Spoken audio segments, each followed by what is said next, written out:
Well, before we start, and I'll say a thank you to all of you, but I'd like to just take a moment for us to reflect on John Sheridan. I don't think there's a person here whose life wasn't impacted by him, particularly the time that we spent in the administration. So if we could just have a moment of silence in honor of John and Joyce.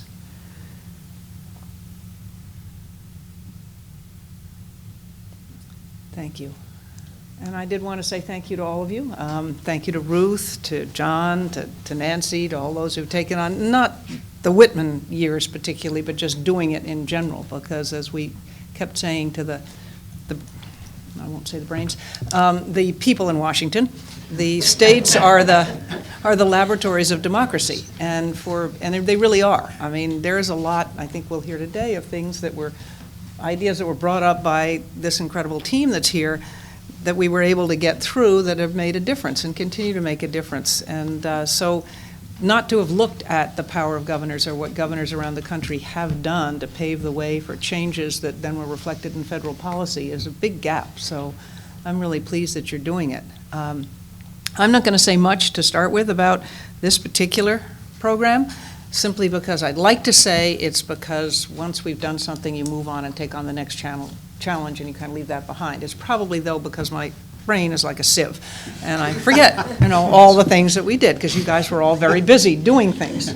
So the first part I think Bill is going to handle the first panel, but I do want to thank you for taking time from your days to be here and add to this, and it helps me remember that, you know what?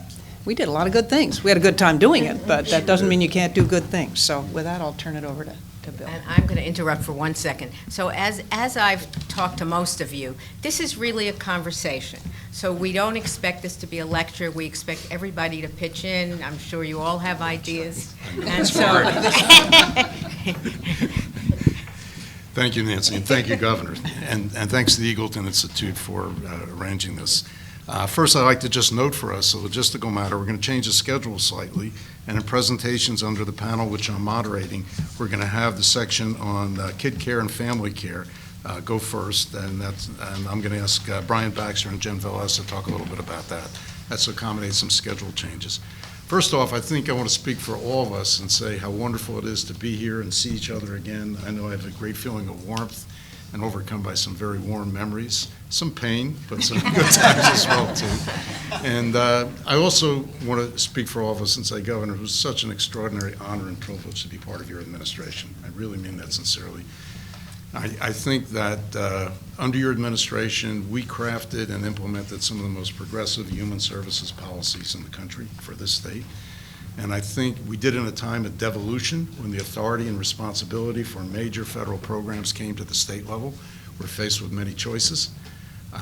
We did it in a way that I believe carefully balanced the personal responsibility of those we serve with the governmental responsibility to help. And really, particularly in the light of today's environment, we did it in an extraordinary way, in a bipartisan way.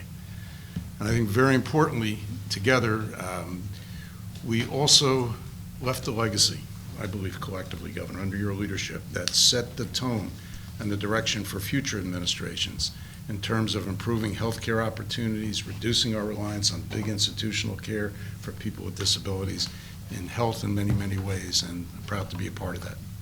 So let me begin by talking about our kid care, New Jersey family care, and what was involved with that. And I would ask my dear colleagues and friends, Commissioner Velez and Brian Baxter, to speak about that.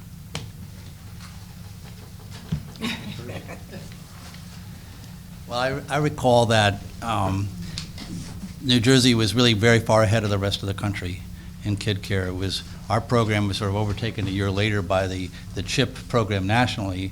But maybe, Eileen, you could mention the phone call that the governor got from former Governor Tom Kane, who was at. I'll remember. Me too. You remember. I remember. This is rapidly going to be named the You'll recall that the Robert the Wood Civ session. The Robert Wood Johnson Foundation, like a lot of foundations, did a lot of pilot programs to test out different policies. But we were approached, the governor was approached by one of the board members of the foundation to try something that had never been tried before, which was to do an experiment at scale to cover every child for insurance in New Jersey. And I recall Eileen saying to me, "The governor said yes. And your job is to figure out how to make it happen." And it was that kind of support, that instant, complete, this is a good thing for New Jersey, as you were mentioning before about sort of policy with the state. We didn't look at it from a political point of view or from a legislative point of view. We looked at it was what would be good for children. And I do recall, it says in our stuff here that the governor was able during her term to reduce the child poverty. And there really was, I've always been amazed at governors, and especially our governor, around becoming a policy wonk and really being concerned about the issues of policy as much as the day-to-day politics that you have to operate with. And she said yes to that. And so we were able to, with Robert Wood Johnson Foundation funding, engage Mathematica. We did the right way to get the best data we could, to examine what the different pieces of the uninsurance puzzle was in New Jersey and how to attack it. So we were way out ahead, so that when the CHIP program came along nationally, Robert Wood Johnson didn't actually have to put the money in for that scaling approach because the federal government did that. But New Jersey was a leader in that, and really on a national level, we were able to explain and help a lot of other states because we had a year advance thanks to that effort. I just wanted to add, so for time context, this was in the late 90s, and I had joined Governor, your administration and council's office in 1998. So that's when I think the best collaborative efforts that I had ever experienced really professionally, because Brian, such a thrill to get a call really from Brian from the policy shop, and I was so new in council's office, and he said, come upstairs every week, every Tuesday or Thursday, and we will sit for 3 hours and figure this out. And we had a room twice as large as this, with twice as many people who were intently focused on the policy, the operational issues, the legislative issues. And I will say that really set the footprint, or the blueprint, for what family care, kid care, then family care, is today. And there's very little that has changed substantively with respect to family care. And I just want to add a stat, because I think it's important. When we rolled it out, you might remember this, there were people charged with handing out ice cream cones to sign up for kid care. Well, right. So we now have we have 1.6 million people today on Medicaid and family care, but 770,000 children are today insured, really, because of those efforts. So it was, as my memory, being in council's office, it was one of the most extraordinary times, hugest privileges to be involved in that program, which was groundbreaking and I think set a model for the country. I really do. Eileen, you may remember that. Or not. She remembers a lot. I read some of the interviews on the website, and I just couldn't believe how many people remembered very detailed things. It's not me. But I do remember the context more because, right now in the country, there's a lot of discussion about income equality and to the 1%, and in a lot of ways, we talked about that a lot in the governor's office because we were very much aware, even in New Jersey, where we're a state of great wealth, but also have deep pockets of poverty. And I think some of these discussions on family care and later on EITC and welfare reform, the governor was very aware of that, especially as she drove around the state and talked to a lot of people, sort of how do you narrow that gap and give access to goods a lot of people don't have. So I think it was a discussion the country is having now. I think early on New Jersey had that discussion because of the kind of state we are. I don't know, have anything more happened with Rob Reiner, the 0 to 6? Or, Yeah, there. What?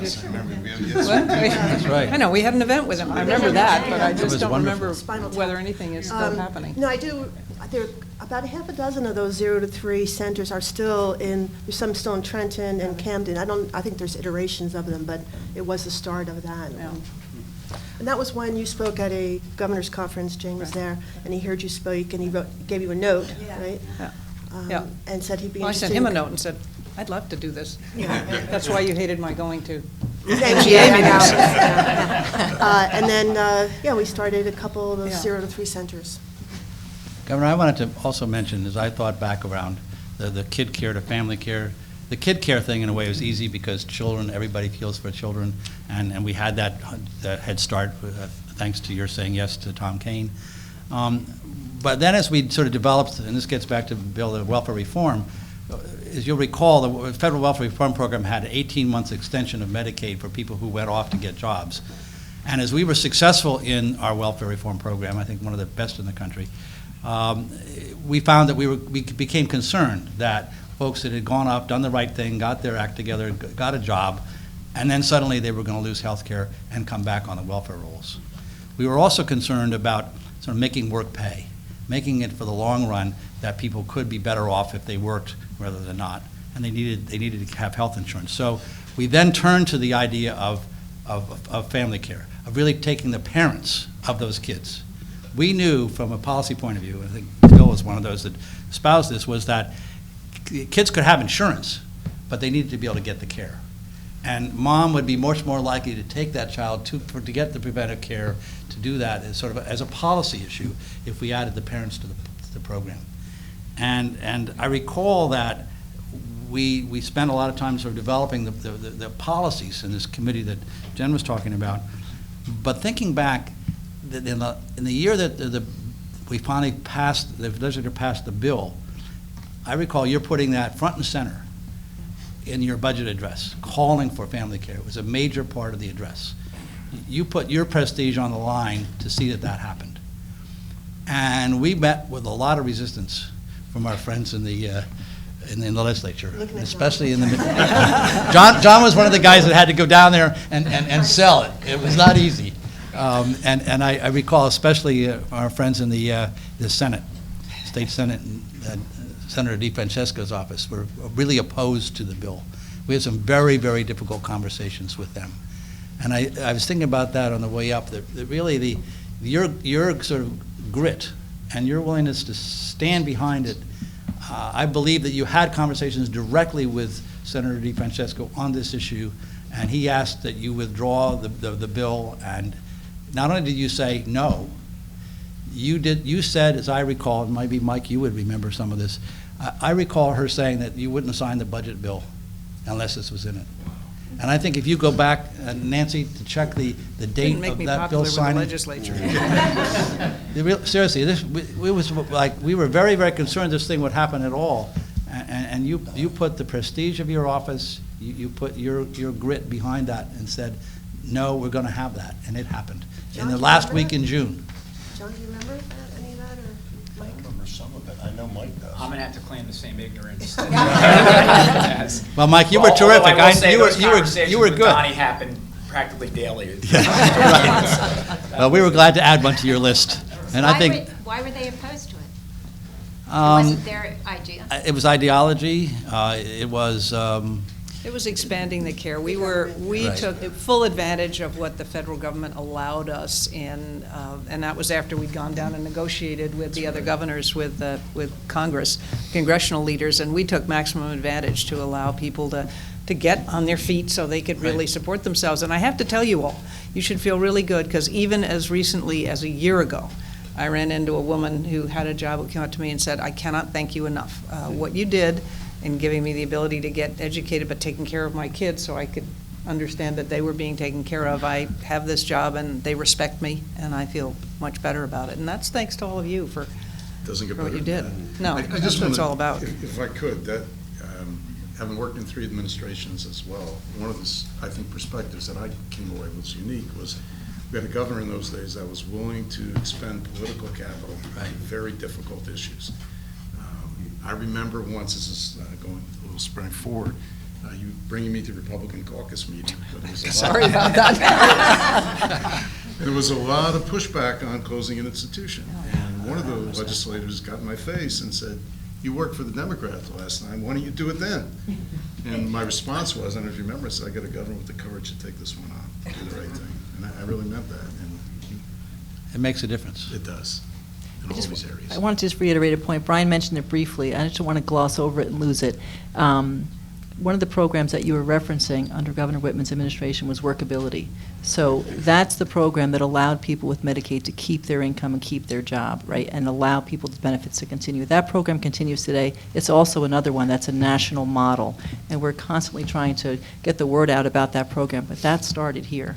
And it's a huge issue for people with disabilities. It's just tremendous for them to be able to work and keep their health insurance benefits, and that was really thanks to your leadership. One of the things that has made that, It's you true. talked about it still here. And Yeah, it's still an here. interesting point that you really, Bill mentioned bipartisanship, and Jen mentioned her and my partnership on this. Mm-hmm. We reached out to, actually it was Senator Vitale, who was then in the minority in the Senate, reached out to us and wanted some tweaks to the program that had to do with working, and I can't remember the details, but we went and agreed with him. We were willing to work with someone that didn't really have the power to force us to do anything because it was right and because he was interested. And that turned out to be such an important piece to the survival of this program, because a year or two later, when McGreevey was governor, and they were pushing to stop the program because there was economic problems and defund it. My recollection again was that they were down to one vote that they needed to pass the budget, and it was Vitale's, and he said, you put that money back in the budget, you don't have my vote. A very courageous thing, and that sort of outreach to someone who had ideas, who had a concern, and our willingness to sort of do that, because it made sense. And we put policy and bipartisanship ahead of our maybe an advantage that we might have had, really allowed that program then to continue. We didn't know that was the case at the time, but it was really, looking back, a key piece to keeping that program going. It's true. And once you get past one change of administration, it's a lot easier to continue. Bill, I'd like to, speaking of collaboration, the Department of Health at the time, and still does, have a very large WIC program, Women, Infant, and Children's. And I remember that we promoted kids' care through WIC. You did. And we also went on the stump with Human Services and tried to get people enrolled. So there was some collaboration. We use the children as a way to get to the parents, too. Yes, We figured yeah. if they were going to take their Right. children to get health care and dental Right, care, exactly. they might get it themselves. I think it might be worth a few minutes to just take some time to reflect on sort of the tension in the governor's office, natural tension, on some of these issues between sort of the politics of the office and the policy of the office. And I think, we were lucky because so there's a natural rhythm to the governor's office in the year where from September to December, there's working with the cabinet to generate new ideas for the state of the state. And then once they're announced, the way we organized it was there's teams between the people in the chief of staff's office, counsel's office, and policy office trying to get those initiatives enacted either through legislation or by administrative order. And then really after June, when the budget was closed, actually implementing those, and then you start the whole thing over again. So there was a nice rhythm to it. And if you're lucky and you're working with the progressive, active governor, there's a lot of things going on, and I think everybody in this room would agree it was a fun time to be in government for, not all the time, as Bill says, but a lot of the time. But there was a lot of discussion in the governor's office about some of these issues because you would ignore the politics at your peril, and it would come back to you. And I think John and Harriet, Mike, they were pointing out what others would say about some of this. And I read Tom Wilson's interview on the website, and he talked about, I don't know if anybody else read it, how he thought there were some people in the Whitman administration who were very naive about some of the things that they did. And I read it, first I was like, got defensive, but then I said, well, what was he doing? I stopped. But I think, Brian and I face this a lot too, because we're always trying to push things. But I think it's a natural thing in a lot of governor's offices, but I think what was different for us was a lot of what we're trying to push was evidence-based. There was a lot of research, or, we had a lot of, Bruce, there were a lot of a lot of experts in their area on these issues, so it wasn't as if they weren't being pushed without a lot of evidence. And I think we were able to convince people that, and I think one of the things that you always said was good policies. Good policies make good politics. Right. But, the many hours of discussion about a lot of these issues, they weren't just, easy to push through. I don't know, Mike, if you wanted to say anything about the politics of some of these issues. This is, I guess that my overarching view on this is that when I look back and having stayed in Trenton since the last day of the administration, and watching what's happened since, and having, I think, a perspective on how administrations operate, I look back and really am a little amazed at how much was actually accomplished. And I made a comment a little bit earlier about maybe some tension with the Senate President. But the fact of the matter is that even though we did have that, and there were some very difficult times and discussions, if you take a look at actually the record is full of getting it done, ultimately with the support of the Republican leadership, and when necessary with the minority Democrats. And I always think of one thing the one big thing where you really put your prestige behind an effort. It's interesting because of where we are today on this issue, but where you went for the gas tax increase in order to deal with the TTF. And that was the only one thing that I can think back on in 7 years working with the legislature on your behalf, where we really went hard at it. We spent with your time, all of the resources of the executive going after it, and we failed. Virtually everything else, though, that you prioritized, we were able to get some version of it done. And it's interesting with respect to the TTF, that was the last time that there was a real serious effort made, and we see the condition of that today. And it's ironic, we sit here, we're talking about John Sheridan just the other day, and Governor Kane's reflections on him had to do with John's involvement with the original TTF. It's just kind of interesting that all these things, they never really change, and yet, again, I don't mean to focus on the one failure. My point of pointing the one out is because of all the other things that were really accomplished. And I think that that's, from a personal standpoint, what I'm most proud of when I look back on my time serving with you, Governor, and everyone here, is that every single one of us can point to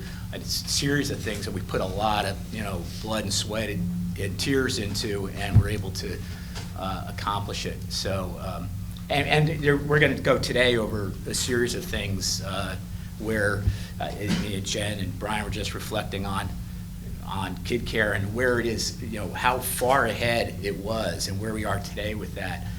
Later on, we'll talk about drug courts, way ahead of the game on issues of offender reentry. And I mean, it's really quite remarkable when you look back. I guess a good segue perhaps to go to our next item. Brian, you mentioned some things about welfare reform. I wonder if you could pick them up a little bit more. Well, I did notice that in our packet today, there's just a terrific piece that was written about that. Did you write that, Brian? No, I did not. But I could have. And it does show how... The three papers were submitted by Bill Waldman. It does show the teamwork, Jane, that we have, and how we really do think alike. And I wanted to mention the couple of the overarching policy issues that we had as we developed in response to the federal welfare reform. One was this sort of tough love approach, that we were going to have a hard and fast, and where the hard and fast enforcement comes is through the sanction process. And we developed, in cooperation with the sort of advocacy community, sort of a two-letter policy, that if you were expected to show up to sign up for work or for work experience, we'd send you one letter. If you didn't show up at where you were called in, then we would send you a second letter. If you didn't show up then, you were cut off. And a lot of states found ways to never cut people off. We took a hard-nosed position that you would work first. On the other hand, we took the tremendous savings that the block grant allowed us, where we had the amount of money that was being spent on the old AFDC program prior to this, And as we had a dramatic decrease in the caseload, and I have still on my wall a plaque that I got from the Division of Family Development, the welfare part of the Human Service Department. It's called Brian's Chart, and it has each of the counties by month, by year. And it shows a 51.5% reduction in less than 4 years.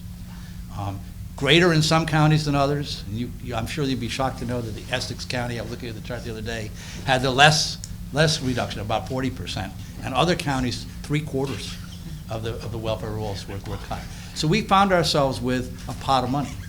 And as we sort of took the easy people off, and then people with more and more problems that we were realizing that they had, we were able to reinvest those savings, and it's mentioned in Bill's paper here, in drug and alcohol treatment, which made national news. I think, Bill, you went down and testified about that. Yes. And we mental health services. A lot of these folks are depressed. That's why they don't hold jobs. We needed to deal with that depression straight on and get them the mental health treatment that they needed. We did have the extension of the Medicaid, so they had that, and the child care. We made sure that we never asked any mom to go out to work that she wouldn't have continued child care, and until the child was 6. Mm-hmm. So sometimes, it was almost an entitlement there, but it was an entitlement of necessity, because if you asked her to be out there, that she needed that kind of support. We had the money, because the program was successful, to do that sort of tough love reinvestment. The reason that we were able to do it really easily in the legislature was, again, your leadership, Governor, in insisting that we take a bipartisan approach. And we appointed a committee of the majority and minority chairs of the Human Services committees. We had that support. We did a lot of briefings and involvement of those folks. But the story that I wanted to tell that I will never forget was one morning, Eileen says to me, "Brian, get down here. We're going to Camden." And I'm driving. I'm driving. So we're going down to see Wayne Bryant. And again, in the legislature in New Jersey, Wayne Bryant, who is a state senator, a Democrat from Camden, had been sort of the father of the prior welfare reform efforts. I forget what they called it, but family development, I think it was called. And so he was a giant in the field. And I think you and Eileen must have realized that if we could get him on board, then the whole thing would come together, because we had our folks, because we had the tough part of it. We had the workforce policy. We needed to find a way to do this in a positive way. And we went down and sat in Wayne Bryant's office, and I was really shocked that we sat down with him, and he on the top of his head said, "I can be with you if I get these 5 things." He knew exactly what he wanted. He was prepared. And we were able to work through. He wanted to make sure that there was some ability for some, as you'll recall, college credits, college experience. And then we said that we couldn't do art history. And I think you were actually involved in some of those what manners we put on it. But he knew what he wanted, and we found a way to get there, and it was almost smooth sailing after that. When he came out as a co-sponsor of the bill, that kind of approach to government is one of the reasons I think that it worked. We didn't go out there and trashing the other side and sort of saying this is the new way and this is what we're going to do. We found a way to get what we needed, which was get people to work, change their lives, and we found it in a way to do it that brought the other side on. And it was really one of the best experiences I think we've ever had. Then we ended up, in terms of making work pay as an overall policy, with a state EITC program, where again, we said, we'll help you with your taxes. We'll give you a break in your taxes if you continue to work, so that you can afford to be out there without the public assistance. And it was, again, something like another area where we got an amazing thing through. So we over and over and over again, tried to figure out how to make it so that somebody was better off if they worked. I do remember one story about EITC. And I think it's about 15 states who had instituted it, and it's a version of the federal EITC tax credit.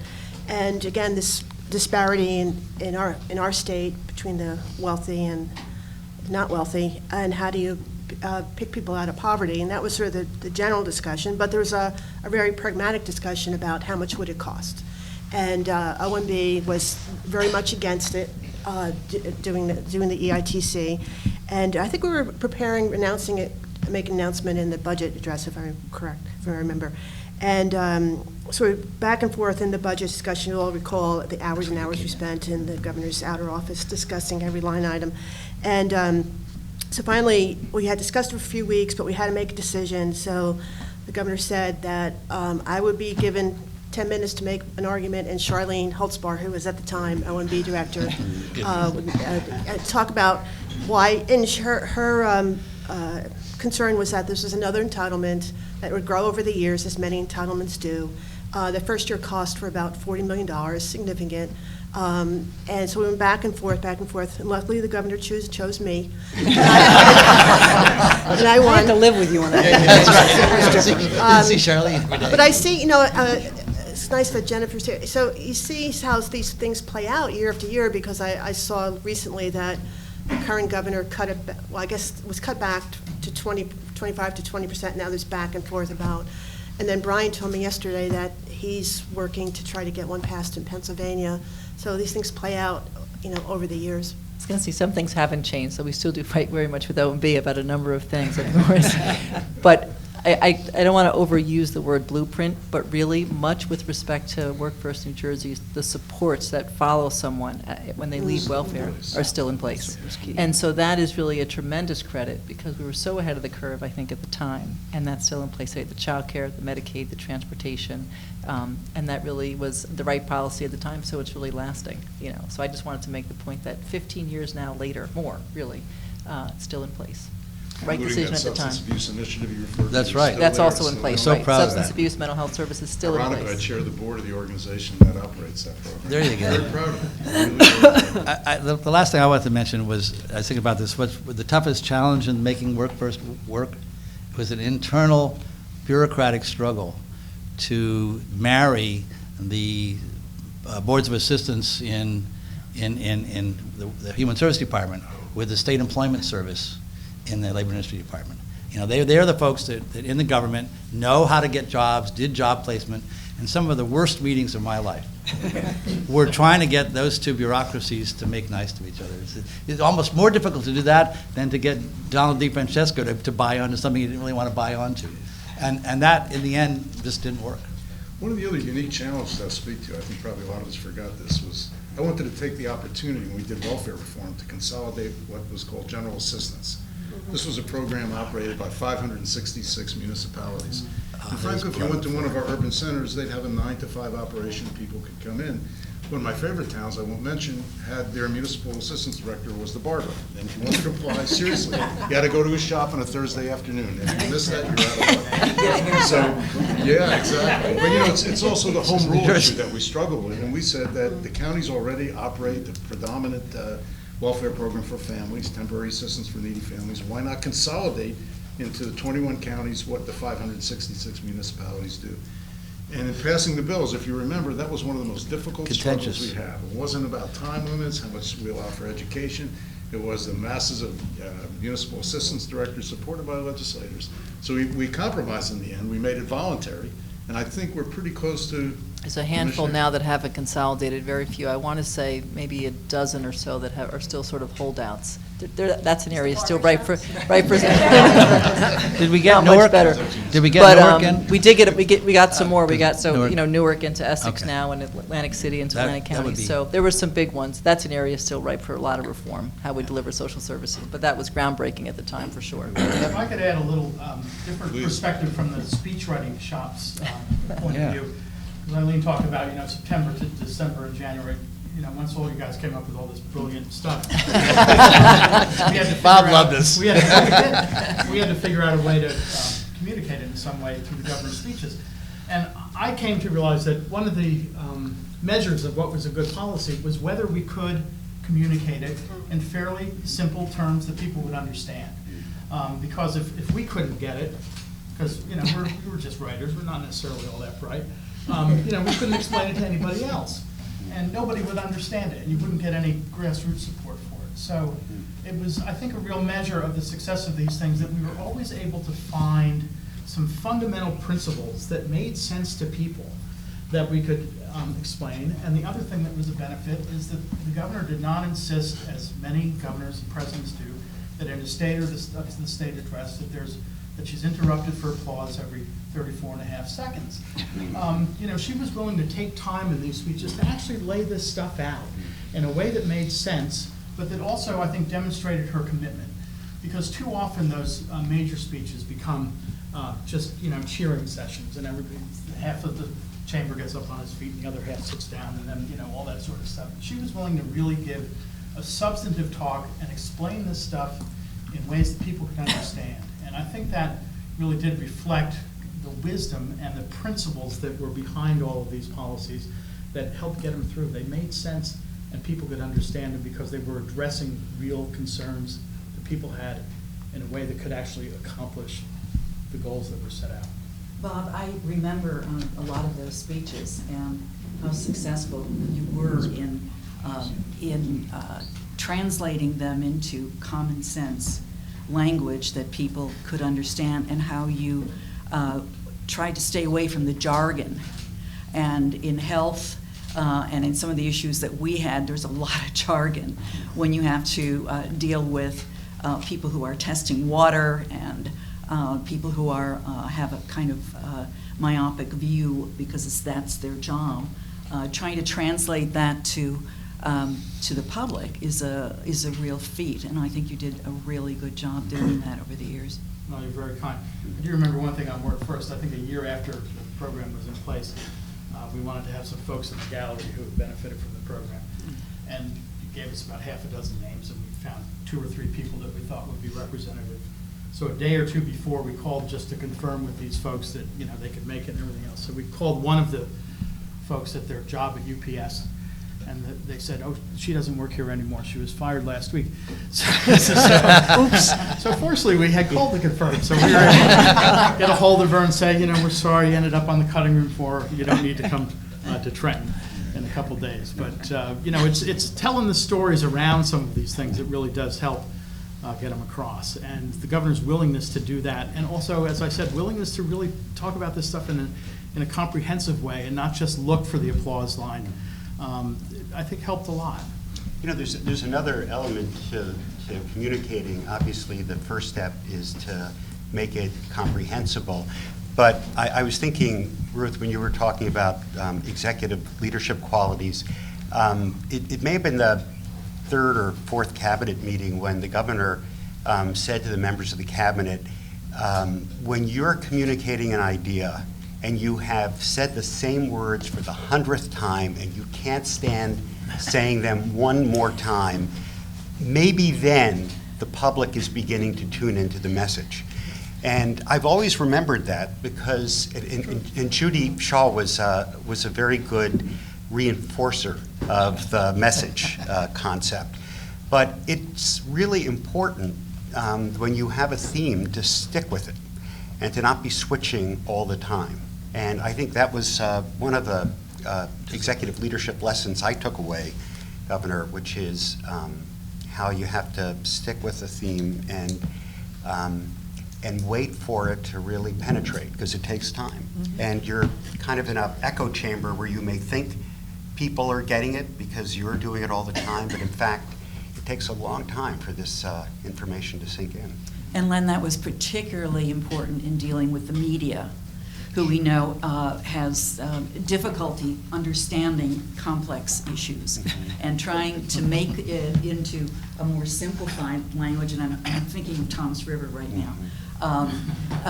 But to say it over and over again, I don't know how many times you said this is the most comprehensive and most in-depth study of water in Tom's River, but those words, we used to go through the hallway saying that because it was in every speech, but it was important because then when we read the media accounts, those words were in it. So I think that's Can I make one point? I think a lot of these policy achievements were obtained because the message came from the governor that this is what she wanted, and there was a real esprit de corps among the members of the cabinet from early on. I can only think of one exception, which I'm not going to mention now. But otherwise, you talk, though, about some bureaucracies not liking it. But I think the message from their commissioners was, we're going to get this done for the governor. And there wasn't competition among the commissioners. It was the governor wants to get this done. This is good policy. How can we effectuate this? How can we accomplish this? And I think there's a lot of credit, but it was because of your leadership and a desire to get things done for you. But there was also, I would Good just want to. people, too. Yeah. There was also the support. I mean, this was a tremendous accomplishment, but there were some errors made by some of us in the cabinet. This is an embarrassing one, but it shows the kind of strength of support you got. Governor, you may remember when the bill passed, you were very, very pleased, and you mentioned you wanted to have a press conference. And I asked you for maybe, generally because we had so many Latino recipients, that we wanted to translate the letter into Spanish and send it to all clients, so they would find out. Yeah, I know, it's embarrassing. So they would find out, we want to get in the paper first, so they wouldn't read in the paper what was going to happen to them. There'd be a letter explaining all the changes. Normally what we do, because we have such a large Latino population in New Jersey, we go to a certified translator like Berlitz, who's certified. Because I was rushing and I wanted to make the timeline, I used my Latino staff. They were working on all different computers, some had NEAs. We sent out 100,000 letters in illiterate Spanish. Not only that, one of the phrases was inadvertently obscene. I don't think I remember that. You didn't tell me. No, I did, because I actually offered to resign over this. The headline in the Ledger was, Commissioner no hable español. And, you know, I called him, I was humiliated. You know, it's one of those days you want to just crawl in a hole somewhere and don't want anybody to look at you. And you said, stay with it. I offered to resign, you said, stay with it, or stay on course. And that learn strength Spanish. and reinforcement. Learn Spanish. But, you know, just to summarize this up so we move on, I had the rare opportunity to do focus groups with clients who were directly affected by this, and I asked them how they felt about it and what it meant to them. And they mentioned the difficulties they had, now getting kids to childcare, to work, being single parents. My question was always, would you rather we had not done this initiative? And universally, in every focus group I met with, the answer was no. We are somebody, we have a job. And it reinforced the notion of culture and work. I think to sum it up, we moved people up a significant ladder. We didn't get them completely out of poverty, but we moved so many out of dependency on state government where they were working. Maybe they weren't making a lot, still needed help, but they had the dignity that went along with that. Let me segue, because of our ambitious schedule, to talk a little bit about Medicaid. I'm going to ask my colleagues in health, and Brian, Eileen, others to join in on this, because this was an extraordinary accomplishment. Yeah, but first, if we're going to talk about health, we have to talk about the first battle, which is getting him appointed and getting the legislature to change. That's this afternoon, to get him to change the legislation? We were going to sneak that one in. Early on in your term, because I was still in your office, we actually moved senior services from human services to health. Right. And talk about cooperation Yeah. with the cabinet, piece of Commissioner Garland DCA, was involved. you sacrificed a great big part of your capital. And so did. And people were, really Harriet did. were very committed to the policy. And really, when you think about that, that was an enormous. Len will remember that our bureaucrats, the people that work for us, would disagree over every pencil, every car, every desk, every phone, and at the end of the day, Len and I would get on and we'd work it out. It was that good spirit. And I remember the governor being very decisive on that issue, that we went into the governor's office, and it was the three departments that were making a presentation to the governor Why we on, should keep it, you know, right. why we should have senior services. But I think And- in the way they should have, it wasn't. Yeah, oh, yeah. all No, about- that was set up. Absolutely, no, I'm just saying that was sort of how, and I think we all expected the governor to mull this over and, think about the idea of it, and the governor said, okay, you have it, It was like all Len, done. she stole our lines. I said that's the only thing I remember. Yeah. Human Well, services we'll talk and about it health. later, because Right. there's a backstory that I think is also quite interesting. So we'll pick that up with senior services. I hope I Yeah. don't miss that. Very good. Let me move on to talk a little bit about Medicaid, and there's so many of you around the table that were involved in so many critical ways, I certainly invite you. But I think to sum it up, the program we inherited was seriously broken. It was broken by cost. The inflation we had every year was double-digit most year. It was broken by access. There was a fee-for-service program. Many of our clients could not find participating physicians in their geographic area. In many counties, there was no pediatrician available, no obstetrician, no orthopedist. So inevitably what happened, people went to emergency rooms and hospital clinics for the care that they required, or to what we call Medicaid mills, individual providers that saw hundreds of patients of questionable quality during the day. It was also broken by reason of quality. Even though I think we have some excellent hospitals in this state, emergency rooms are not a good place to get primary and preventive care and look at the quality. So we made an enormous change to address better coordination, better use and control costs, and we evolved Medicaid from a fee-for-service program to a capitated, at-risk, managed care approach. In order to do that, we needed to get approved a complicated waiver from the state of New Jersey that many people around this table were helpful in leading this. We had to push back against the very powerful thrusts and interests by many interest groups who want to be carved out of that. They would rather negotiate their rates in the public political sphere than in the marketplace, business. So we converted the coverage for 400,000 lives in this state of young families, mostly young children and families, from the old fee-for-service, wait in an emergency room for 5 hours with a child with a cold and get a massive bill, to a system where they had a primary care physician that was at the center of their care. The good news was that I think we had the highest rate of choice selections. We promised the federal government that we would give every Medicaid recipient a choice as to which managed care program to join. Many states had what are called default choices, where clients did not make choices. They were disinterested or unconnected. We had the best rate of individual choices in the country. And I think at the end of the day, I think we started the movement that controlled the cost, preserved the quality, enhanced the access for health care for poor people. And what's wonderful is the state, since that time, has built on that base. And I think we have one of the best programs in the country today because of the legacy that was left and the difficult choices and struggles we had in our administration. I'll weigh in here as someone from the second administration who then had to work on the implementation with you and others. And I think it's a subtlety that wasn't well understood outside the government. But basically, certainly Human Services handled access, administration. Department of Insurance, because we also were facing an influx of HMOs that really, for the first time in the state, were starting to take hold, were becoming very big. Very complicated, had national corporate approaches, so how did we tailor them to New Jersey? And then the Department of Health retained the quality issues. And so to your point, I remember the time when I came in about access of pregnant women to services. And we really had a situation where, for example, in Mercer County, women were being asked to go down to Gloucester or Burlington. That was the closest participating OBGYN, which was just a non-starter. So Rita may or may not remember this, but I called in Jack Rowe, who was the head, not only a physician, but the head of Aetna. And we had in our old table at the Department of Health, our conference room up on the 8th floor. And basically, it was really I had no real authority to do anything except to say, Dr. Rowe, I'm sure we're all on the same side of the table, and we're here not to do what's best for the state or the administration or your company, but what's best for New Jersey. And this was a somewhat publicized meeting. So the point was on the strength of that, and it's sort of what you can do without money and without regulations, but just persuading, and with the possibility of some press coverage in the background for Aetna at that time.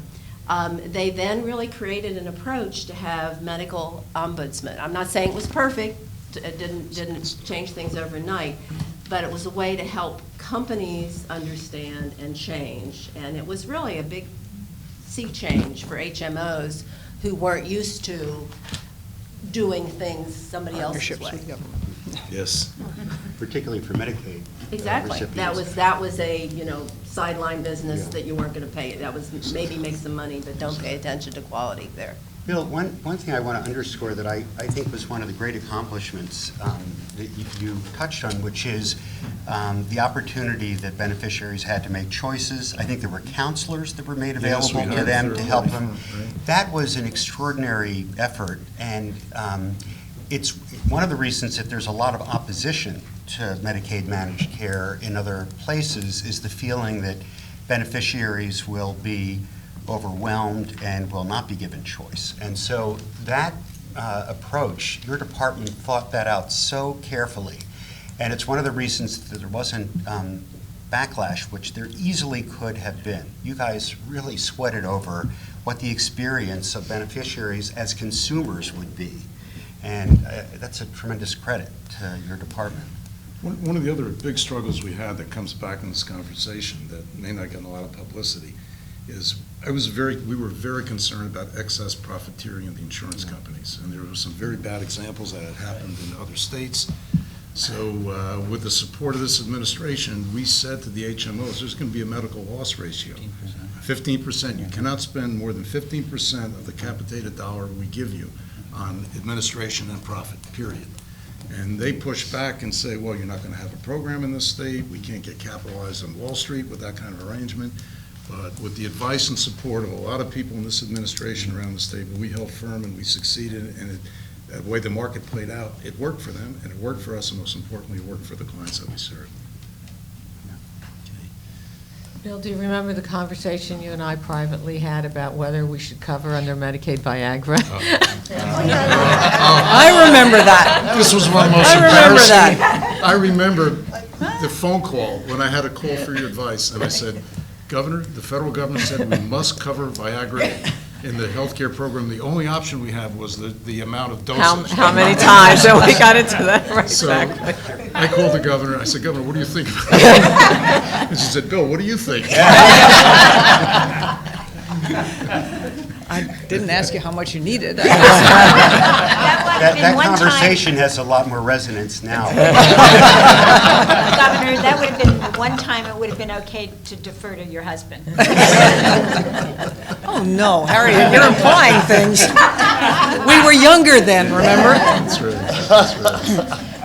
Reminder, we're videoing. This is supposed to be spontaneous. Well, draw the line somewhere. I think the other good part that I remember, and then we move on to another topic, is there was a lot of question about, did clients really benefit? What did they think of it? And like we did in other areas, we had a systematic way of asking their relative satisfaction about it. And it was really interesting. The response we got about this was, well, people reflected the same kind of problems we have in managed care. Well, you don't have to get a prior authorization for this. I got to wait for that. And the ultimate question was, would you rather go back to the old system? And the universal response was absolutely not. We like this. And one of the reasons we like it, we have our own physician. We have our own personal physician that's the center of our care. And that meant a lot.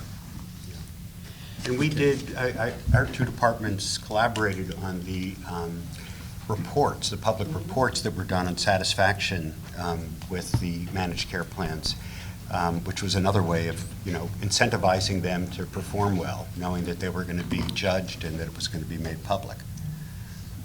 Great. Okay. Anything else on Medicaid? Anybody else have experience? I think subsequently, again, I think we set the stage. Now the state then proceeded and enrolled the elderly and disabled under Commissioner Gold's leadership, and that's been a great success. And now, as a matter of fact, the state is moving to do all behavioral health within the managed care framework as well, too. So that direction keeps going on, and that's great. One of the areas where I can't claim any leadership or responsibility for, and I defer to my colleague, Commissioner Gold, who really took the lead.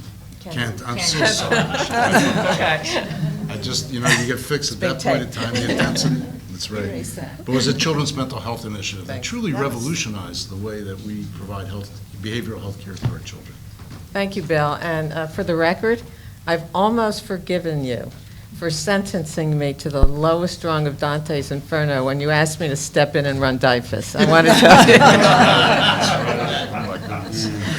Oh, my goodness. Well, I would like to, without sounding like a sycophant here and just, singing the governor's praises. Oh, that's all right. Okay. Doesn't happen very often anymore. I remember I started out under her administration in the governor's office, but it was not until I actually went over to a state agency, Human Services, that I got the opportunity to see the woman behind the title. And I say that because as I had an opportunity as deputy commissioner to Bill to accompany Governor Whitman to various hospitals and group homes and this and that type of human service program, I could watch her very personal reaction. And I say this without sounding like I was taking advantage, or maybe just a little, but I saw the warmth and the melting of her heart with some of the children and what they were encountering, and I knew I had someone who would listen to whatever proposals I wanted to pitch It was to her. that, particularly that neonatal, Yeah. the Yeah. children with, going through withdrawal. Yes, drug that was withdrawal. awful. And Just- also, I remember a group home with older kids that no one would adopt. Well, So, we adopted those. We went to those. so I knew No, there we was all someone went. there Remember, who you was went. going to take care, of You the went. state's underprivileged and the populations that really were often overlooked. So when I had the honor of being appointed as commissioner, after a while, one of the things, and that department is now two, but it was massive, and each division was larger than many of the state departments. So one of the things, and every division director oversaw a huge span of control and a lot of money. And one of the things, having been sentenced to DIFUS, that I learned was that what children with severe behavioral health issues received in terms of treatment had to do with where they showed up. That the door they entered determined what, and qualitatively and quantitatively, they could get in terms of care. And since most of that was under my span of responsibility, I thought, well, this is insane. And gathered some of my kitchen cabinet together to say, we've got to do better. We've got to come up with a better model. And we, came up with a very sound white paper, and I pitched it. And I want to say, because this played on for some time, to Eileen and the governor about developing the children's system of care, a behavioral health initiative. This took tremendous fortitude and courage to push through. I mean, it was very hard for me to even push it through my own bureaucracy. But when you talk about all the external groups to get this done was amazing. And I went online knowing this was coming up, and I saw that the department, Jennifer Velez has left, did an external review about 5 years after the program had started. And I was very proud. One, it still exists. Two, it's actually become its own almost division, which I wasn't trying to grow bureaucracy, but that the external evaluators said it was unprecedented in scale and scope at the time.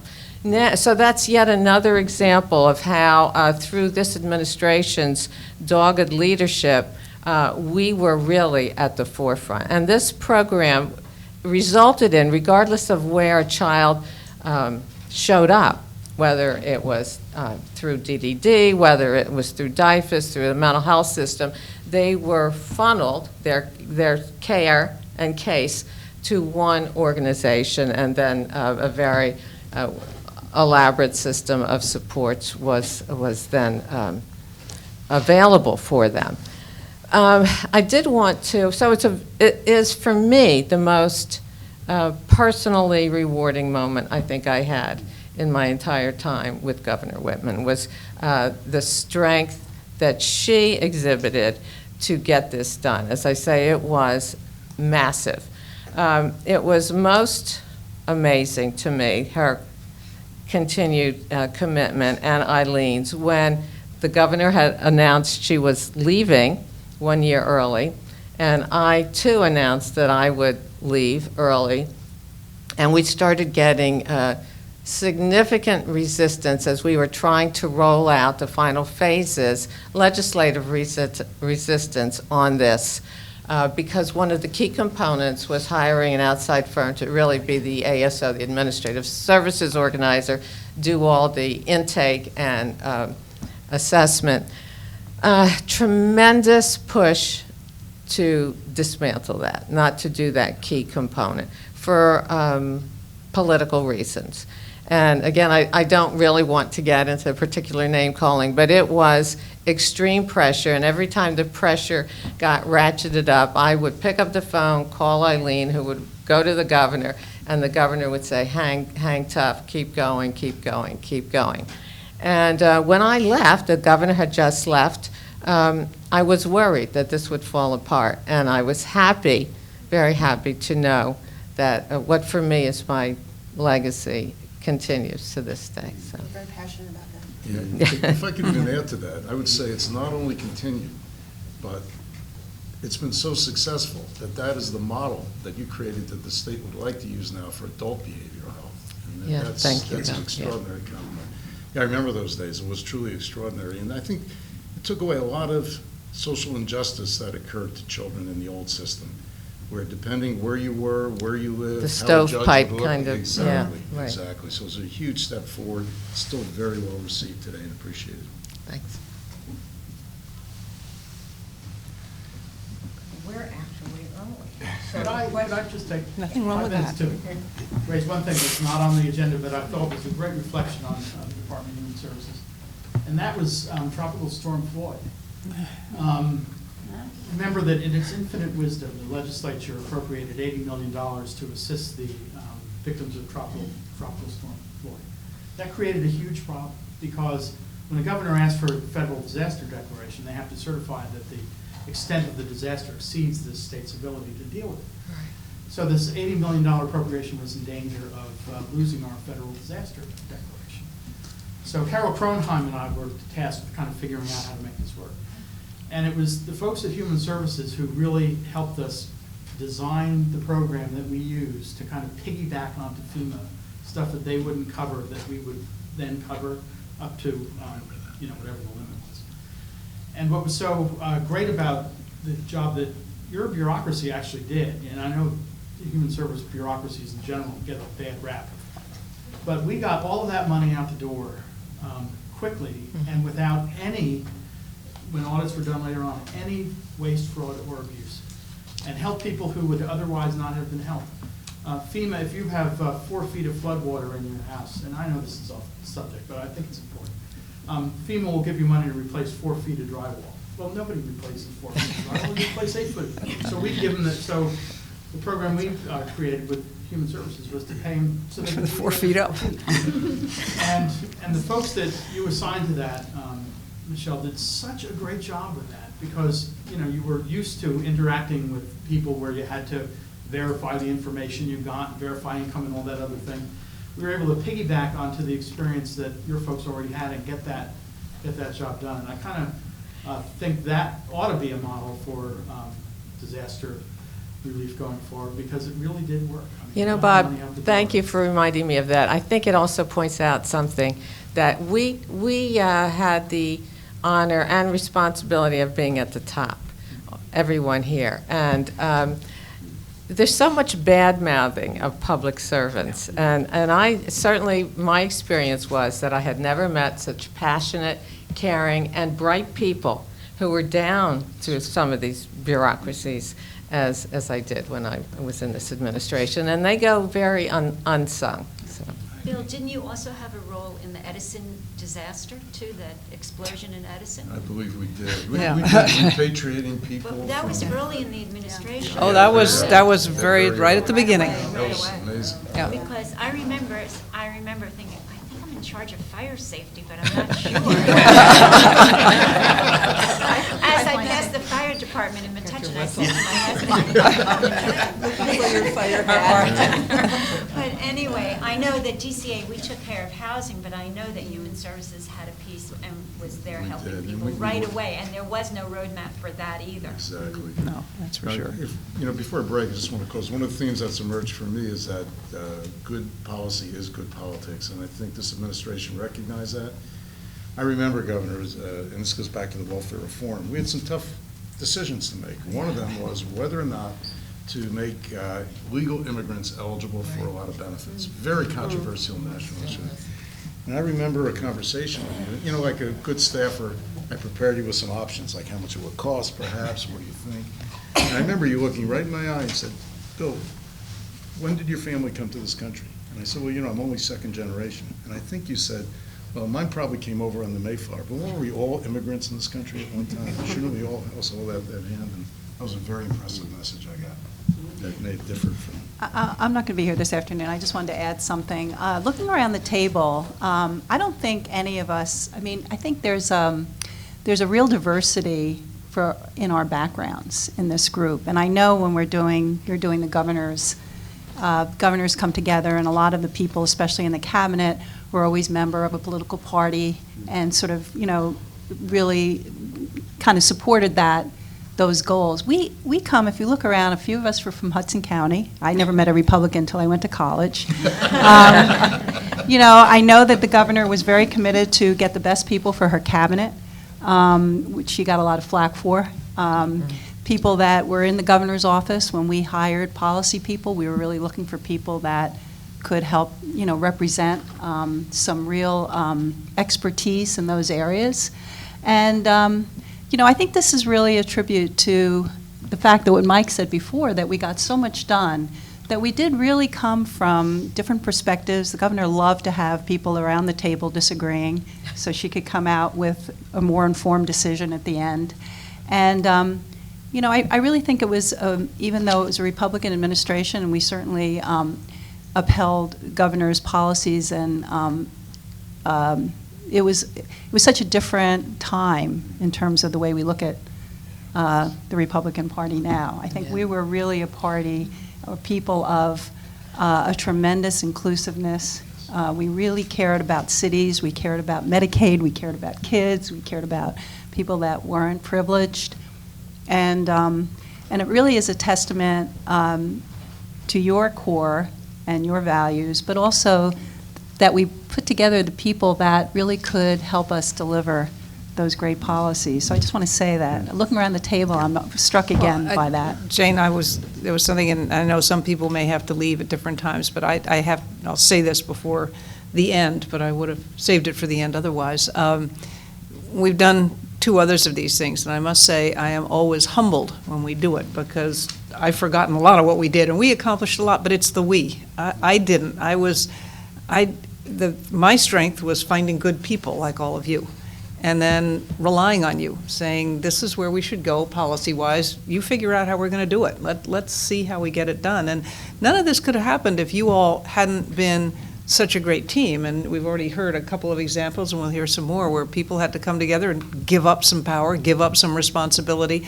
But everybody seemed to be focused on the greater good, and that's what was important. So I just want to thank all of you for being, to my mind, what is the definition of a public servant, somebody who really cares about the public. And I can remember in campaigns when I'd say I was a politician, all the advisors, no, don't say that. And I said, well, how dumb do you think the people are? A, I'm running for office. I think they figured that one out.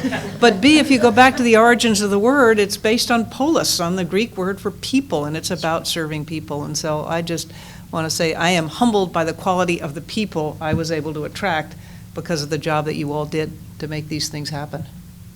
Well, to Jane's point, Governor, that's true, the team work, but the fact is that you were willing to look at a very large pool in a way that many executives we'll get into are it, not. how large a pool that was and how difficult it was the next go-around, yeah. But just to build on that and lead to our break is, the other element that made a lot of this work was the kind of leadership that you exercised. I think in working in a number of administrations, it is so difficult to anchor vision, mission, and values within a large bureaucracy like state government.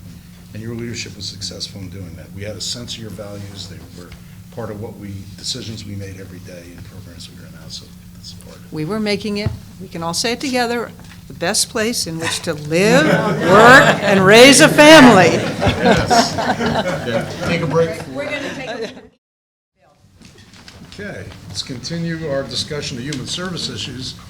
And it's now my pleasure to move on to a very significant policy thrust of our administration, which was to reduce our reliance on large state institutions to care for persons with disabilities.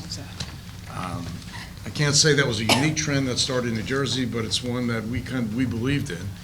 And we faced a dilemma and an imbalance in our system, that much of the dollars budgeted for developmental disabilities or individuals with mental illness were invested in large institutions which were exorbitantly expensive to maintain. And the irony of it was, as many of those individuals living in those institutions could have more fuller, productive lives and had the capacity to live in community settings with the right kinds of services and supports.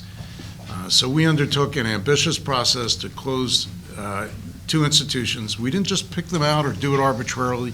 We actually went through a relatively transparent public process where we struggled with issues as what is the incidence and prevalence of this disorder, how many institutional beds will we need, where should they be located, what of our existing stock of buildings, we had many old rambling institutions, could be closed, and which ones could be best converted to continue to use in the future. It was certainly a contentious process. We faced enormous resistance, which is fair to say. Clearly, the unions were dug in, dead set to oppose. I remember getting my house picketed on this issue personally. And the reason they had is clearly each of the institutions, and we picked one for in mental illness and one for developmental disabilities. Each one had over 1,000 employees. They sat on very large tracts of land, over 1,000 acres. Their budgets were in the vicinity of about $50 million a piece, so this was a very big deal. But even more significantly, we had a lot of community resistance to overcome. Parents. Parents, on 2 sides. The parents, particularly on the developmental disability side, really said that we were taking away their children's home, that many of them had had really very difficult life experiences from the time their child was diagnosed to finding the right placement, and even though they agreed that our institutions weren't ideal, but they felt that their child was safe, had a roof on their head, and so forth. On the community side, people realized very quickly that we were going to create supported community housing for those individuals to reside in. And the fear was by many people, what's going to happen to my family? Will they be safe? Who are these individuals that are mentally ill or developmentally disabled? And although not stated explicitly underneath it, what is this going to do to the property values of my most important investment, my home? So we proceeded further with the planning effort. We tried also, it's not a situation to close one of these large institutions and one day just go in and turn the lights and say everybody out. So what was very progressive and what the governor understood and supportive is we needed an initial investment. We called it a bridge fund that gave us the ability to systematically and thoughtfully close the institution, place people in good settings, customized to their needs, at the same time continue to operate the institutions with the expensive costs that they incurred. And we were able to do it over a period of time. This wasn't precipitous, and I believe that ultimately we were successful in doing it. We did something that I don't think was done much at that time. Because of the challenges we got about doing this and what we thought was the right thing to do, we committed that we would engage outside independent experts to do research on what was the true impact on the former residents and patients in these institutions. And both studies showed that they had an equal or superior level of quality of life. There was a lot of controversy about this. One of the things I was proud of, we did in a transparent way. We had public hearings all over the state. I remember one in which we were closing Marlborough Psychiatric Hospital, and the folks in Ocean Grove were very, very upset. They were afraid that we would just dump people out in the street. And at that time, in fairness, Ocean Grove did have a disproportionate amount of individuals with mental illness, mostly because of the summer housing that was originally there, particularly after disturbances in Asbury Park. Some of you remember the history. They went from being nice little summer places you rented to SRO, single room occupancy, that many people had gravitated to. Just one fond memory I have is standing in the great auditorium there, which was a meeting that started out to be just with the mayor. He kept requesting to have more people. We wound up in the great auditorium, and I had the unique experience of being cursed at and physically threatened for about 2.5 hours. But it came out okay, and mostly it came out okay because we had the governor's strong support from the legislative opposition. Some of the municipalities affected were opposed because it meant a loss of business to them. Many of our workers worked there, bought gasoline there, ate in diners there, and so forth, but ultimately worked out.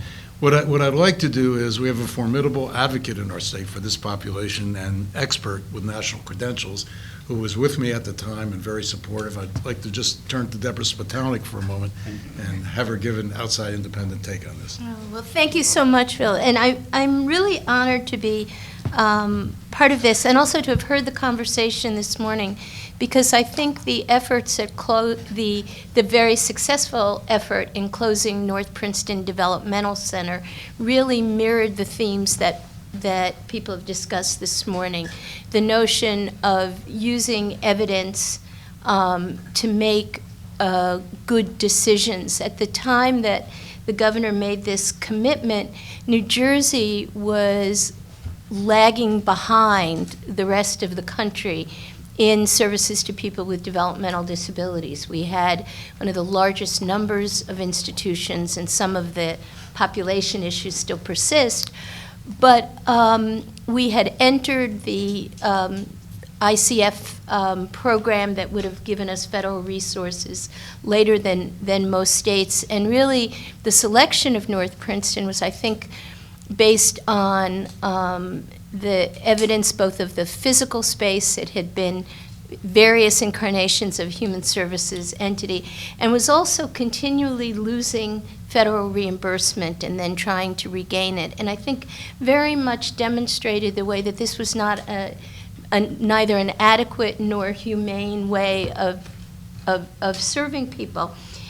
But I think what is so compelling to me was the process that was both, as Commissioner Waldman discussed, the decision to close this setting, but the process to do that, and starting at the level of the individual in terms of providing significant case management, planning, family support for people working with communities. And I think that there are various waves of policy that this pulled together.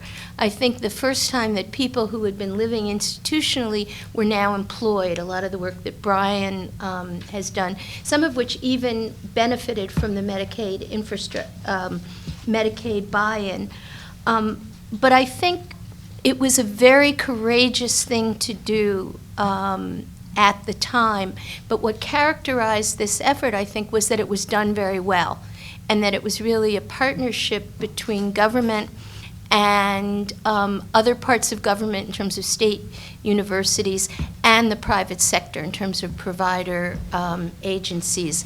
And the fact that Bill and Bob Nicholas, who was then the assistant commissioner at the time, convened people. And I think it gave us a very demonstrable example that a lot of the issues that we deal with, that government can provide not only leadership, but if it really works in partnership with the private sector, similarly to the managed care issues, we really can create better outcomes. And the long-term outcomes from this, I really think that should be held to our hearts, is that there were not more deaths, as people had predicted. People achieved better health. People were on fewer psychiatric medications. People were employed, and the continuing family satisfaction with that of those who moved.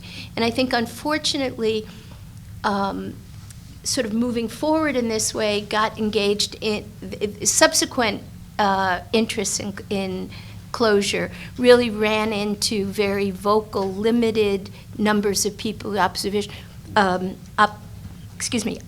opposition. But I think that this really illustrated a way that government could provide leadership as well as tools. And I think that's one of the things that we struggle with a lot today, the idea that you need a bridge fund. You need a cadre of both state workers but also people in the private sector providing care. So I'm honored to be able to report that those individuals are still thriving and have really full lives and are making a contribution to the community because of your leadership.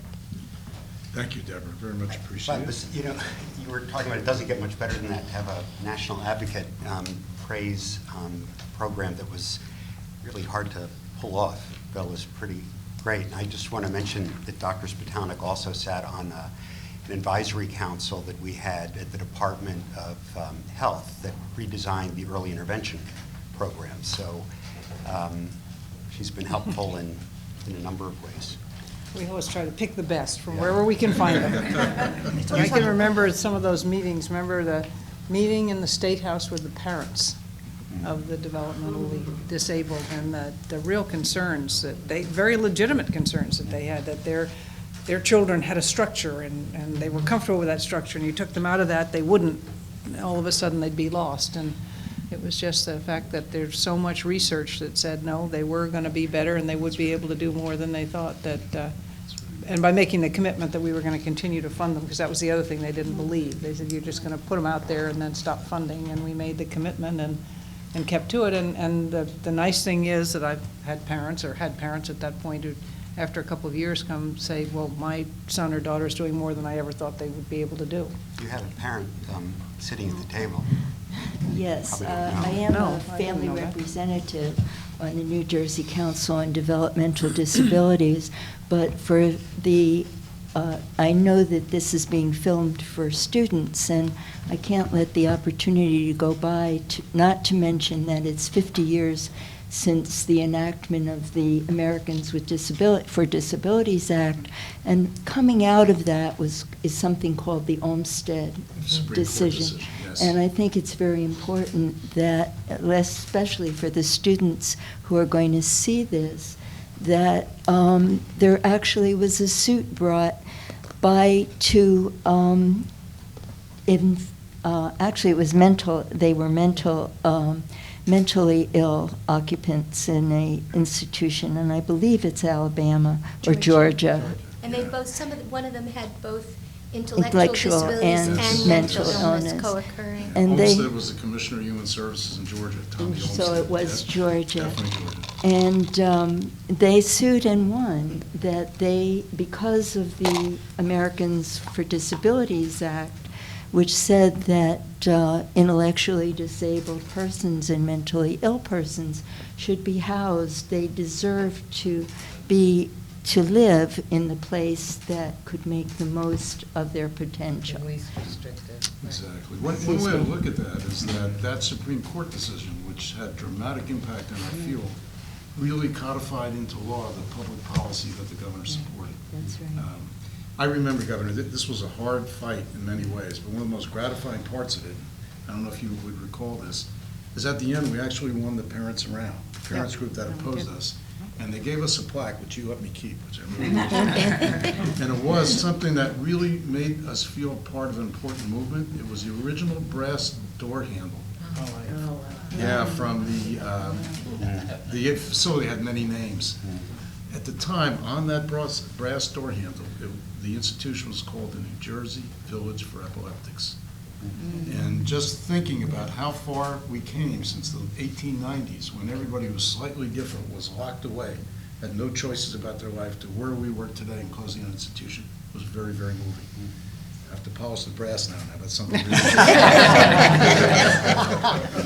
Brian, didn't you also have something from the institutions? No, I have one of those handles too. Yeah. Good for you. I got the office, I got the policy offices. Well, it was, There were right keys, before you- too. There were keys. I think you got a key. Right before you left, we went down to the vault where 7 years of gifts had accumulated. We all took different things. Are you sending them all to us? But this was a tough one, and I think it was a re-elect year, was my recollection, and McGreevy was really, the unions were behind him. We had a lot of fun things that re-election. Yeah, that was A couple of big that issues. was the political context in which this was happening, and the unions or some other group funded a lot of billboards around, right on Remember that? 29 where I Route one. live. Yeah. And And Route right one. near 523, that you passed near Yeah. and it was parents, and the unions, the message was that we were doing this for budget reasons, that we're going to save money, and that was the political atmosphere. And so then after it was over, the election was over, the billboards remained, because sometimes if they don't get whatever they call it. So Re-rented. but it really upset you, so I asked Mike about it, and I said, can't we do something to get those billboards down? And so he had the state committee, you might not remember this, state committee. Deny it, Mike, deny it. Spray replace painted them. And they were just white then. But you were really disturbed by passing those every day. But I do remember it was such a political environment that it took a lot out of you. This was one, because we finished them, and then I think Brian, of course, always wanted to do more. And he said, let us breathe for a second, because it was a tough one. I think we also tried to use housing money from GCA. I wish I remembered the particulars, that there would be a place for these people to go. You did even more than that. I don't know if you recall. I this. don't. The political opposition in the Monmouth County area was enormous. Well, we were just whispering about that. And they already had several substandard boarding homes there. Right. So what you worked out for us, which really cleared the political decks, was the opportunity to move out those boarding homes to better, and the people to better facilities throughout the state, and to dedicate that land for, I believe it was affordable housing Right. at the time. It was So- part of the housing theme that you had, affordable housing, how many units could we build? And the wonderful HMFA really jumped in to help, and they were very creative in the housing money we had from GCA. So we had a housing policy. We used to say it was the first time there was a housing policy in the state of New Jersey. And you built, I wish I knew the number, thousands of units, and accommodated many people, and I don't think you ever got credit for that. And even like Debbie and John, her husband, I remember they were very much in favor, and my husband was a diehard Democrat. For the first time in many years, people gave to the Republican Party because they were so happy that this was actually getting First and done. only. But also, First and last. I think this, but also I think the work continued, even if it was not in the visible action of closing another developmental center, in that there were a huge number of families, as there continue to be, on the waiting list for community services, and to continue to support the development of group homes and supported living, both with HUD, with Section 8, was, I think, sort of the next generation of issues of really building a community where everyone could have an opportunity. And I think this is a story that you mentioned, and I recall too, the U.S. Department of Justice was actually pushing us to do some of this because we were housing so many people in large institutions. So we had that push, and we were behind. But I think the success story here is the successful execution of it, and not retrenching when there was so much politics involved during a re-election year. Yeah, if I could on this, Governor, this to me, and I was not really directly involved in this one. I just watched a lot of you folks go through an awful lot in getting this done. And but this to me is one of the very best examples in your administration of evidence-based decision-making, of then a proposal, that a solution that was developed was brought to you. You gave it the green light, and as we were kidding around a little bit at the break here, how when you went in with a proposal, you better be ready to execute the next day, because you often said yes, and it was ready to go. And but then the politics of this would have been very easy to back down in the context of this, particularly the election year. And you just didn't. And I have to say, as someone who dealt with the politics of these issues regularly, you have to sustain a level of commitment for a period of time until you get the opponents to understand it's inevitable. It's going to happen. And then once you get to that point, they have to start to compromise. And then you start to find out what their real problems are, and then you can bring them in and start to address their real concerns. And you went through that process here, and ultimately, the other thing too, this proposal, this solution was properly resourced. This is one of the problems that we have right now. And again, having stayed in Trenton and watched some of these grand proposals be made over the years, they simply lack the resources, and then the follow through. And it's really great to hear that report on what's happened, since then, because often what happens is you get through the announcement, you put out the solution, you start to get through the politics, lack of resources, lack of follow through, lack of execution, and all those things in this case were done. And again, I think it's first a credit to your leadership, but the folks here really was a fantastic. Well, it really comes down to all the people who were involved in the implementation, putting together a comprehensive plan that did it all, that looked at where the resources were going to come from, and what we could do, how we could meet the demands that were going to be, because you had to be able to answer those questions. Yep. Because they were real questions and understandable questions from the people who were opposed. Absolutely. There was, maybe still is, a peculiar civil services legacy to some of these facilities because, as Bill mentioned, they were vast and they had an agricultural component. And I remember when I first came to the department and was briefed on civil service, one of the classifications was assistant swineherd. Which I assume was a legacy of those days. I was going to say, Jay, there were days when I felt as though that was my civil service. There's also, I think, a very positive community development aspect going further, that the property in Montgomery Township is now one of the large buildings, which in a sense people felt somewhat warehoused living in, is now a community center. And one of the buildings is also, I think, used as a school. So I think there School's are... across the way, and then they've got a park there. And so I think there really are ways of they could have that. That was not part of our remaining- incentive to them, not to get too upset in the Right. township. And Marlboro also got some of the land to use as a park, a parkland for Monmouth County, which worked out well. Mike, I really like your point about making it clear that this is going to happen. And I think the governor did that. I remember being, I don't know if you remember being on 101.5 and feeling some tough I tried to emotions put about those it. times out of my mind. But we stood there, and I think you sent the message that you were committed to this, you understood it fully, and you were to stand by it, and I think that kind of brought us to the tipping point to make it work. Brian, you probably spent a good year on this. Yes, he Do you have any did. stories to? Well, I have one story on a related topic, which again points to the governor's commitment, which is once you've established the community services, one of the major issues over time is the pay of the direct care workers. And that was a major issue in the communities that we built, both in the developmental disability side and in the mental health side. And I recall one of those wonderful budget meetings we used to have when we were all sitting around with the governor, and we had our friends in the Treasury Department. Remember Betsy Pugh and Brian Clymer, and Bill and I used to conspire. Yes, we did. to bring to your attention, Governor, in the budget session. We would always wait until the last budget session, and we'd bring it up, and that we need to do a cost of living adjustment for these folks. And I recall one point, and this is where you put policy forward and made decisions. We had put money in the budget that came to you in human services, but we hadn't done it for other human services in I think OVR and in the drug and alcohol programs and other parts of the budget. And Betsy said to you, Governor, if you're going to do it here, you have to do it in these other places. And you looked at her and said, this is good policy. We're doing it everywhere.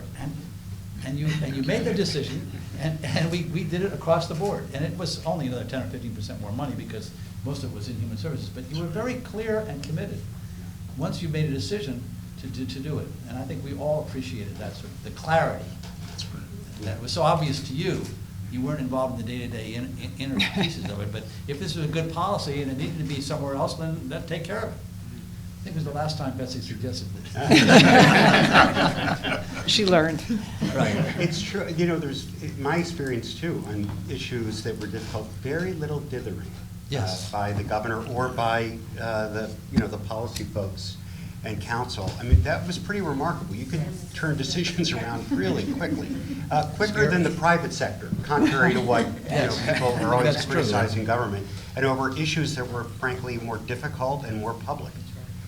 You'll recall, Governor, also that you may recall in the last budget address that you gave, the item that was a very controversial item where we had identified some dollars that would allow for $1 a year increase in the direct care workers' pay. And they went, Bob, I don't know if it was you or someone else, so that particular announcement went in and out of the speech 3 or 4 times. And I would have to go down the hall. And you were generally a pain on those speeches. It You kept trying to slide things in. We did. And it brought the House down. The applause from all 4 caucuses in the legislature when you were addressing them on that budget speech, I think took all of us by surprise, including you. And it was just incredible, the feeling of reaction that you had, really understood the need, had a commitment that was across everybody. It's not Democrat or Republican, it's not House or Senate, it was all 4 caucuses. It was an amazing example of doing the right thing and being out there on something And we actually had enough money to pay for the raises for 2.5 years. 2.5 years, which is an incredibly responsible approach to government. It was also a great example of how to write a good applause line. You get credit for that. It really was. We all worked it together. I think the other part that reinforced the team spirit and whatever that I haven't seen in all other administrations that worked for me is that when we as cabinet officers felt very strongly about a point that you might be differing on, you always heard us out. You called us in.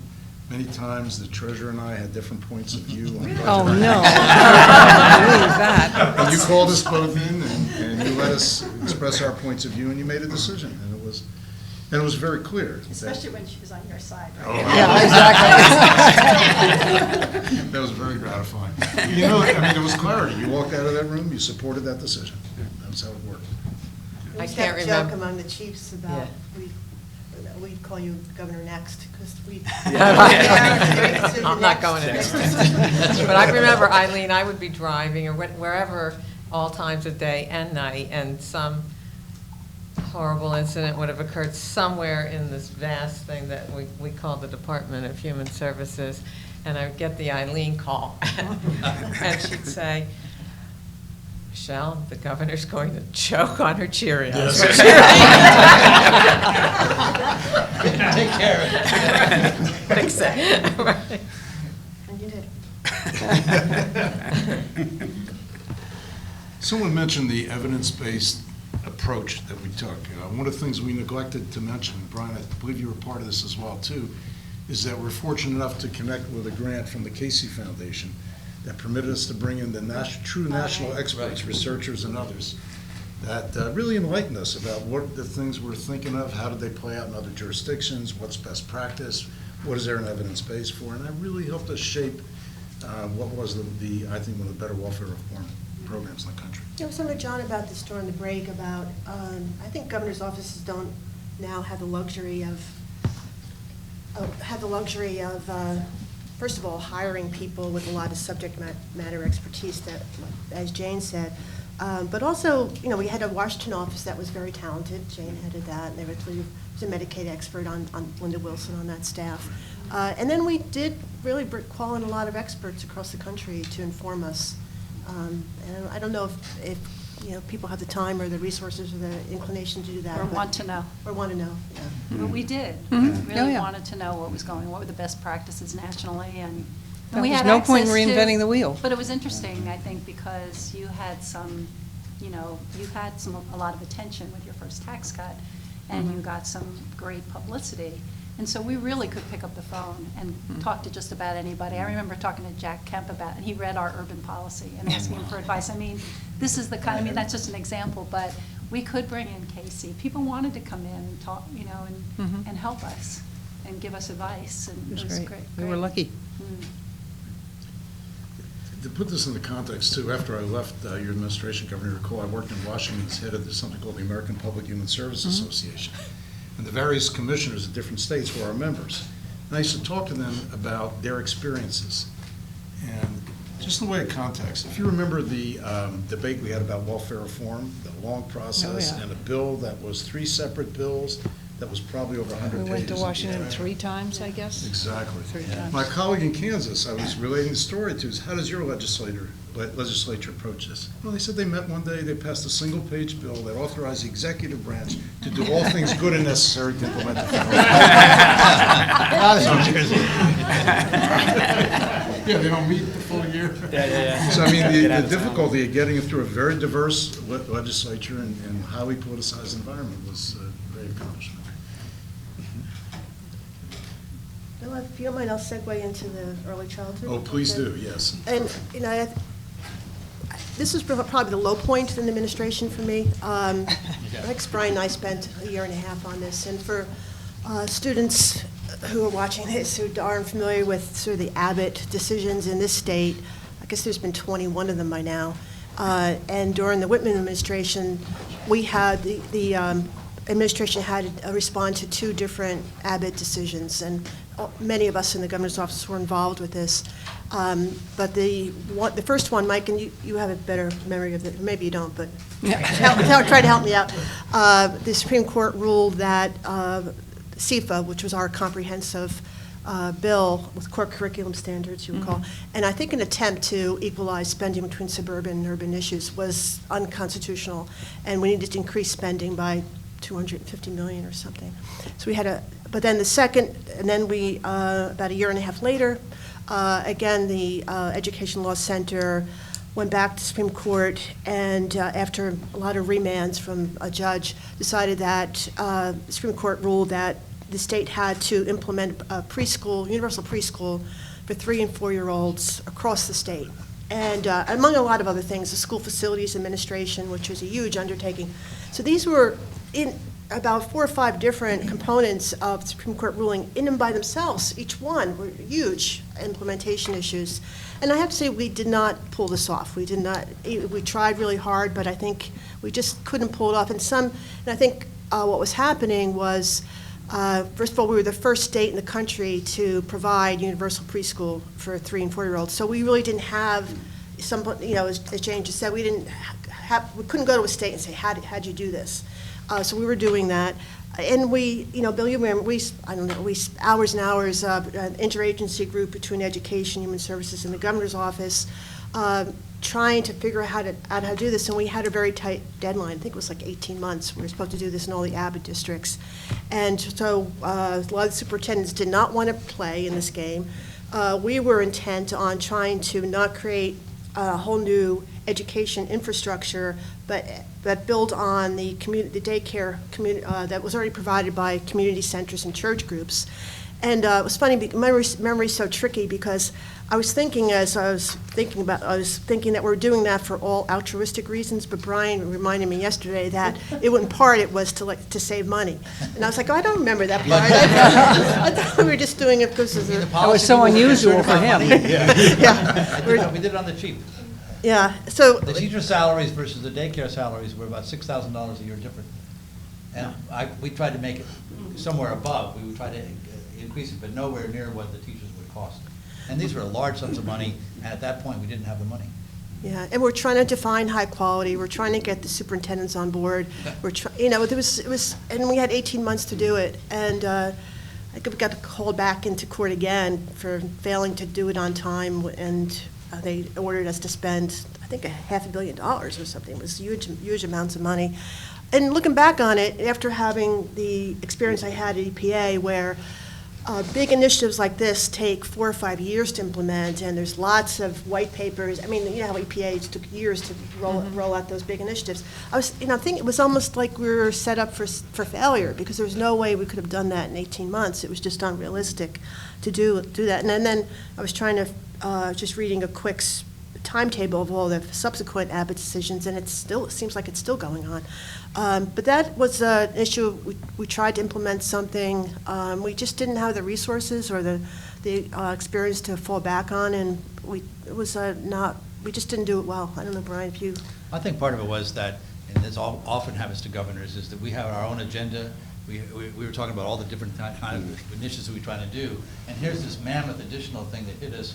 I remember being a cold, gray January day or something, not too far before the budget, and suddenly, as you said, there's like this $500 million a year thing, which is huge, just unprepared for. It came out of not the clear blue sky, but pretty much, and it wasn't we didn't have the time to plan for it in terms of the financial piece of it. And then you had the problem, I guess, of the school system really wanting to the teachers union and the superintendents really wanted to have that money. Is that the one? What was the one that we sent the letters to the teachers? And we didn't have their home addresses, but we had their individual names, and we sent them bulk to the schools to try to get a message out on one of these and this, and they sent them back to us in bulk. The schools sent them back. I don't know why that wasn't tampering with the federal And as mail, my recollection, or my understanding is that the subsequent governor, Republican governor, Donald DeFrancesco, agreed with the superintendents to have it run at much higher cost, but through the school system, so that we sort of lost our approach to building on the child care system. But just out of curiosity, I looked to see whether evaluations, some of the context of which we were operating was one of the speech lines that we often put, Bob often put in your speeches, was that New Jersey was spending more in education than any other state in the country than any other country in the world, right, Bob? Is that the sentence? So, yeah, said it many times. You can't remember stuff. Only when it's a good speech. You may have stayed with me. So here we, spending so much money on education, and we're told we had to spend, $500 million more. So, I think there was my recollection was you were concerned that this money would not that money doesn't matter, money does matter, but money spent wisely matters more. And money spent not wisely just leads to more cynicism about government being able to do these things, and that was your worry, as I recall. But it was so anyway. So I just took a look to see if there were any evaluations, what the results were of all this money, and Teachers College at Columbia University had a day-long symposium about a year ago looking at the Abbott decision and what happened, and they showed positive results for preschool, but not results in middle school and high school for the Abbott districts. So it's sort of interesting to see what happened to all that, because there was so much focus from the Supreme Court getting this up, but very little on the outcomes or what was going to happen, what should happen. It was all spending. And then I was surprised to see there was actually an Abbott 21, which we were dealing with Abbott 4 and 5. So it goes on. Never ends, no. Bill, but you, Dave Hespy, myself, Brian, and then I guess about 10 staff people really spent many hours trying to figure it out. Yeah.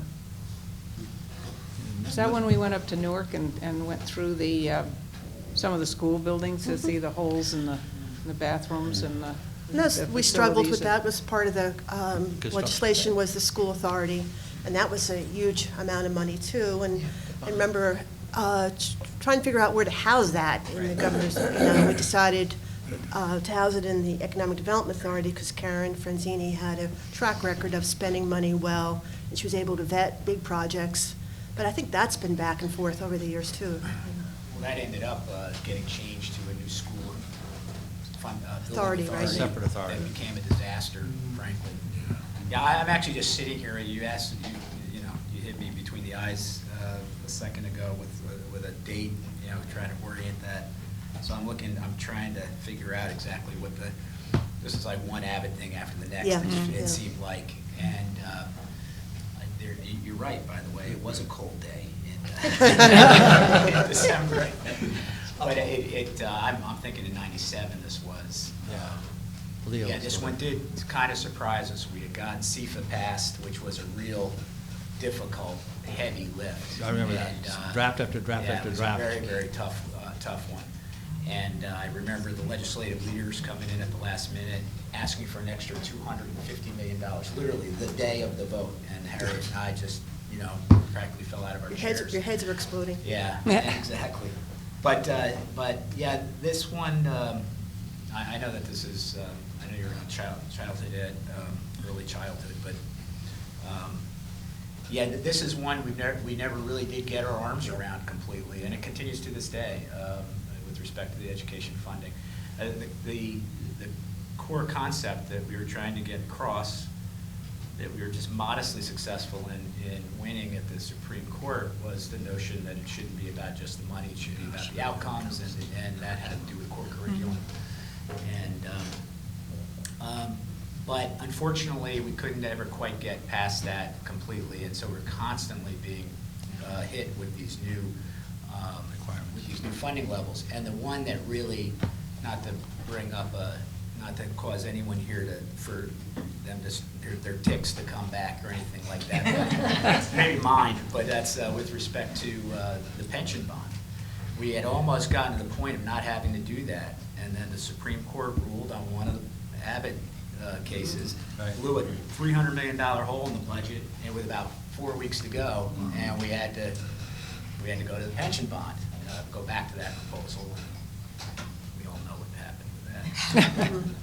I think in CFA, wasn't there an attempt to cap the suburban districts to sort of try to equalize, and that the legislature didn't want that. That's They right. took the cap off. Yeah, the cap, and that was, Yeah. that was what, we thought that would be that would address a constitutional concern if we Mhm. put a cap on that. But, I'm sorry, David, tonight, that's a whole nother, whole nother long But discussion. Again, this is, in a state like ours where there is extreme wealth and extreme poverty, and I remember this discussion about capping the suburban districts and increasing the urban districts, and I think it was like 20, that study I looked at Teachers College, the urban districts now spend 20% more than the state average. So it's a significant amount of money. That your concern was that this would somehow backfire and the suburban districts would, and you did see that play out in the legislation. Legislators took the cap off. So Here's my memory. Not only was it a cold day, I remember getting off a plane with you, Governor, when we got the news. We had been to Washington, D.C., and we heard, it's like, oh, God, what are we going to do? I think we thought with a lot of Abbott that if we could get accountability, we were very concerned that we're sending all this money to these school districts and there's no accountability. And I'm not sure we ever did get the level of accountability. To this day, I have some exposure to an Abbott district, and I cannot believe the waste that goes on. So I remember that we thought, well, we'll just have to implement accountability and standards and make sure at least we're getting, something for our money, but that was a challenge. And of course, the suburban legislators didn't want the cap. They just didn't want the cap. Many times these initiatives, even though if we're not as successful, they're picked up on, and it's part of the longer struggle. Brian, you remember you and I went around the state, tried to convince everybody to change the child support enforcement system in the state and take away the judicial, county, and other roles that were more executive branch. I recall on a holiday, I think maybe like Veterans Day, going over to the state Supreme Court office, the administrative office of the courts, and having a private discussion with Debbie Poritz to try to change her mind on that. As you're suggesting, totally unsuccessful. We tried. No way you're going to ever do that. We were making the argument to the court is that here you have in the Human Services Department these excellent bureaucrats, folks that knew how to do their job and knew how to do it well. And why was the court in the business of collecting from the child support payments, and another kind of administrative function? The court should do what they do best, which is making legal decisions and not trying to run a large bureaucracy, and that two bureaucracies needed to be better coordinated, and she just wasn't having it. Yeah, it was actually starts even earlier than that. I had met with Judge Lentz in his chambers. Yes. And explained it to him, and his response to me, he said, you're probably right, you make sense, but I don't want this to happen at the end of my tenure, because I know you in the executive branch, you're gonna economize, you're gonna consolidate positions, you're gonna save money, I don't think I wanna do this at the end. If you remember, our response from Chief Justice Poritz was, well, this is the beginning of my term. But I think it set the tone, that the effort, all that effort wasn't really lost. We also had some key legislator who didn't follow through for us on some promises, if you remember. Yes. Well, you want to name names? I remember being involved in this too. You were. You were very helpful. I thought we had an agreement, with Debbie, number one,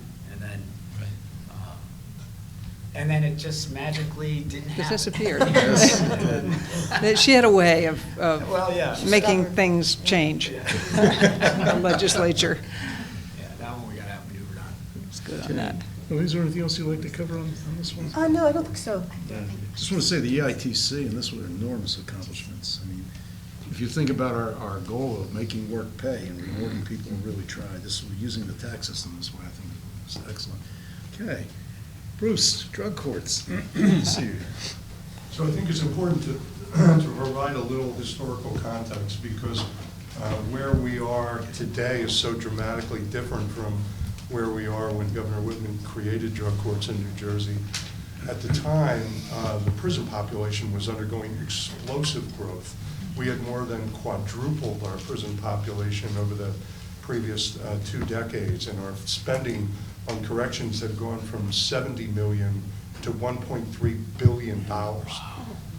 The governor came into office with a Supreme Court decision that said that the decision that was handed down after the November election, before the inauguration, said you have to get state inmates out of county jails, which was how corrections was dealing with the very serious crowding problem they have. They were backing up inmates into county jails, and we were spending $100 million a year paying counties to hold state inmates. So that just dramatic, explosive growth.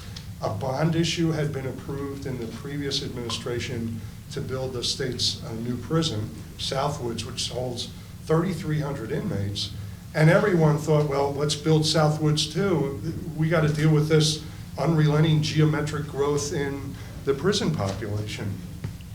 The way we had really gotten there was that at the height of New Jersey's crack epidemic, we had enacted what is now referred to as the CDRA, or the Comprehensive Drug Reform Act. And we had definitely come to a fork in the road where we could have approached addiction as a public health issue or as a criminal justice issue, and we had decidedly taken the criminal justice road.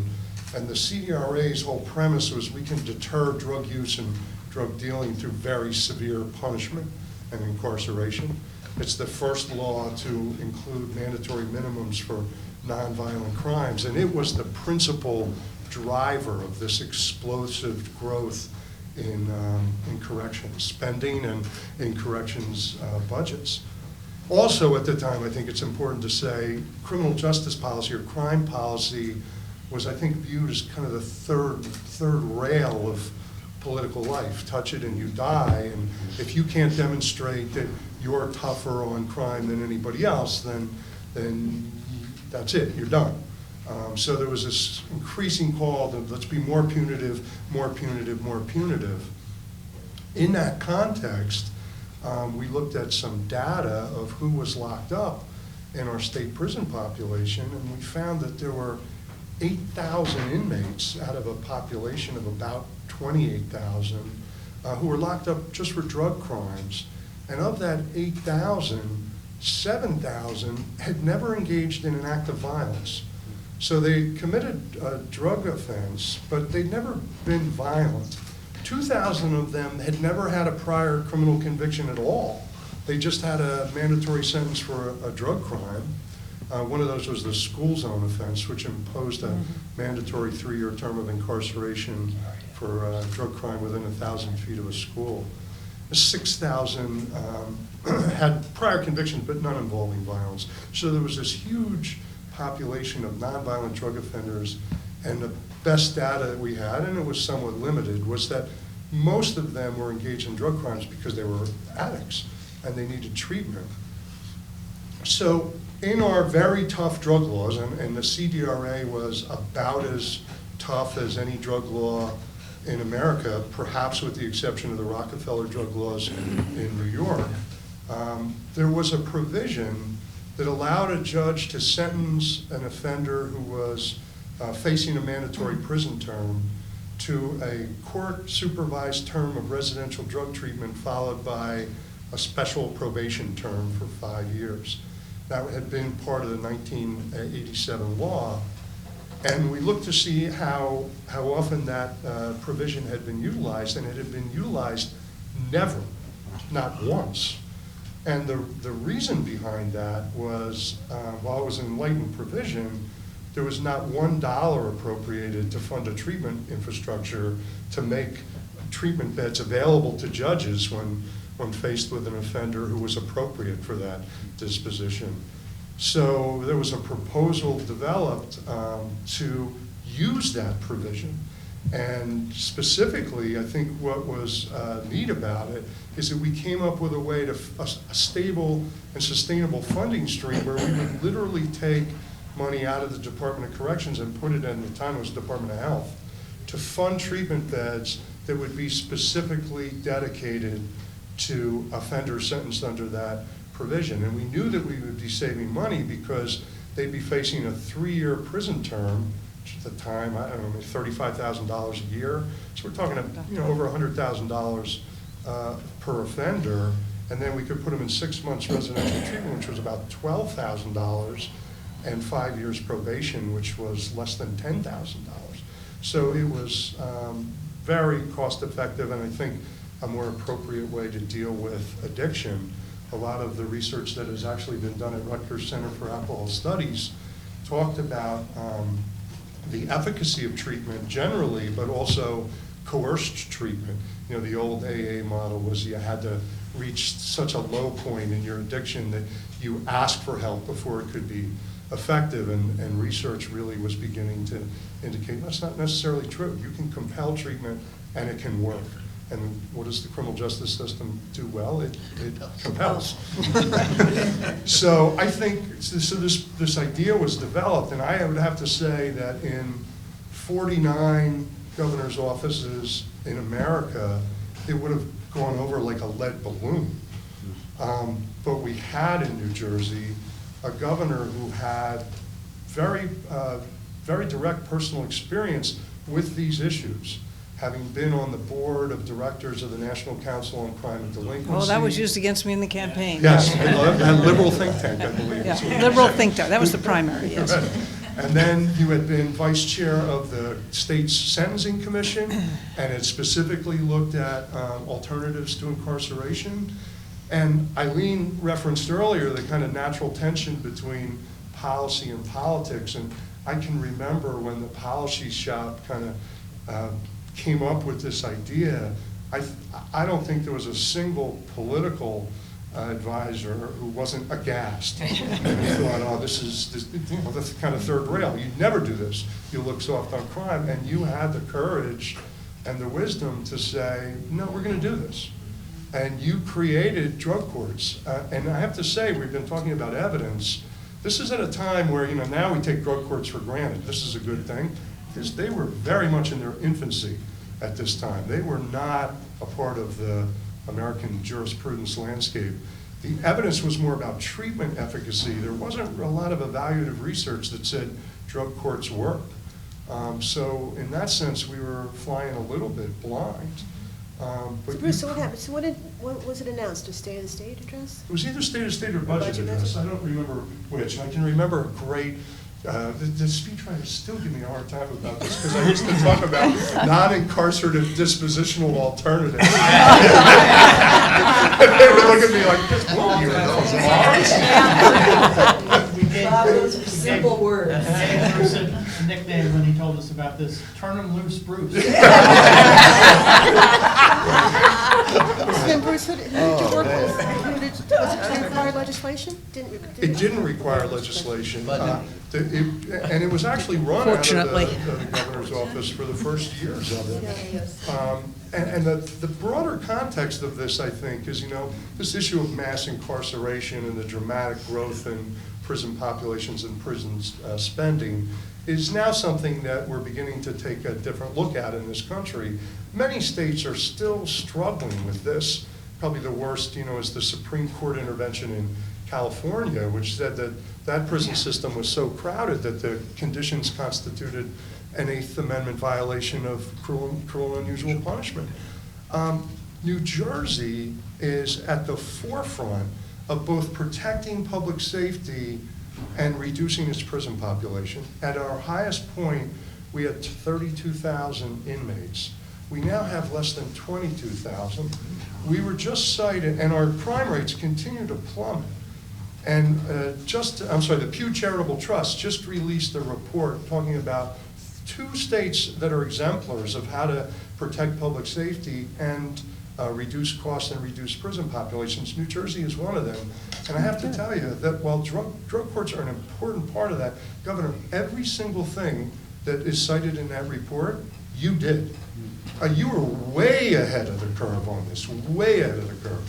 And I think you had a political courage, and I think fueled by your real knowledge of this area, that enabled you to do things that I think were very politically risky at the time, that I thought were great policy, and we now know in retrospect were demonstrably effective. How many drug courts are there now? Oh, now they're statewide. And it's funny, there's a lot of resistance in the judiciary to this at first, and now when the administrative director of the courts goes for his budget hearing, it's the number one questions from the legislators about how are drug courts doing. They love them, they're popular, and people's lives are saved. Not only is crime Yeah, reduced, no, that's more not only important. do we save money, but people literally, their lives are saved. And when this started, I remember the law enforcement folks were so skeptical, and they used to derisively call this hug-a-thug.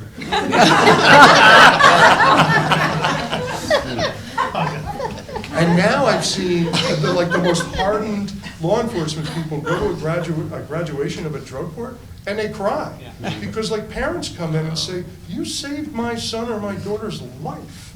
They would be dead without this intervention. So tell us, how has this affected the access issues? How did you affect the access issues since that availability of access to treatment was then? And Well, unfortunately, it's been a fixed pie.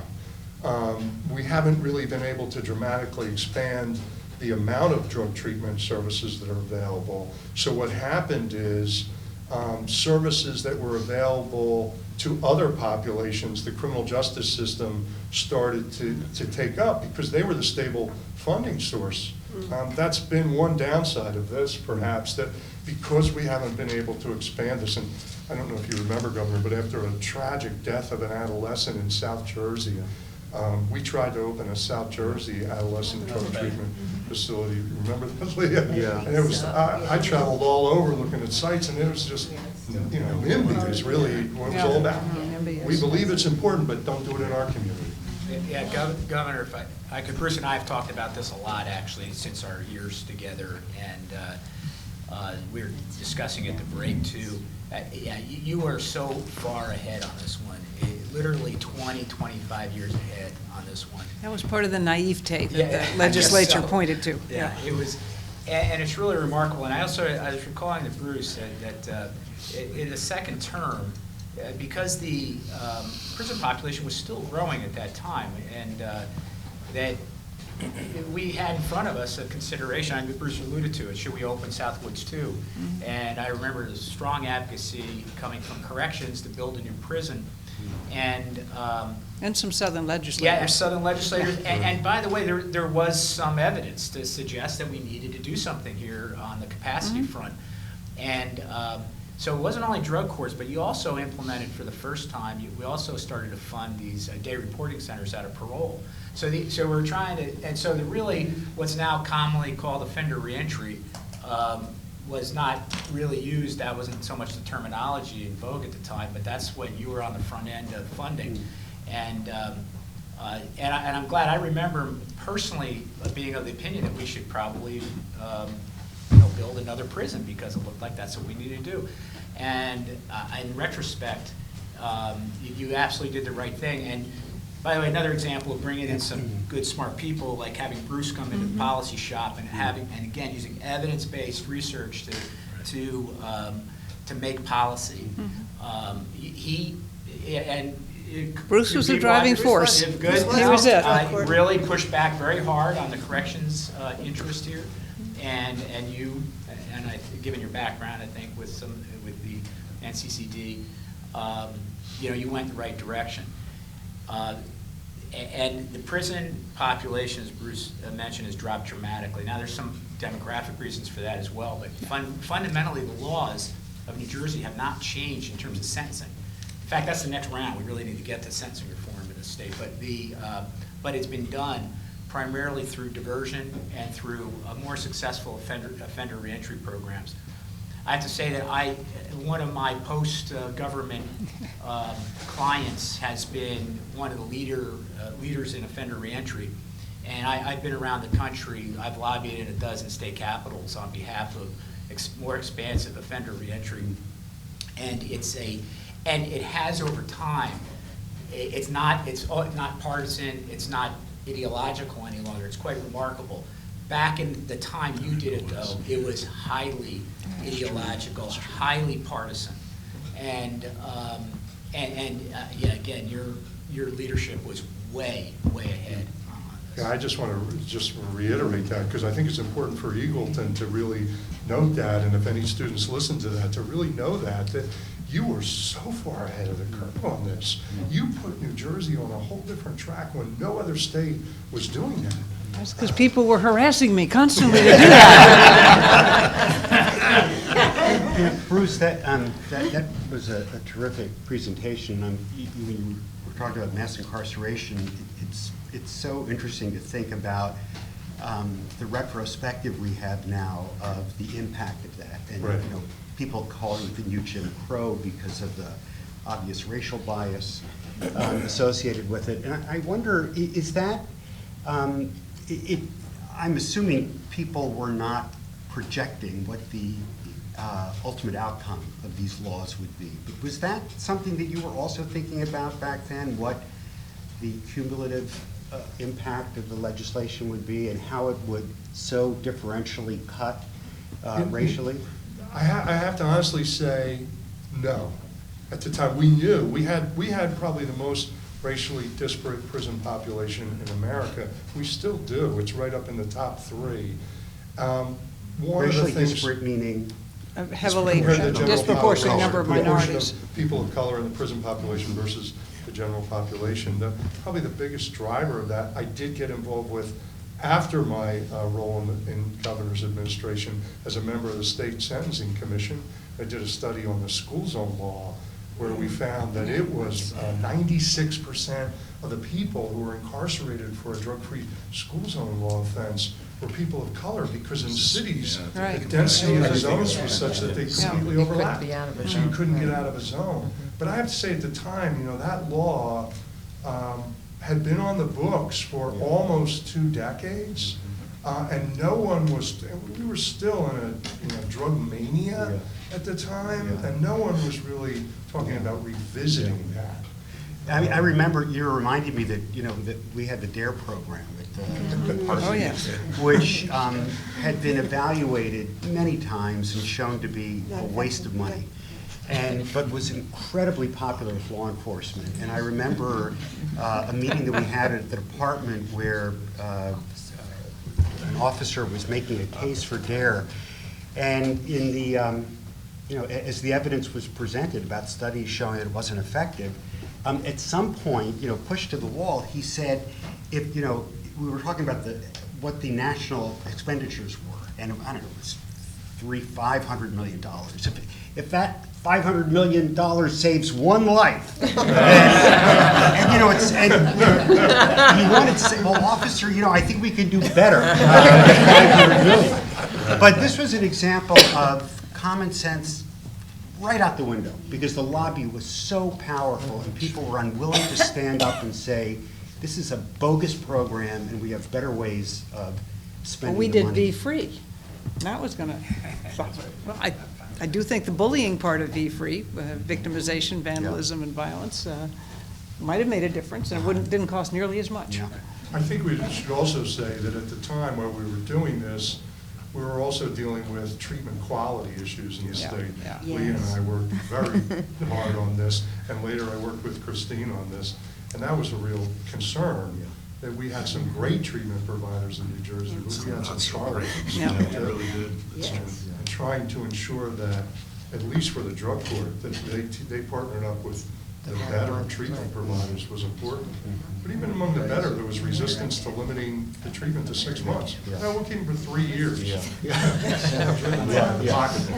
Bruce, one of the other accomplishments with this, and I appreciate your comment on this, was that the drug courts kind of opened the door for further therapeutic jurisprudence. So we now have mental health courts, there's domestic violence advocates in courts, so really opened the door to the courts to look that there's a better way with dealing with populations affected by these issues. The one point I wanted to make was our treatment modalities were so limited. I mean, then it was methadone maintenance, and that was the way of choice, but that only worked for the heroin and the opium addicts, and we had crack, and we had all these other things floating around, and we really had very, very limited ways of addressing them.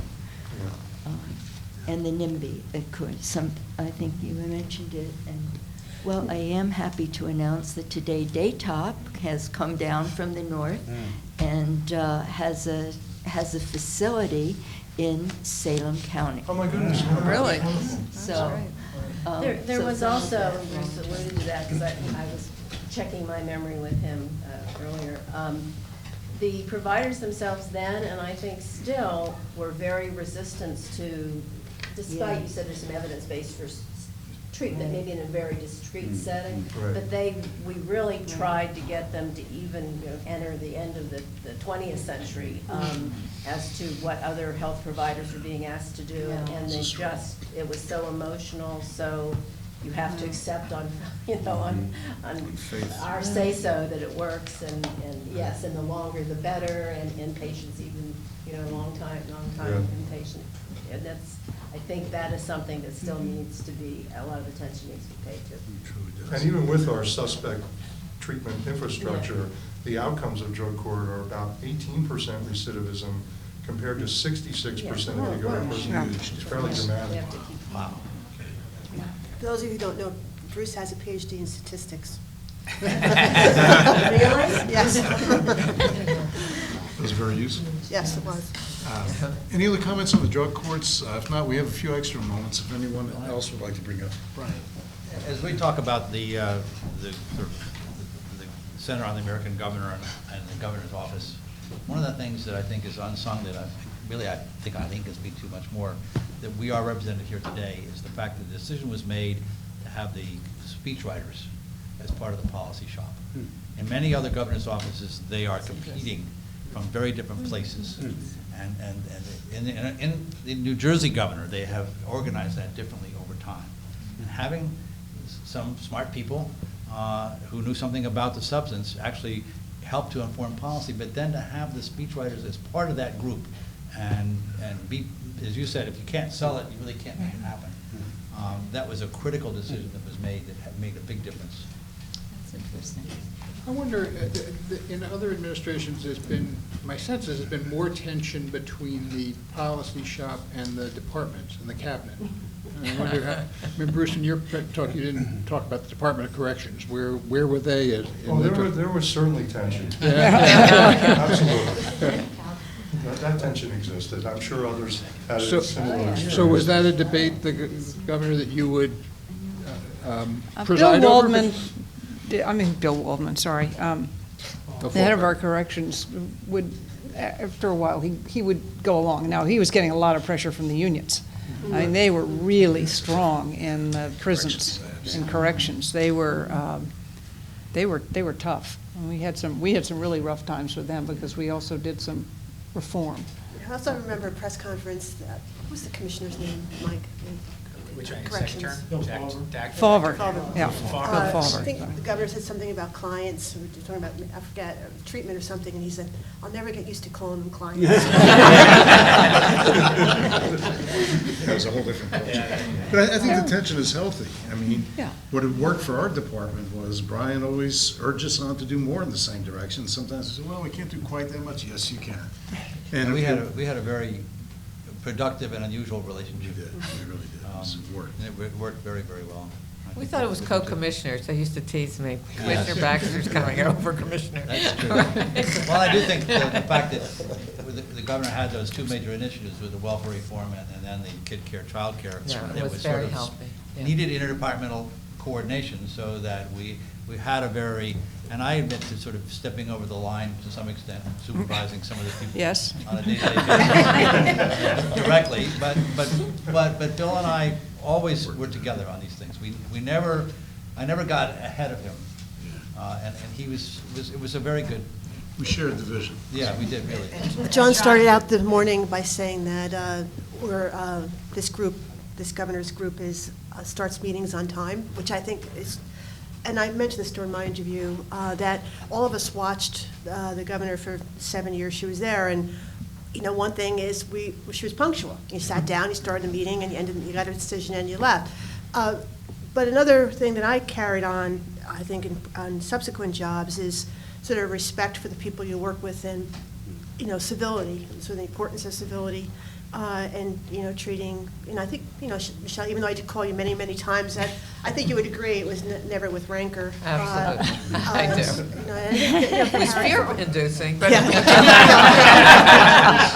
for all of us, I think that was what we learned. So that's how you treated people. But also, I think one thing, I don't know if it exists anymore, I'd be curious what other people think. I think a lot of us in the room share a belief and a dedication and commitment to government at its best.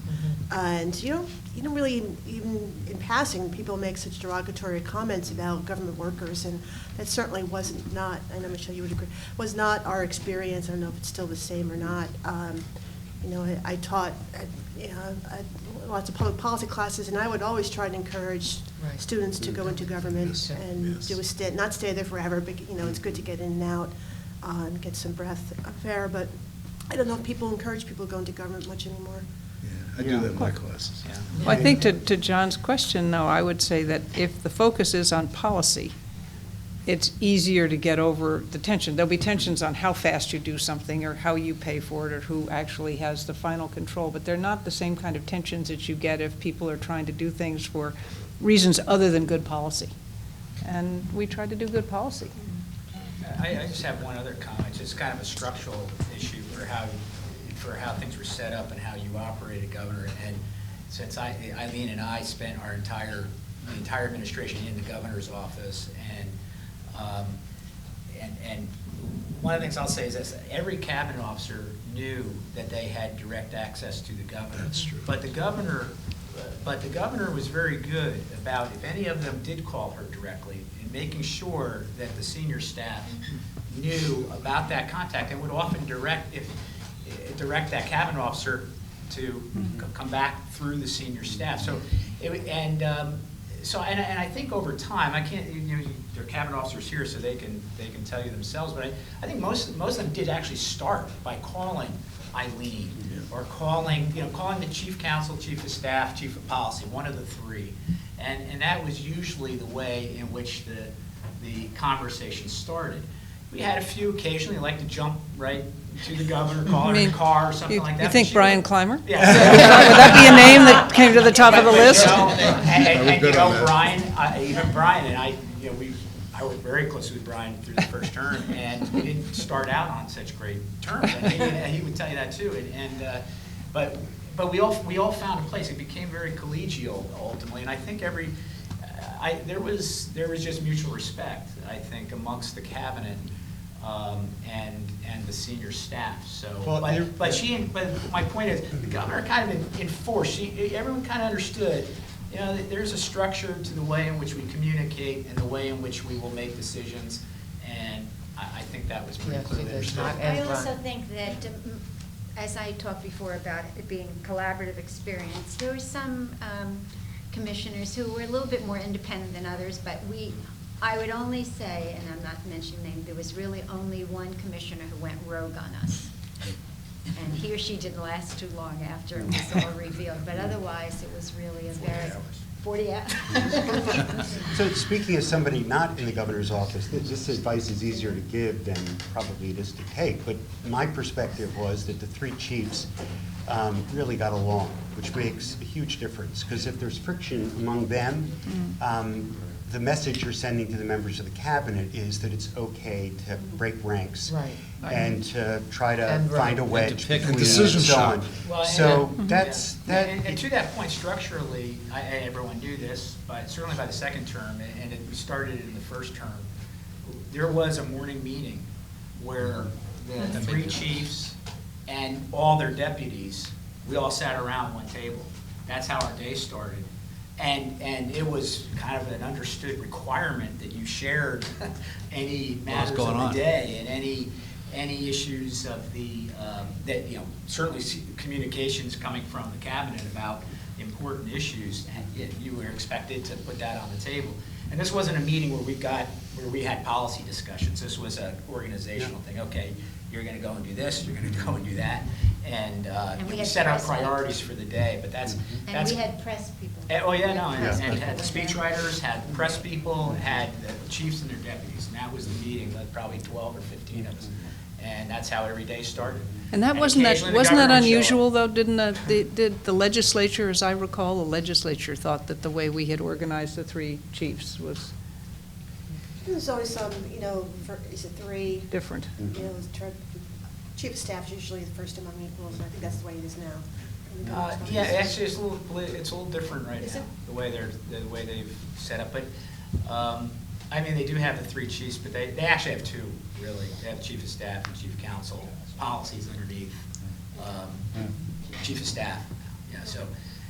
But yeah, I think we had it was again, very collegial, but we had our structures, and those structures, it was, and everyone understood what they were, so. I also think it was very clear to the departments that we had a responsibility to notify the governor's office. I mean, Mike, whenever something was brewing in our own department, or something had the potential to explode, so that the governor would know about it and be prepared, and then we would start writing the kind of things that she would need. But I think that was a responsibility that we felt, certainly felt at Health, and I'm sure Human Services and the other departments too. We did not want anything happening that the governor didn't know about. And that's an excellent point, Rita. And the other side of that was, I found that staff were comfortable in bringing issues because you didn't get hit on the head with a hammer as a result of that. You know, there was On a variation of that theme. And you won't suffer as a result. And it's worse not to Kill get messengers. I think one of the things that hasn't quite been said, but it correlates to all of this, is that we were given tremendous latitude. Really, a lot of rope with which we could hang, no, a lot of, but when I see subsequent administrations and how command central it is, as long as we were open and forthright with the governor and her team, you know, for the most part, we were trusted, and that we felt that trust. I could not agree more. Something I always wonder about, because you've got the governor's office is the headquarters for state government, which is a huge enterprise, and you've got these three folks basically working with the governor who are basically the traffic controllers, and I've never been able to figure out how so few people, because obviously stuff gets backed up and some stuff takes a long time. Hiring was very difficult. Hiring good people could be very challenging because at a certain level you had to get clearance from the governor's office, and I'm not faulting you guys because you had limited staff, but we lost some good people because they couldn't wait. But how did you guys overtly discuss the balancing act between having some control and central messaging, et cetera, versus you gotta let the traffic move? I mean, that's huge. The governor, and I wasn't party to your initial thinking behind the structure, but I came in as a deputy chief counsel, and so the structure was set, and it was the three chiefs with the understanding that the chief of staff was first among equals, as Eileen said, and there was really very clearly set requirements or responsibilities for each of those offices. And for example, the chief counsel is responsible for all departmental liaisons and legislative contact, and that was pretty clear. So if there's anything, and chief of staff kind of stayed out of that, mostly. So anyway, the initial structure kind of dictated that.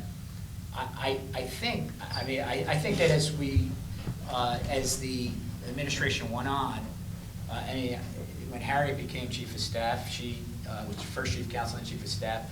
We had kept that in place. Then into the second term, we called three chiefs of Pete, right? So Pete was and we had all been in the governor's office the three chiefs had been in the governor's office for the entire first term. So we all knew each other really well, and to your point, as whoever mentioned, yes, we got along extremely well.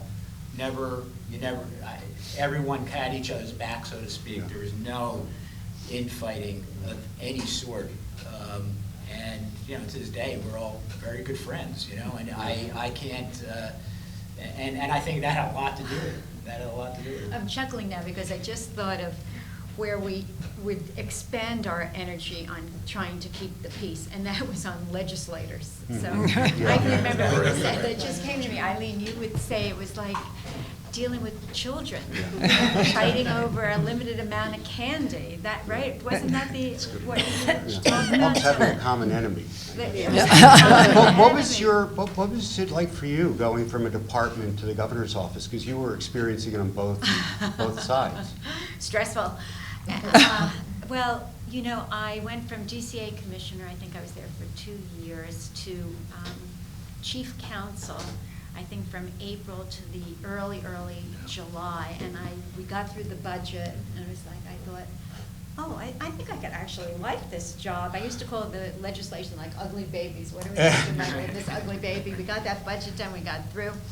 And then, you know, Chief Justice Willens told you that he was going to retire, he was ill, and you had a succession plan in place. And so before I know it, I'm chief of staff during election time.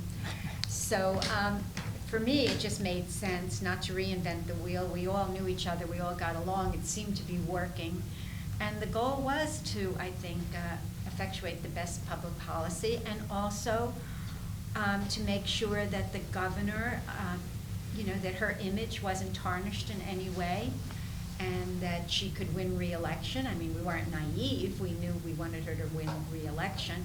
So it seemed like the most logical, effective way to proceed, and we really did get along. I can't remember, I mean, correct me or whisper to me later, I can't remember that we had any tension among the three of us, that we just, you know, we met. And sometimes we'd get a call if the governor knew we were meeting, and she'd say, did you check on this? And some other times the Senate president would call and say, well, what are you doing about this, you know? But it seemed to work. We seemed to work and be able to get the job done. And, you know, some commissioners, I don't want to make it seem, I think, like it was a little bit too you know, perfect. There were some we had to, some issues. some we had to, you know, to push them back a little bit. But for the most part, I think it was effective. It was effective. We were getting very close to lunch. One of the things perhaps we want to close on is another dimension we really didn't speak of. And the challenge at the cabinet level, and I'd ask other cabinet officials who might want to draw in, is how do you motivate a workforce that's predominantly civil service, have tenure equivalents, and/or union represented? Many of them had been there for many years. They had seen commissioners come and go, governors come and go, and they didn't get too excited about some of the great ideas that we had. But I think, and mine was the largest, I think we had, Michelle, about 17,000? 18,000, yeah. Employees. It was a challenge. But I think, you know, it goes to leadership, I think. And the leadership from the top set an example for all of us to follow, and I think we're relatively successful in many of the endeavors. I do too, and I think it goes to what was earlier said, that if you can stay on message, eventually the bureaucrats figure out that you're, at least for some period of time, you're going to stay. And that the support is there all the way up. That's right. And that they're going to have to just argue about the details a little bit. That's good. Well put, well put. The only thing I'd add, I'm thinking, in addition to what you're saying, the hygiene factors. The hygiene factors, we had a time, because of the expansion of senior services, of having to move a couple hundred people. And it's so easy in a bureaucracy to just let budget and, you know, say, oh, I'm sorry, you know, it'll be 18 months to 24 months before they'll move, or, you know, the electric won't be in, they'll have to, you know, suffer for a while. And I don't know, I know Bill and I, when Bill was there, and Kathy Mason, I mean, we'd be over at Quaker Bridge trying to rally the troops, and we did push. I mean, so that's so obvious.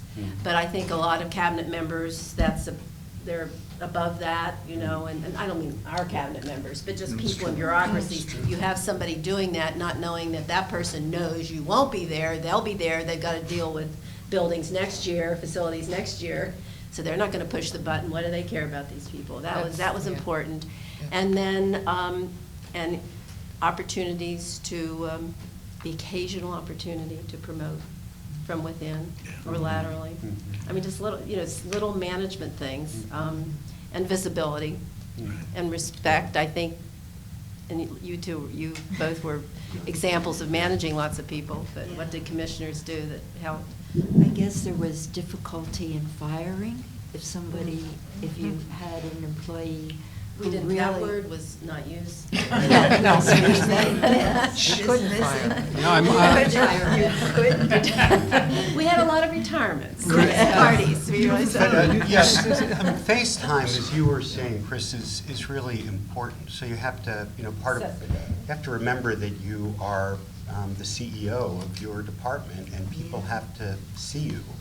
And as I mentioned earlier, that the governor's advice about delivering consistent messages, we used to have lunches, in different divisions where employees were free to ask whatever question they wanted. You do it, sort of regularly. We never told council that we had a gospel choir over at the department, which may have been a violation of the church and state separation, but it helped me singing in the choir to communicate with the more fundamentalist members anyway. But that is that's I think a responsibility you have to take very seriously, because workers are cynical, having seen, and particularly in a Department of Health, where the average lifespan of a commissioner, at least back when I was there, was a little under 2 years. So they see people cycling through, and you hear more than once, "I'll be here when you're gone." Having said that, I found, and Michelle, you were saying this earlier, I was really impressed by the dedication and talent of the workforce. Most of the people there, by far, the vast majority, were mission-driven, as mission-driven as any organization I've ever been in.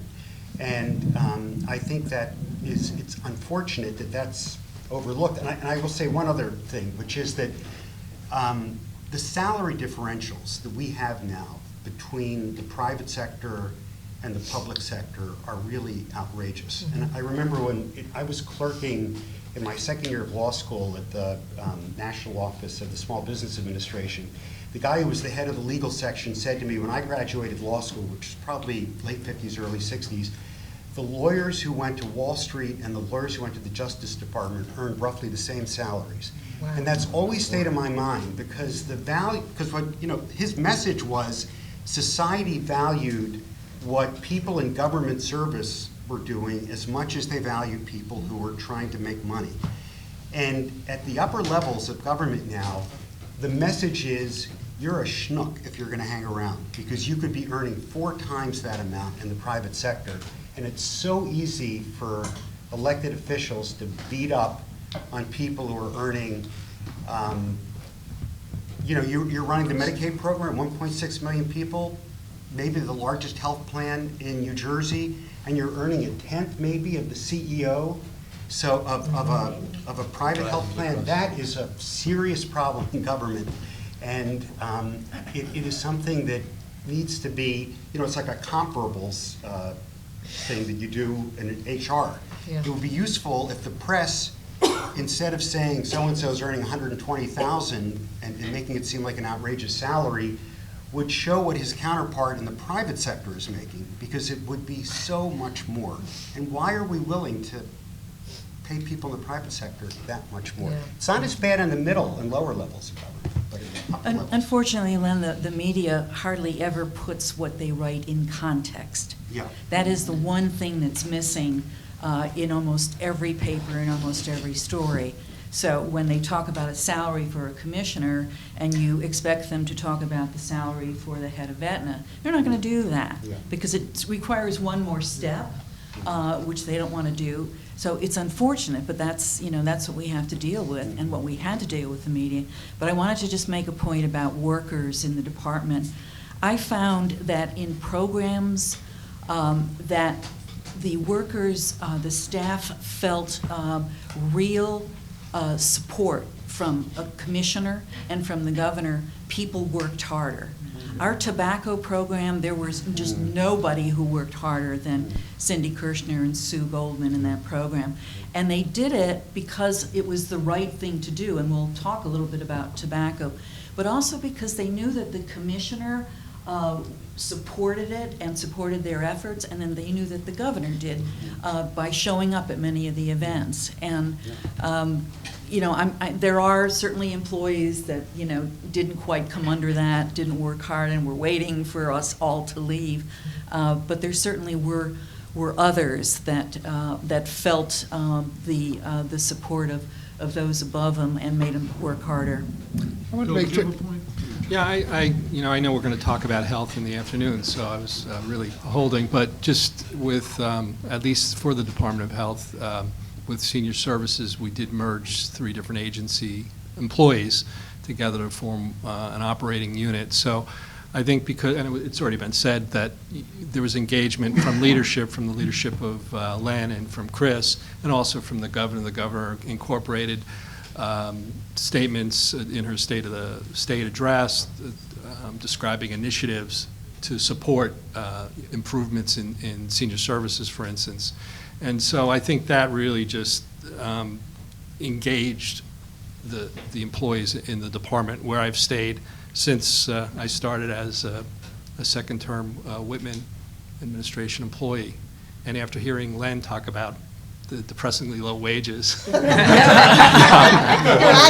it. He's got an interview now. Yeah, all right. He has to go to an interview. This might be a good time. Can I make, Bill, I want to make just one point in response to, actually 2 points. One is, on a positive note, the Eagleton Fellows, the 27 graduate students we have each year, do an internship in government.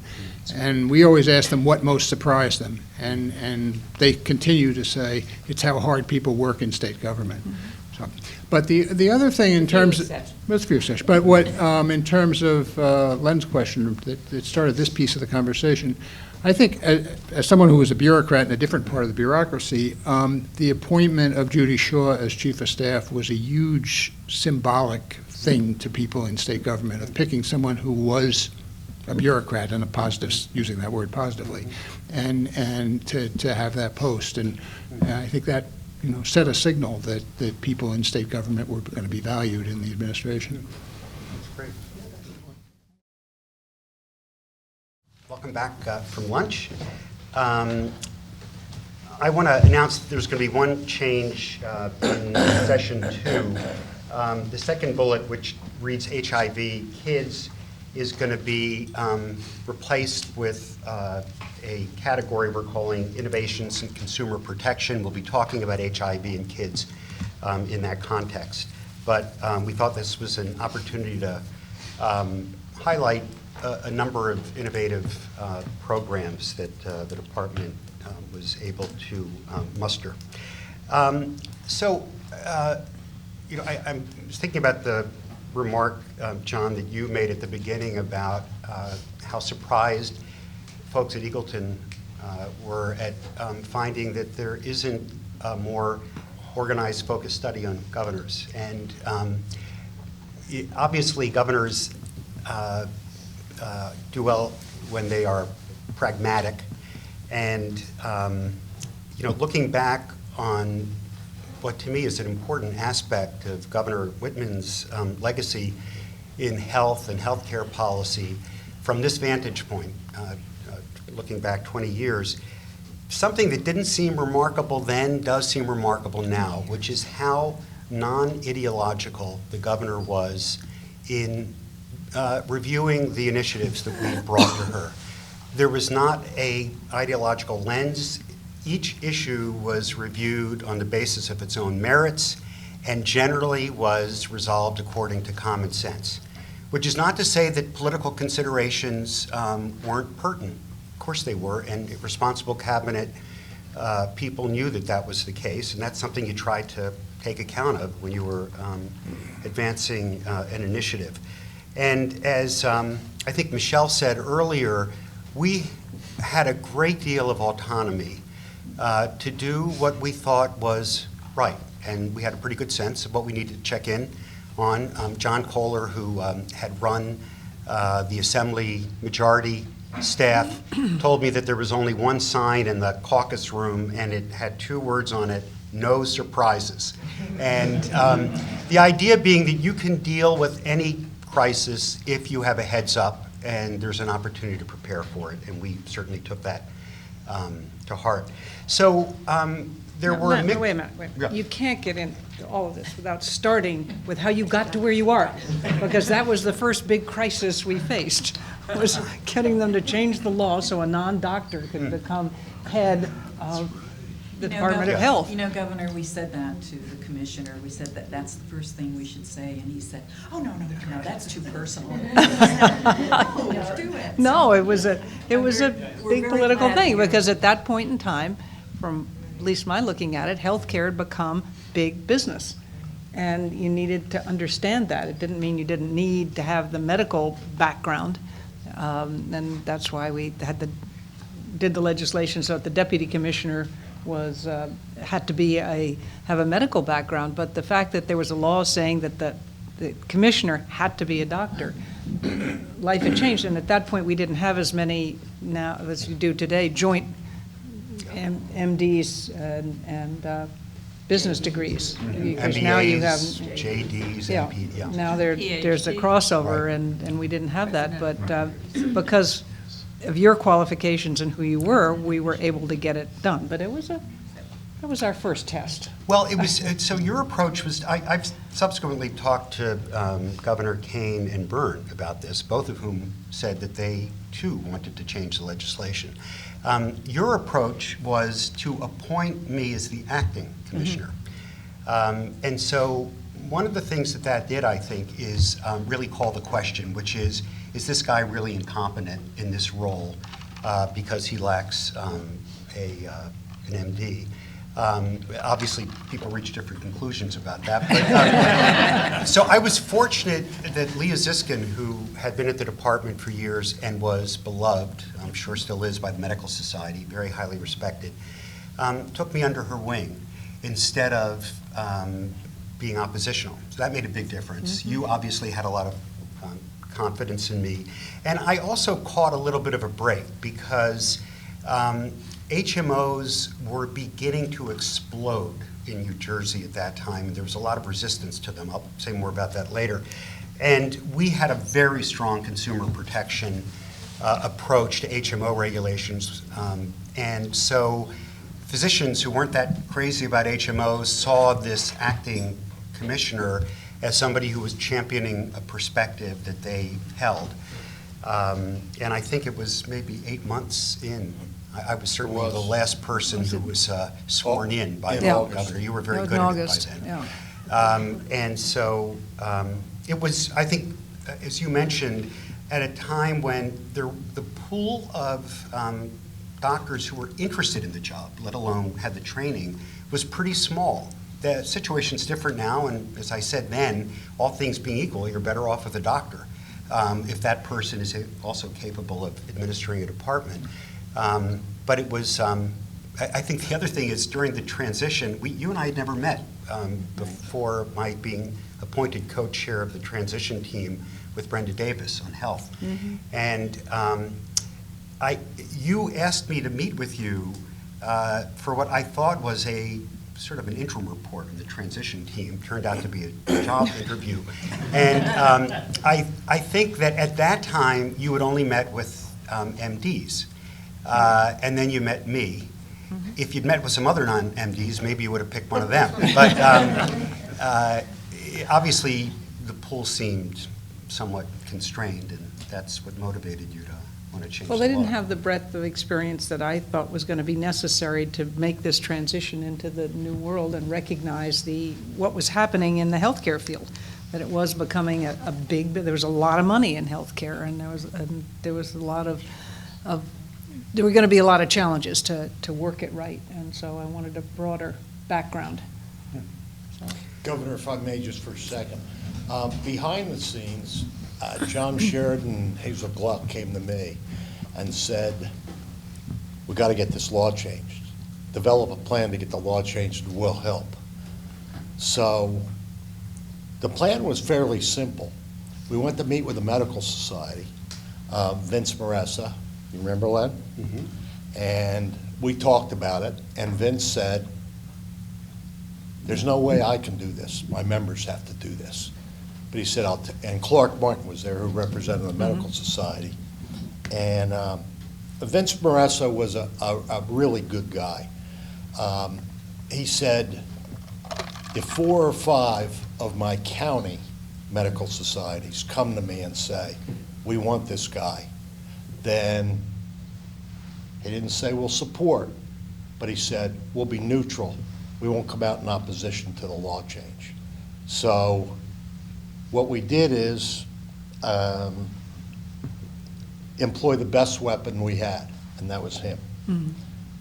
We had meetings with county medical societies, and at the end, some of these guys were saying, we don't need a doctor anymore. We got him. And they went to Marissa, and Marissa gave the thumbs up, and then we had to deal with the legislature, which is where both John and Hazel came in terms of helping out. They went to Donnie, a reluctant holdout simply because he wanted something quid pro quo, was Jackson Agra. So we figured. Surprise. Yeah, surprise. And Jack was a pretty good guy, so he got his quid pro quo down the line. We gave him something down the line. But that's essentially, Len was our best weapon. When they talked to Len, that was it. John did what he does best. He ran me for office. So I was essentially running, it was sort of like an election for 8 months, letting people, and it was a healthy exercise for me to get around and spend time with a lot of folks to let them get a sense of who I was and what the Whitman team would be like if I were leading it in the department. So Can I back ask to one thing about that? So was there any discussion then about your Republican credentials or lack thereof? You know, the governor. Knowing the governor, I have to assume that somebody told her that I am a Democrat and a liberal Democrat, for that matter. She and I have never, in all the years that we've known each other, had a conversation about my party affiliation, which I don't quite understand. But this gets to the non-ideological piece. You weren't the only one. I know I wasn't the only one. I No, think you that, weren't. As the Republican legislature pointed out to me Yeah, on several occasions. But, so if you think about the agenda that we were pursuing, we're going to talk about deregulating some facilities and services and certificate of need that we thought were unnecessary. We streamlined the process. We also, as I mentioned, created what people regarded as the strongest consumer protection HMO regs in the country. We went after big tobacco, which was a very powerful lobby. Frankly, in both the Republican and the Democratic sides in the legislature, with every tool in the toolkit, and you'll hear about that from Leah and Rita in a moment. We had very good relations in the legislature on both sides of the aisle. I was thinking, John obviously was a big part of that. Our legislative relations guy, Scott Alaco, I think was the first out gay guy in government at the time. It's amazing to look back now and remember what a big deal that was not that long ago. And he was very good. Yeah, so so I think in general, it wasn't just me. If you looked at the senior staff of the department, I would imagine, Bill, this is true, at your department and others, you had a complete range of people to my left and what we would call Tea Party. I was just going to say, not to your left. Not to your left, no. Maybe next to you. Yeah, I don't know I don't know how you would classify Greg Cook. I'll let John classify Greg Cook. But what was interesting, and we also had career people like Leah. We had a lot of new folks. We had people who were policy experts, people who were clinicians, people who had some political expertise. And this team of folks who otherwise would not have done business with each other not only became supportive of each other, but really had each other's back. And we used to say that if we could get something that senior management could agree on, it was going to do well in the legislature on the regulatory front because we were bringing a diverse set of views. And I was very proud of that. It was for me, the most fun was the senior team at the department and how this incredibly unlikely motley group worked so well. Most of the senior staff at the department were women. That seems to happen when you have hiring. We also had a nurse deputy commissioner eventually. That was the highest that a nurse had risen at the department until that time. And the three top staff, not including John, Leah and Susan Reinhardt, and it was like the beginning of a bad joke, a doctor, a lawyer, and a nurse come into BART. So it was a really diverse group, and as I said, the governor was not interested in ideology. She was interested in the quality of the ideas that we were bringing to her. So we're going to start with tobacco, because it's such an interesting and important story. Leah, who is the doctor who took me under her wing when I came to the department, is going to start us off. Well, I'm not going to quite start with tobacco. I'm going to start with Len Fishman as the commissioner, and I congratulate you, Governor Whitman, for choosing him.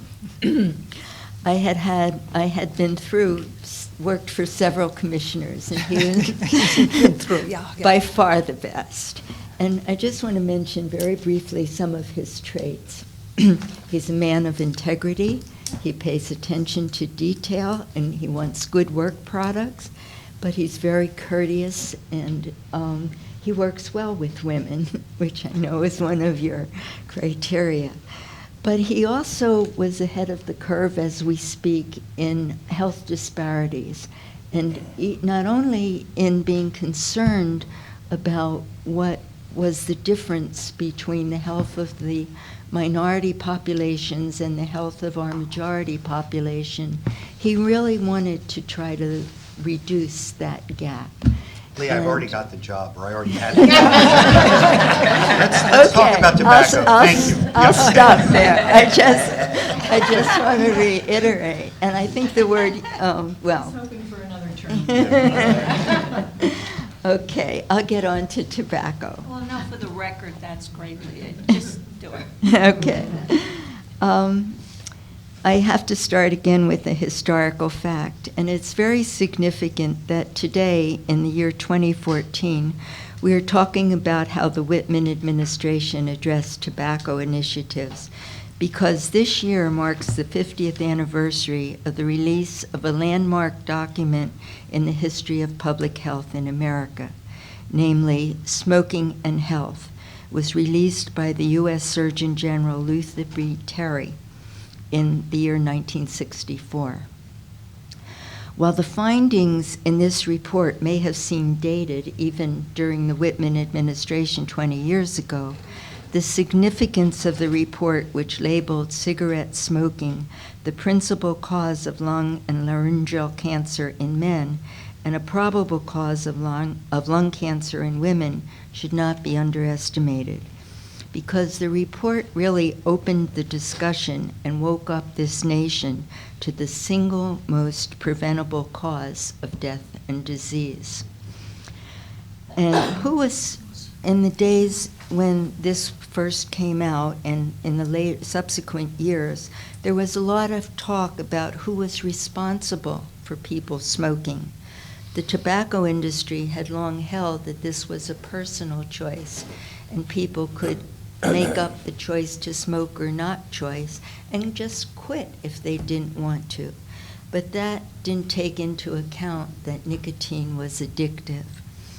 The view that smoking was a personal choice was even strengthened by the tobacco company putting warning messages on the cigarettes packs.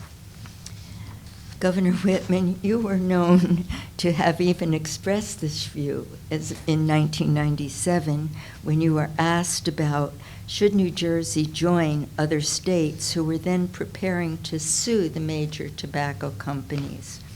However, what we found impressed you was new information, and that was that 80% of adult smokers had started to smoke before they were 18. And this fact made Dr. David Kessler, who was then head of the FDA, call smoking a pediatric disease. And this so impressed you that at a meeting with Len and Peter Venero, and I feel honored to have been there, you changed your mind and you told Peter, go ahead, you can join the other attorney generals in the other states who were putting together this coalition. May I just add to that, Leah, that this is a huge issue, and looking back now, it's hard to remember how common smoking was. Yes. Back then. We've cut smoking rates roughly in half since then. And if you look at the public health data on the health of adults in this country, there's a direct correlation. The most powerful thing that has affected adult health is the drop in cigarette smoking. Several 100,000 people a year were dying from it, and the tobacco companies, as Leah said, were hiding behind this idea that this is free choice. And Governor, you and I talked about this a couple times because the states were beginning to organize this lawsuit based on Medicaid claims. The argument was that this is costing the states money, and we have standing, therefore, to sue the tobacco companies. It looked a little shaky at the beginning, but then gathered strength. And you were, I believe, the first Republican governor to sign on to the lawsuit, which was very big news. David Kessler came to this state. He came to the Science Center and gave a talk about this. Bill Novelli, who was the head of Tobacco Free Kids, who went on to head AARP, came to this state for the press conference when you announced it, because for the advocates, it was huge having a Republican joining the lawsuit. And it's hard to remember just what a big deal that was and how much pressure there was on the other side to not do this. And, you know, Mike, I'm sure you and John remember, you know, some of the folks who were doing the lobbying, very skillful, smart people, and giving out a lot of campaign funds. And this was a big deal. And John's going to talk a little later about another issue that concerned the tobacco lobby with when we talk about a cigarette tax. But you know, there was a series of things you did that I think not only were good for New Jersey, but made it safe for other non-Democrats to sign on. Go ahead, Leah. Well, you gave some of the statistics, but when the Surgeon General's report was released, more than half the men in the United States were smokers, and 30% of women had been smoking. So that was a large amount. Our statistics, when our comprehensive tobacco control program began in 1997, nearly 20%, 1 out of 5 New Jersey adults smoked.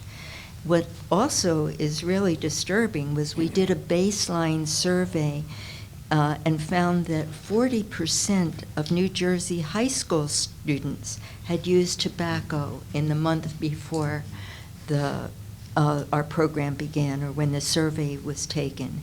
And nearly 20% of middle school students had used tobacco. So they were really starting early. In New Jersey, the health care bill to treat smokers' illnesses was estimated to be between $1.7 billion and over $2 billion a year. I'm now going to ask my Rita Mano, who played such a big role in organizing and carrying through our tobacco campaigns, to talk a little bit about that. Thank you. Thank you, Leah. Leah was talking about adults and adult cancer rates. I'm going to talk more about kids and middle school kids, which is where we were putting our emphasis and in terms of the campaign.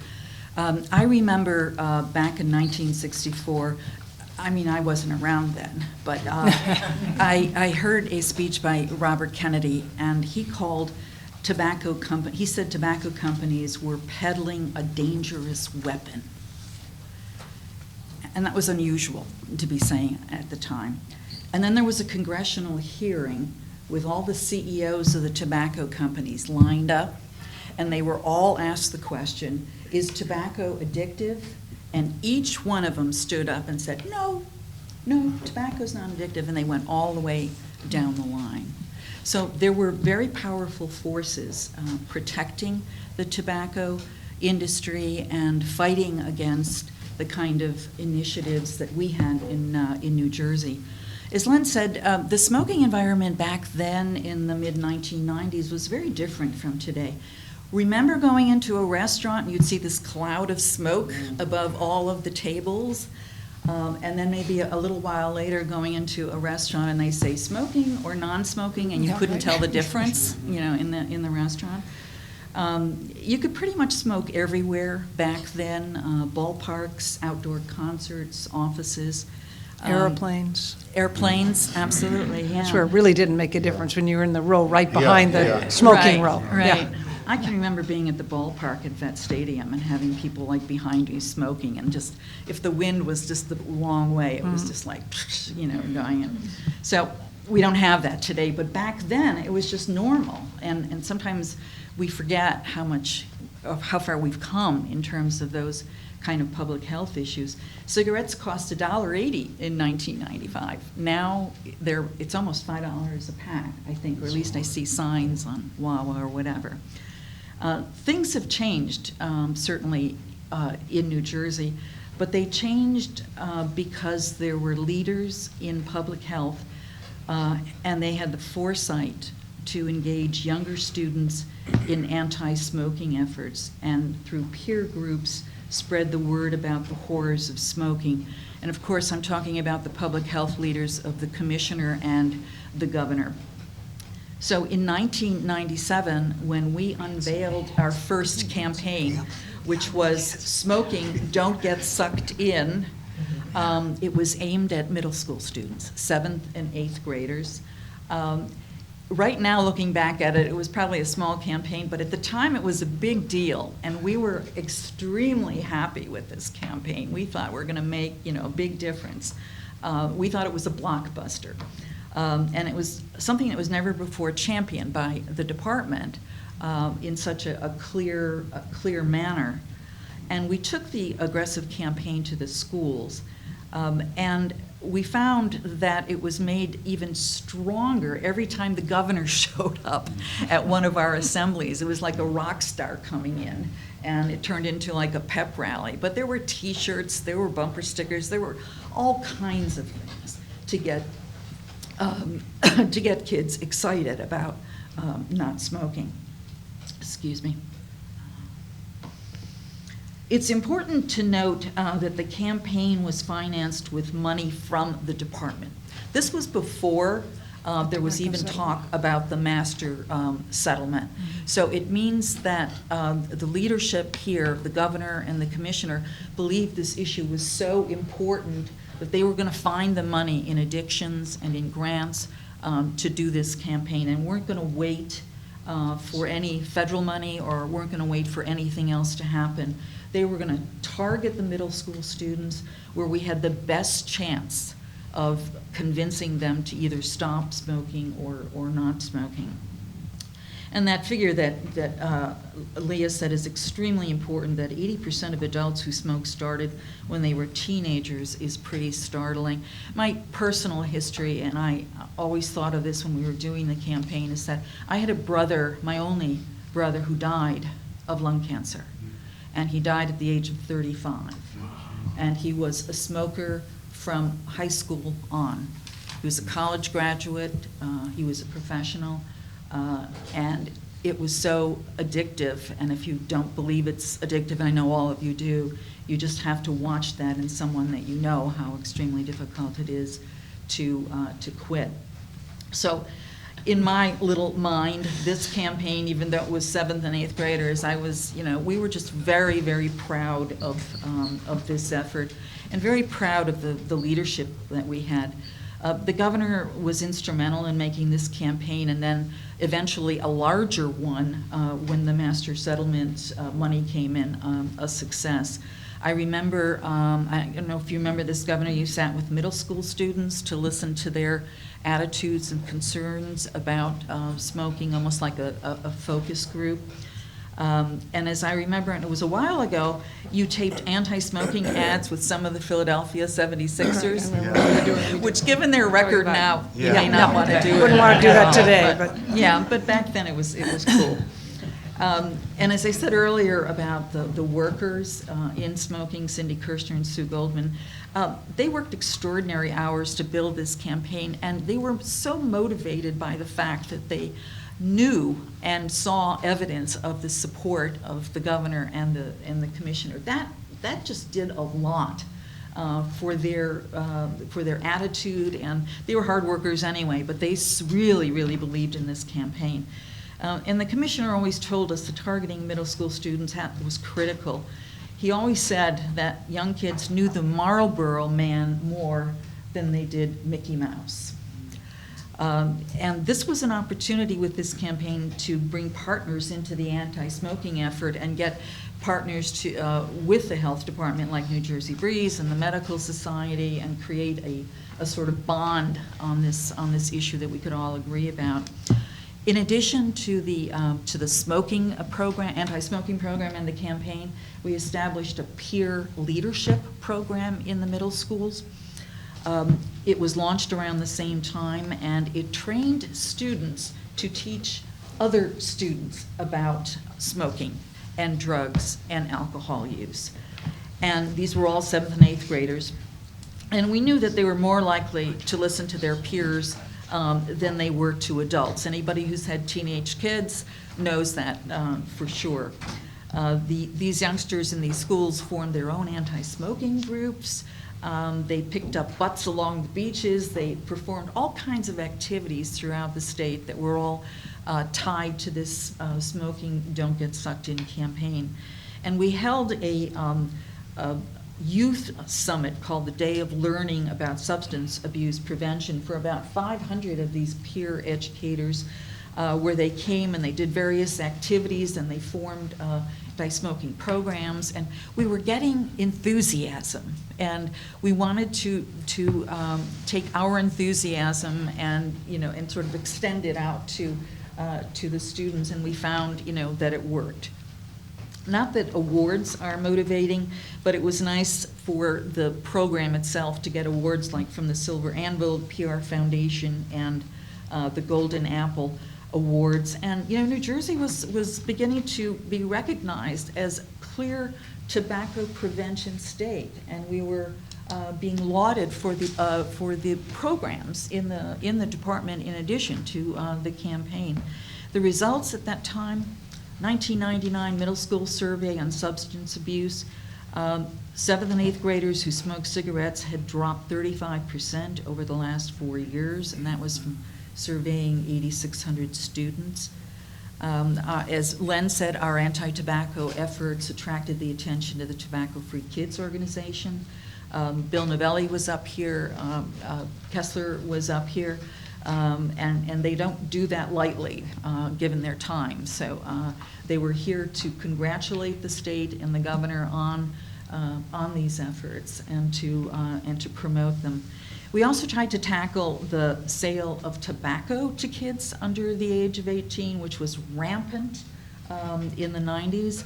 The age of sale law was on the books, Len tells me, since 1883, but we didn't do a good job of enforcing it at all. Surveillance in the 1990s found that 75% of the stores were selling cigarettes to kids. Just come up, I want some Marlboros, here you are, where's your money? After Governor Whitman signed the enforcement law in 1995 and surveillance and funding began, the number of stores selling to teenagers dropped to 44%, which was still not good enough, but certainly a drop that we were happy with. We had middle school kids from the peer leadership program with chaperones going into schools, going into stores and trying to buy cigarettes, and then we had public health officials doing surveillance and watching whether they actually got sold the cigarettes, and then fining them, and it was quite a surreptitious kind of program. And the results from 1999 to 2001 is that smoking by middle school students had declined by 38%. We're happy with that. You know, adolescents are under tremendous pressure to conform. And we found, you know, the way that most people start smoking is by lighting up with a friend who already smokes. And of course, most teenagers believe they are invulnerable. Nothing will happen to them. They're young, they are healthy. They know that smoking can cause serious health problems, but they smoke anyway. Back then, we were sure that we weren't convincing all kids in that age group not to smoke or to stop smoking. But the campaign and the prevention efforts that Leah was in charge of was a really strong statement to kids from the governor and the commissioner that we were taking a stand against tobacco. It wasn't just something that was kind of on the side of things, it was a focal point, it was a priority. And the message also was that adults care about you, your health and your lives. That's, you know, certainly there's much more to say about the... Should we ask Commissioner Grant to pick up with what activities were like once we had the additional funding? Sure, thank you. And you can see why Rita was such an able director of communications and brought enormous energy and creativity to this program. So I think to me, the takeaway messages as someone who had the benefit of coming in at the best time when there was a lot of money to be had, is that one, was always a great time in state government. First, New Jersey, I think you've heard sort of a downplaying of how impressed people were with what was going on in New Jersey, how the head of the curve, once again, we were in having a very comprehensive program, starting with strong communication, building with peer leadership programs, which again, at the time, seemed rather novel to have, and it was not for tobacco only in a sense, the benefits of working with school systems to test the notion of peer leaders, to just keep moving ahead in a way that was oblivious, frankly, from the department. We stayed completely out of what must have been a lot of behind-the-scenes neutralizing of ongoing lobbying at every step of the way. I'm looking at John. I'm sure many hours were spent keeping you do that. Well, no, I didn't even have to. We just stayed out of that. Yeah. But one of my first memories about getting the money was there was tremendous pressure. Just had walked into this position. I mean, now that I understand the difficulties that you had, I was the second beneficiary in short order as a non-physician to waltz into this position, and that was wonderful. But GASP was on my doorstep. This was the state advocacy group initially. You're going to get X million, tens of millions, and we want you to go for all that money. And of course, I had to get up to speed. I went to see Novelli myself to sort of, you know, off the record, tell me where you'd put this money. But I remember going to the governor because I'm sure you were also hearing through your people that the they had lots of ways to use the money. Yeah, tens of millions of dollars. And basically, because this was, you know, several months in, we looked at a comprehensive program. We knew what we wanted to add, and I can go into that if necessary.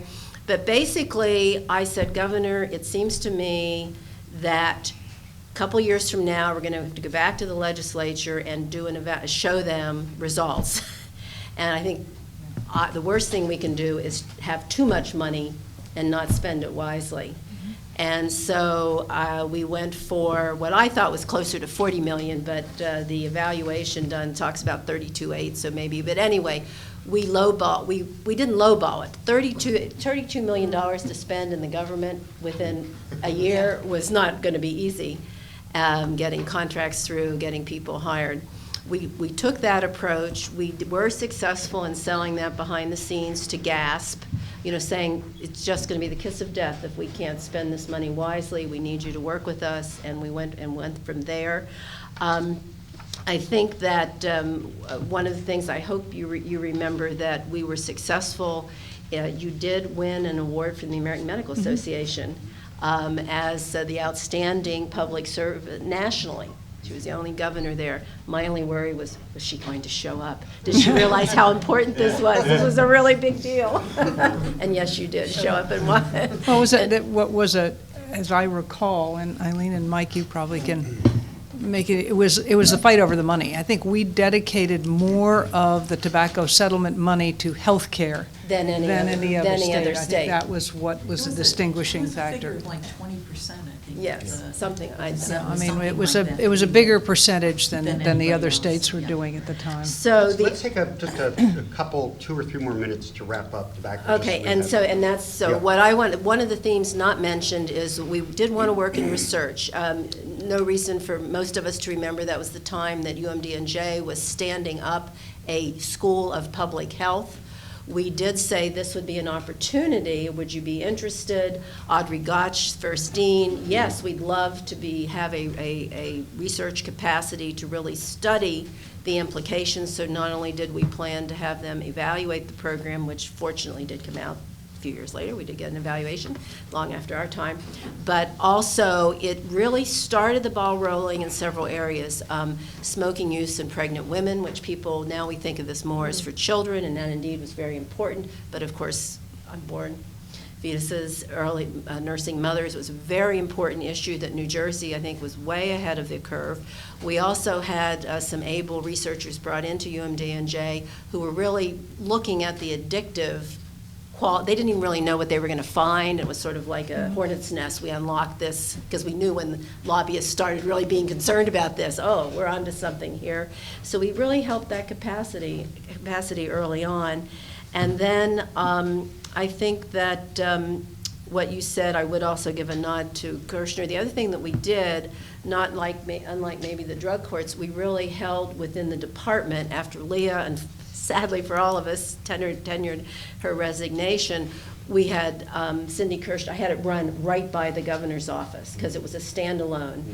But in order to keep track of it, make sure it was done well, was done quickly, was done efficiently. But at the same time, and this is the other point I'll make, because it was the biggest thing going on in our department, and we really felt very seriously about this issue, we challenged each division. Each of you can do something. So WIC and maternal and child health could do something. Senior services could do something in tobacco control, certainly epidemiology. So each division felt a piece of the action, and that, at least within the department, helped us move in that direction. So, you know, it was really an excellent opportunity for the state, and I certainly would say your front-end choice of having the courage to go after this money was very, very, very important. Yeah, well, that was the governor's choice. Yeah. And one last observation, which is that, sometimes problems seem insurmountable. You think about the epidemic of obesity, diabetes. To me, this is a reminder that people can really change the course of history. And this was probably the single biggest public health intervention of the 20th century. And one could argue that it all hinged on David Kessler changing the paradigm with the term pediatric disease, because that reframed the issue entirely. And Kessler didn't know it at the time.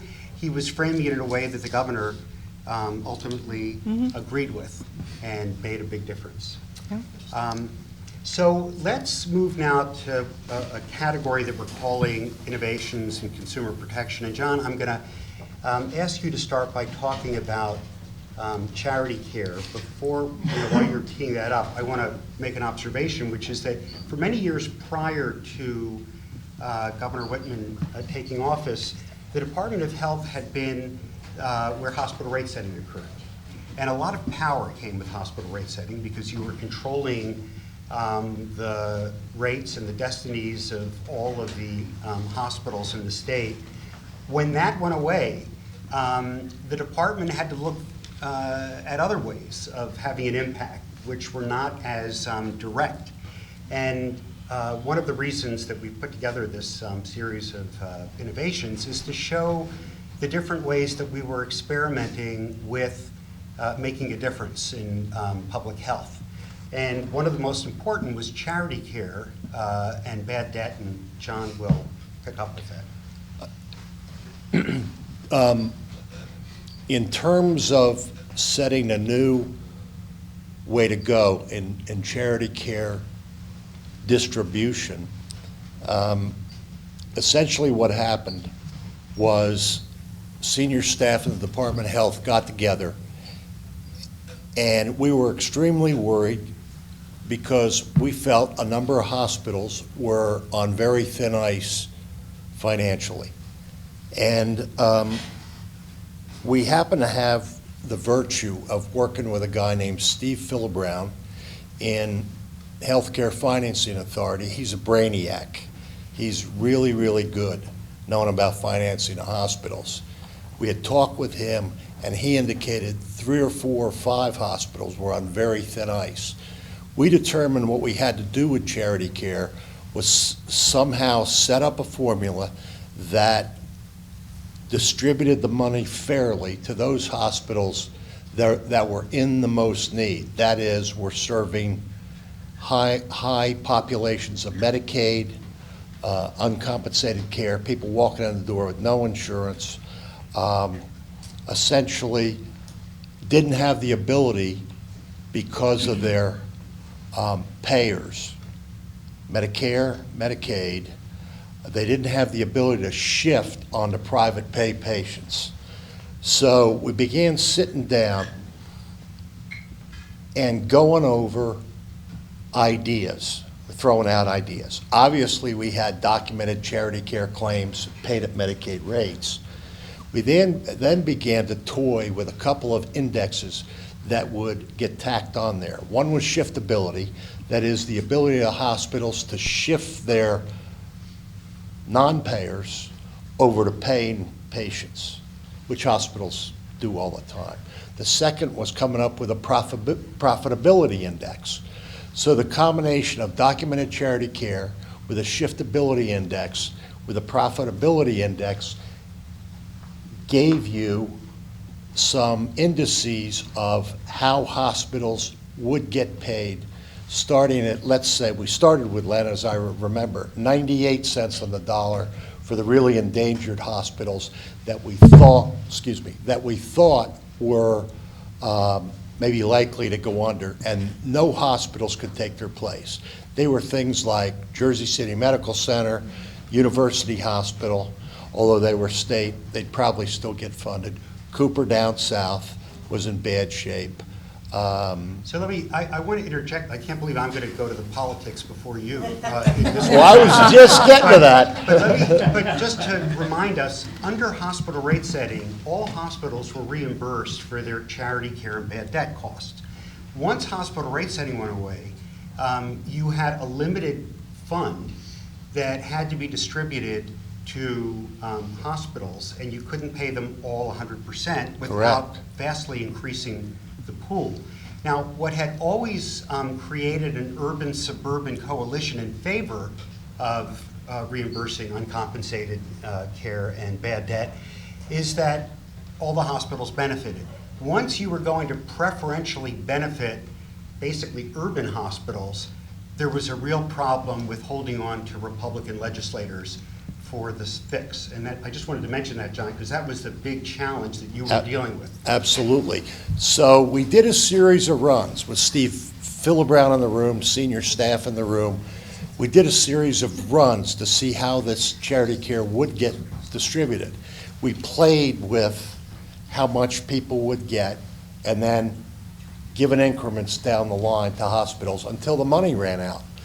And of course, I was sitting in the room, as was Greg Hook, and a run had come up where, for example, Jackson Augers Hospital. Not that we were paying any attention. I said that too. Just like, what did Jack want? Fast friends with Harvey Holzberg, who was at Robert Wood Johnson. If Harvey's hospital wasn't going to get an adequate amount of money, this wasn't going to fly. If Donnie's... Let's say that Jack was chairman of the Senate Health Committee. Yeah. Yes, he was chairman of the Senate Health Committee, and also the Senate President was very good friends with St. Barnabas. A well-off system that was not going to do well under this formula. Right. So we played with those figures until we thought we got to a good position. with regards to literally getting the votes in the Senate. The Assembly, I think we're in much better shape in terms of getting votes. But so we, of course, ran this by the governor's office and received a go for it. We had the legislation drafted and we ran it by people. And in many instances, though not all, we got the votes we needed to get it passed. We had to promise some things down the line to certain legislators, and those promises were kept, and they weren't big promises. One even included football tickets to the Giants game. I had no shame. It was easy. They had that no box shame. was a wonderful thing. Yeah. Used that a lot of Whoops. ways. From that perspective, the money was distributed in a very fair and equitable manner. Not a lot of hospital CEOs didn't like it because the money did run out before their hospitals got it. You hated to see a hospital right on the cusp because those guys would lobby the hardest. But from the perspective of politics entering into policy determinations, we did play with the formula a little bit. But it was, I think this is, you know, this was one of the first things that you might call fallout of removing hospital rate setting. There were a lot of good things about removing hospital rate setting. One of the tough ones was dealing with this issue. And I think the concept behind this formula that John and others worked so hard on was pretty easy to explain, and people understood that there weren't enough dollars to go around and that this was a fair way of doing it. And basically, we were able to get the job done. And again, this was, it would have been more popular with Republican legislators if we had just said we're going to give everybody X cents on the dollar, Right. But that was not tenable. And it also speaks to what historically, I don't know what it's like now, had been a pretty bipartisan approach to health care issues in the state, in the legislature. You know, ended up with a good outcome. The reason this was a legacy issue for Governor Whitman is that it established for the first time the top tier of hospitals, 6 or 7, that came to be known as safety net hospitals. And those hospitals today are still safety net hospitals and receive preferential treatment when it comes to charity care. Yeah, and it's just like to add to that too. When the hospital rate setting was removed, and I'm really reaching for this number, but my recollection is that we were at uncompensated care rates of somewhere 1.23 or $4 billion and rising. And so rate setting was removed. You then had this competition for a limited amount of dollars. I'm not sure, I think that first formula might have been 900 million or so. I think it was about 750. 750. Went down And low. So my point is, we had, maybe out of necessity as a result of the rate setting being removed, that was prior to your administration, Governor. We needed to come up with a way of ensuring that this cost driver that had no cap just a couple of years ago didn't just start to become something different and become another cost driver. So we ended up capping and coming up with this mechanism. And it is, as John was just alluding to, it is essentially the mechanism that's used today, which, by the way, is it's under 700 million today. So when you take a look at this thing going back, 20 years plus now, an enormous amount of really money has been saved. It certainly placed pressures on hospitals, and maybe just my own editorial comment, some of those pressures were not necessarily bad. It required hospitals to take a look at the way they were conducting their business, and it has led to the closure of some hospitals in the state of New Jersey over time, but these have been mostly managed rather effectively with very little impact on the communities where those closures have occurred. So I just say that policy, again, I think was pretty well thought out and balanced, and it's really effectively the same with the, some political considerations over the years where they've had to make adjustments accordingly, but mostly pretty much the same mechanism that exists today. When did we put in the report cards? On The hospital report hospital cards? we had, oh, you're talking about the coronary artery bypass graft surgery Right. reports? Yeah, so we did that in first one was 95? 95. Yeah. No, I remember going around. Yeah, so we're going to talk about that in a moment. But you mentioned hospital closures, and that's another phenomenon that was a fallout of removing hospital rate setting. And for me, one of the takeaways, and when I was practicing law, I did some work before the Hospital Rate Setting Commission, so it's a part of the department I knew quite well. One of the downsides is that if you can keep a hospital alive by simply increasing its rates, you never close hospitals.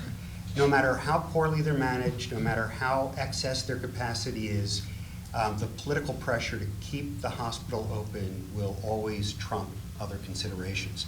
Once that device was gone,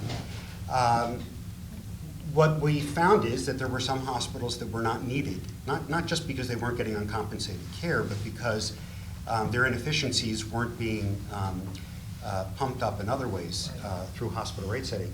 And we ended up having managed closures of hospitals in the state.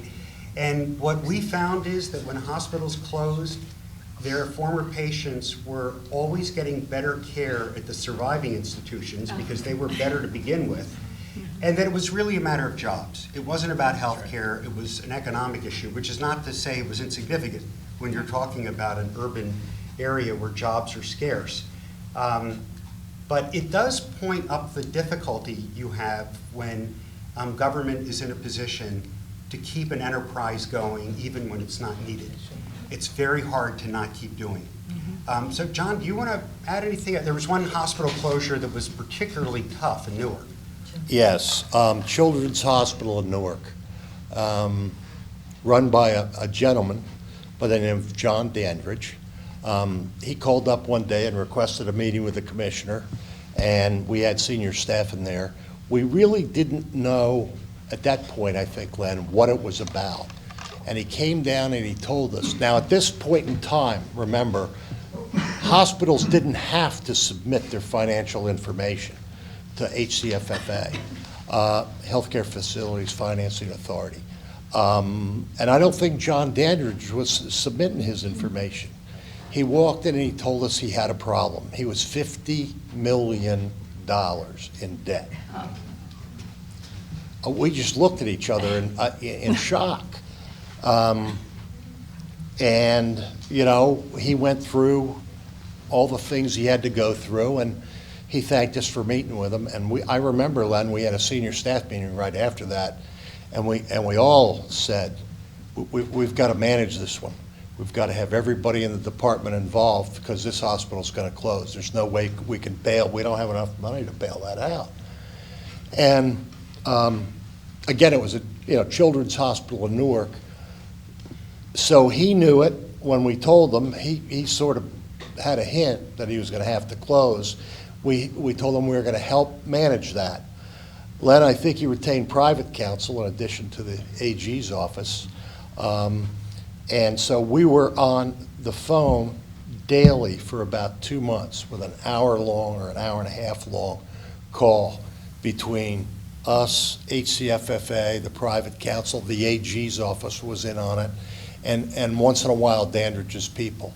And in the end, with Leah's assistance, she put together some crack teams to go up and inspect the hospitals that would be taken over a lot of these patients and verified for us which one would be best, because don't forget, they were the Children's Hospital in Newark, so other people wanted to vie for that designation.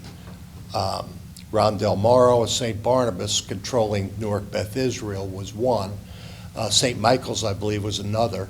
And in the end, we chose. The bankruptcy court was thinking it was going to determine who got that designation, and Len Fishman fought for the fact that No, that designation remains with the Department of Health.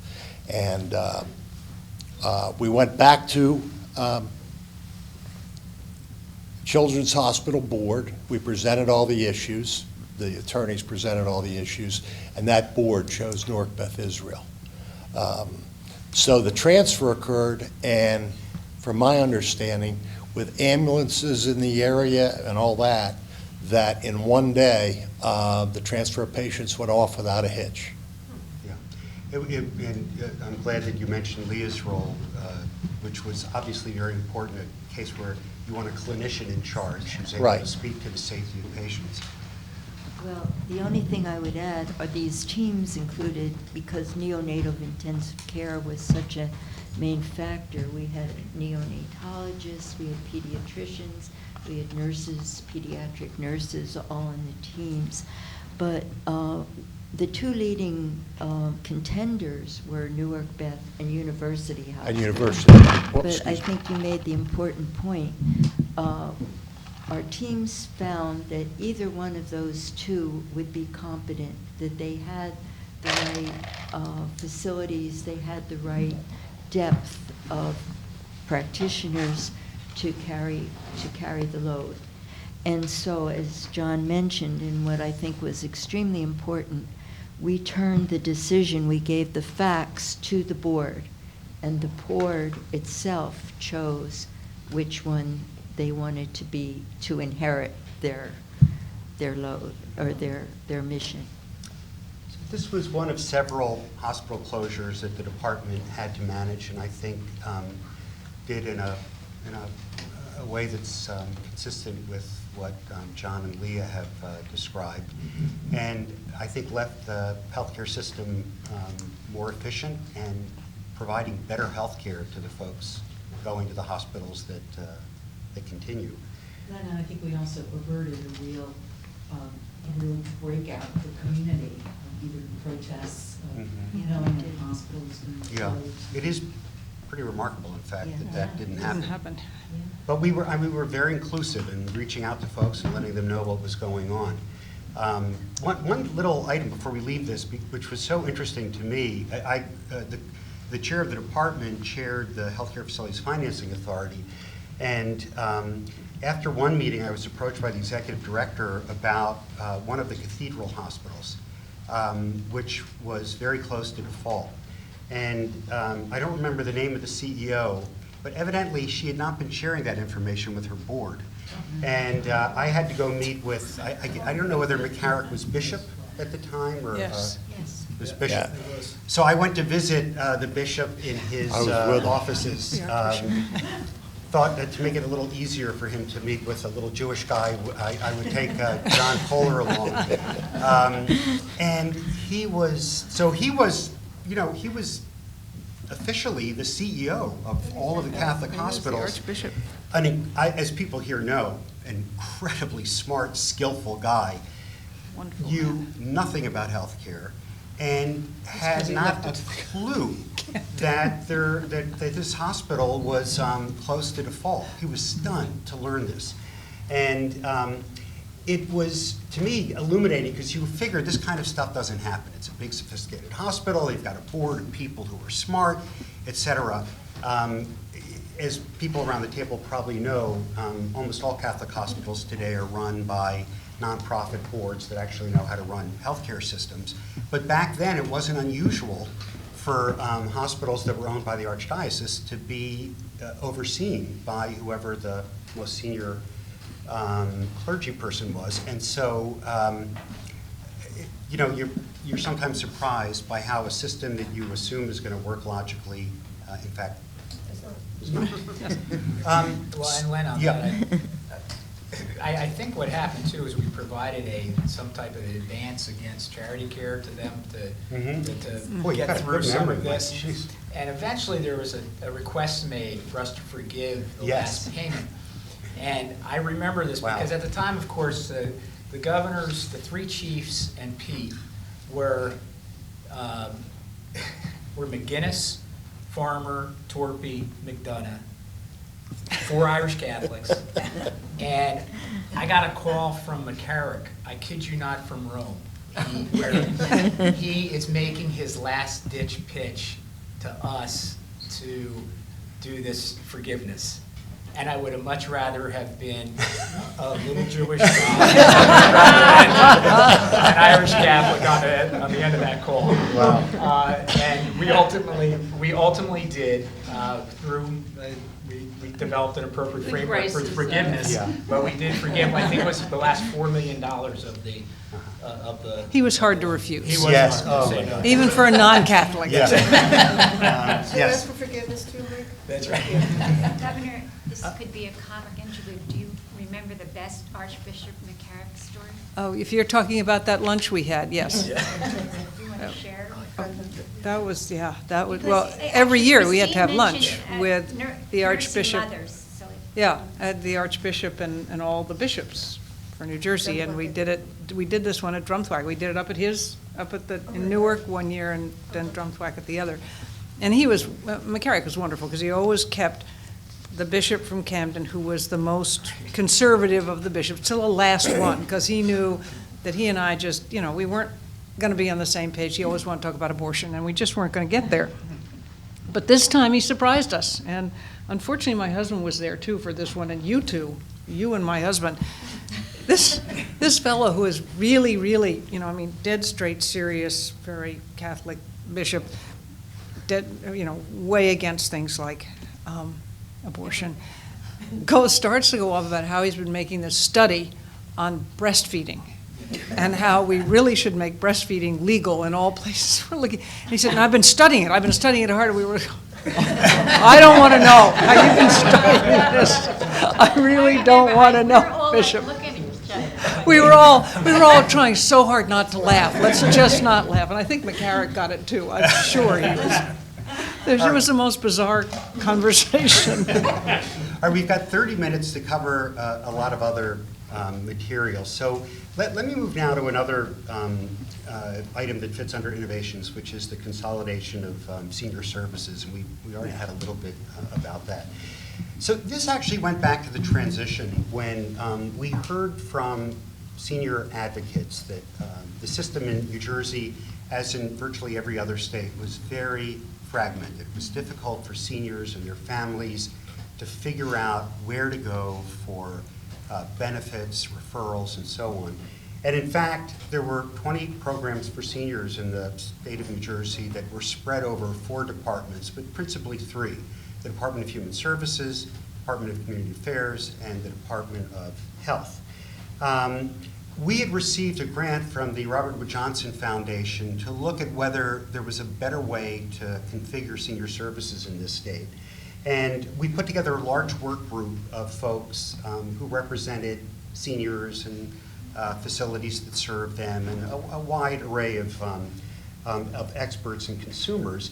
And then eventually the issue came to the 3 commissioners. And Bill Waldman and Harriet and I began meeting to talk about the findings of this advisory group, which were that we should consolidate all services related to seniors in a single department of government. And after meeting a few times, and this is maybe my favorite kind of insider story on state government, we all agreed with that precept. I remember Bill Waldman talking about how it was difficult for him to navigate the system when he had a family member in need, and all of us had stories to tell. Today it's much more common because of the aging of the population. But we all agreed that the services should be consolidated. We also surmised that we weren't going to agree about where. So we did something that I think was really unusual. We said, let's stop here and prepare a memo to the governor telling her why we believe services should be consolidated in one place, without getting to the next question, which is where.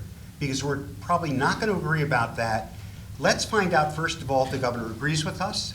And if she does, the process will be, there'll be no turning back. So even if we end up not agreeing about where, that'll be the governor's call, and seniors and their families won't suffer because 3 people can't agree on how to divide the turf. And I think that was a great intervention. Had we not done that, maybe it wouldn't have happened. We sent a memo to the governor, as you've already heard, it didn't take the governor long to say that she agreed. I'm sure she had Eileen's and Jane's counsel on that issue. And when, in fact, the three commissioners heard back from the governor and we reconvened, not surprisingly, we didn't agree. Each of us thought, Harry, you were altruistic. You wanted to see another department created. Some of us thought that was an unlikely outcome for the. So the governor asked each of us to come and make a presentation to her and to Eileen and Jane.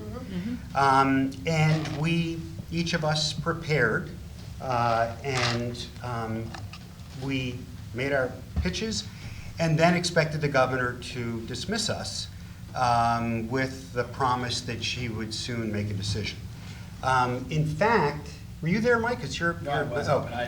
So I think all three of us were stunned when the governor issued her decision right then and there. Now, I assume you'd given a thought to this. We'd had a little conversation. Had a few conversations before. And the decision was to create the Department of Health and Senior Services.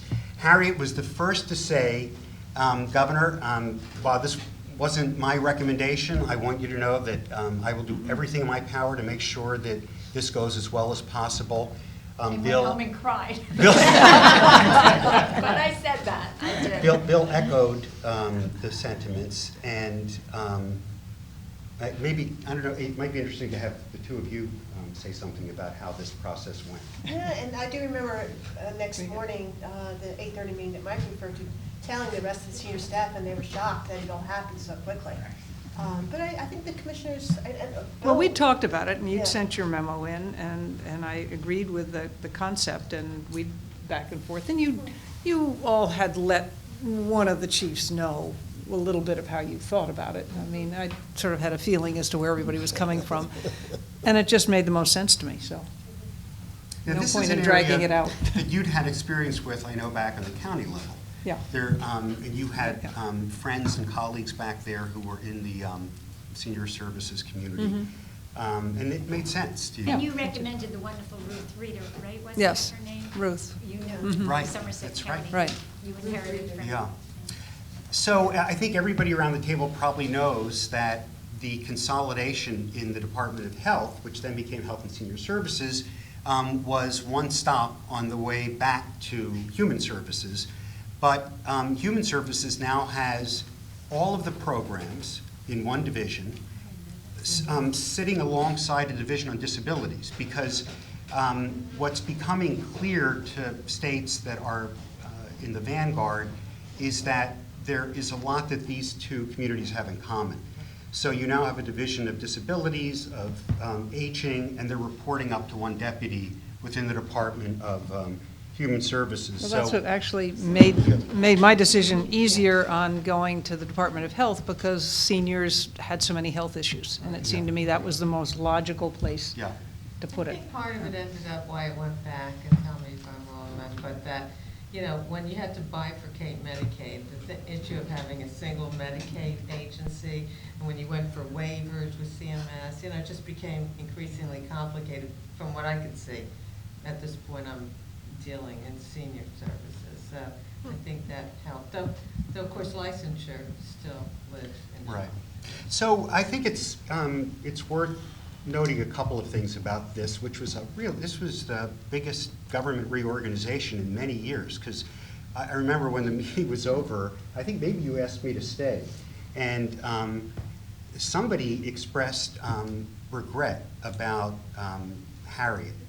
And I don't know, either you, Eileen, or Jane. And then Jane said, Harriet, Bill just lost $1.5 billion. So I think there are a couple of things that were noteworthy.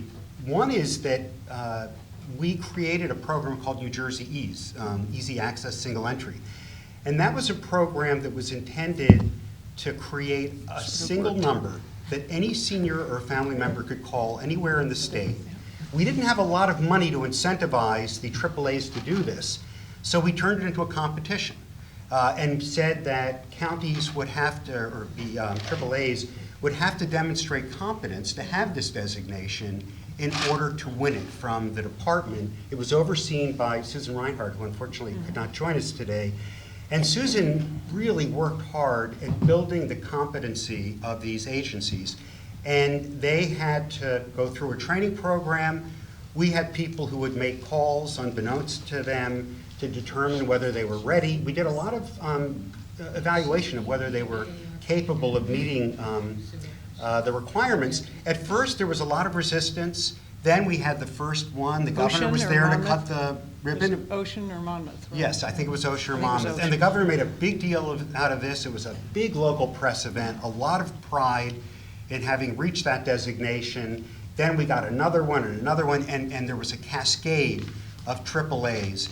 And this was the precursor to what are now called the ADRCs, or the Aging and Disability Resource Connection Agencies that exist in this state and around the country. This was a model that other states picked up because every state had this problem of how do you help people navigate a very difficult system. Not that this made it go away, but it was certainly a major step in the right direction. And it was also, Governor, it was great.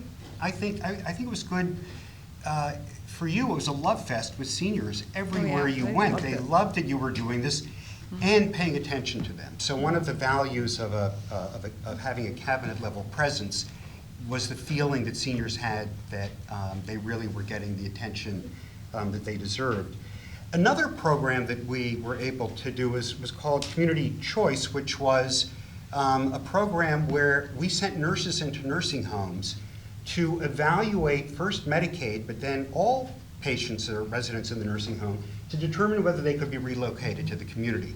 And we were able to move many nursing home residents into community settings where they were getting support from other state and federal programs and making a very strong statement that nursing homes were a critical part of the continuum, but that the only people living there should be people who could not be living elsewhere. Assisted living facilities were just coming along. Part of the streamlining of the CN regs is that we created an administrative approval category that allowed assisted living facilities to automatically be approved if they met certain requirements, because we really wanted to create more nursing home alternatives, and the growth of assisted living in the state was significant. Medicaid then finally approved paying for people in AL. That was a tough one with OMB, but they finally agreed. So there were a bunch of initiatives that we began unveiling and launching once there was more focus on this population. And I think seniors were very appreciative of the attention that you paid to them. So are there any other, in the interest of time, I'm going to ask if anybody else has something to say about senior, yeah. Phil? Yeah, I mean, I think you really nailed it, Len, but just in our state, we have over 200 assisted living. So as a result of the governor's leadership and your leadership, we went from 0 to now 215, almost as many assisted living facilities providing care to seniors as the nursing home. So it's really a rebalancing, and you did bring in, with your team, the national leaders, the Canes from the University of Minnesota, who had set the framework for looking at rebalancing, and Oregon, which was a model, so you weren't going to reinvent the wheel. You had a model to look at and make commitments to expand. So you had a new system, and then you put money into it, and you presented it in your State of the State speeches, at least in the second term when I came in. So we were, under Chris Grant, we were really appreciative of the fact that it was already sort of designed, and now we needed to run it. And including in that was I think the Eden alternative, which was the animals and the home-like atmosphere that you were trying to embellish within nursing homes. We use civil monetary penalties to give nursing homes the incentive to enter this program. The governor did a press conference with Bill Thomas, who was the founder. And I remember this because there were a lot of press there. And after a lot of nice question. Somebody said, Governor, there are dogs and cats around here. What about people who are allergic to animals? And your response, I will never forget, was, I would say to them, get a life. Can you imagine any other governor delivering a line like that? It was so, what a breath of fresh air. Get a life. All right, let's turn to one other item that you mentioned, Governor, which was the coronary artery bypass graft surgery report card. So another thing that the department was beginning to experiment with was what we now call big data, an opportunity to shine a light on programs that we thought would benefit from public attention, transparency, disclosure. And one of them was a program that looked at the outcomes of CABG surgery by hospital and cardiac surgeon, and with a risk adjustment so that we could tell whether surgeons in hospitals had a rate of mortality that was above what would be predicted. And we wanted to avoid the sensationalism in the reporting that had accompanied a similar project in the state of New York. So we looked for support, and this was typical of the way, under your leadership, we proceeded. We enlisted a wide variety of people to support us, including the Medical Society and the cardiac surgeons and cardiologists. They weren't that enthusiastic about it, but there were a lot of fly-by-night agencies that were producing reports on them that were unsupported by good data, and they eventually concluded they'd rather have us do it responsibly than have somebody else do it irresponsibly. It took about 8 months to do this, and we did something else that I think was novel. Before the press conference, we required any reporter who wanted to get this report, and Rita was good enough to bring me a prop that I will find and show you. But it was a little, we had this little report card, and then we had a more technical report for people who wanted it.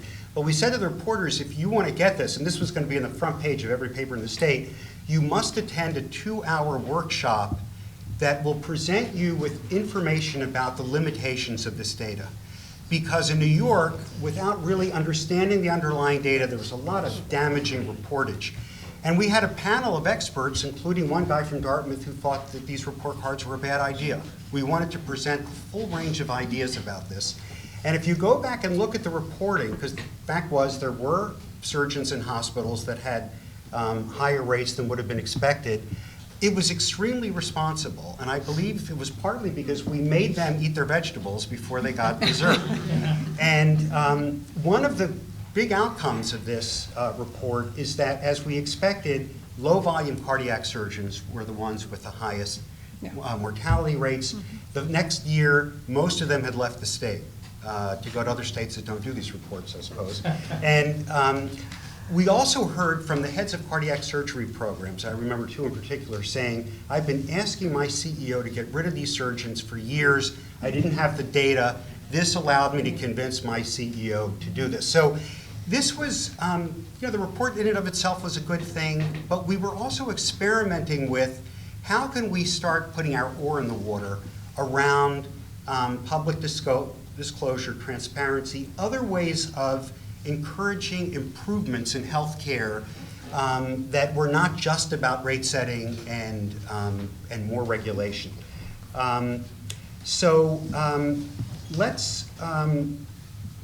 Let's turn now to an issue that I think was a very important one, Governor, for you in your career, which had to do with late-term abortion.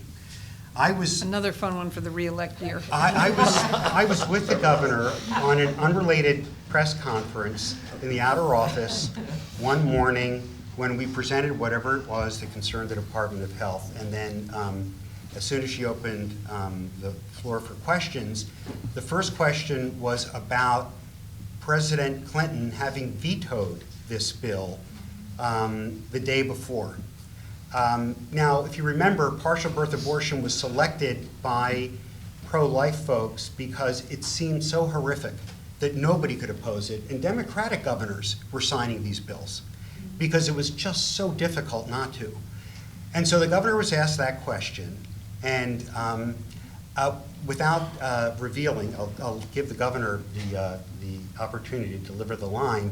I can tell you that I was quite surprised at the swift and unequivocal answer that she delivered.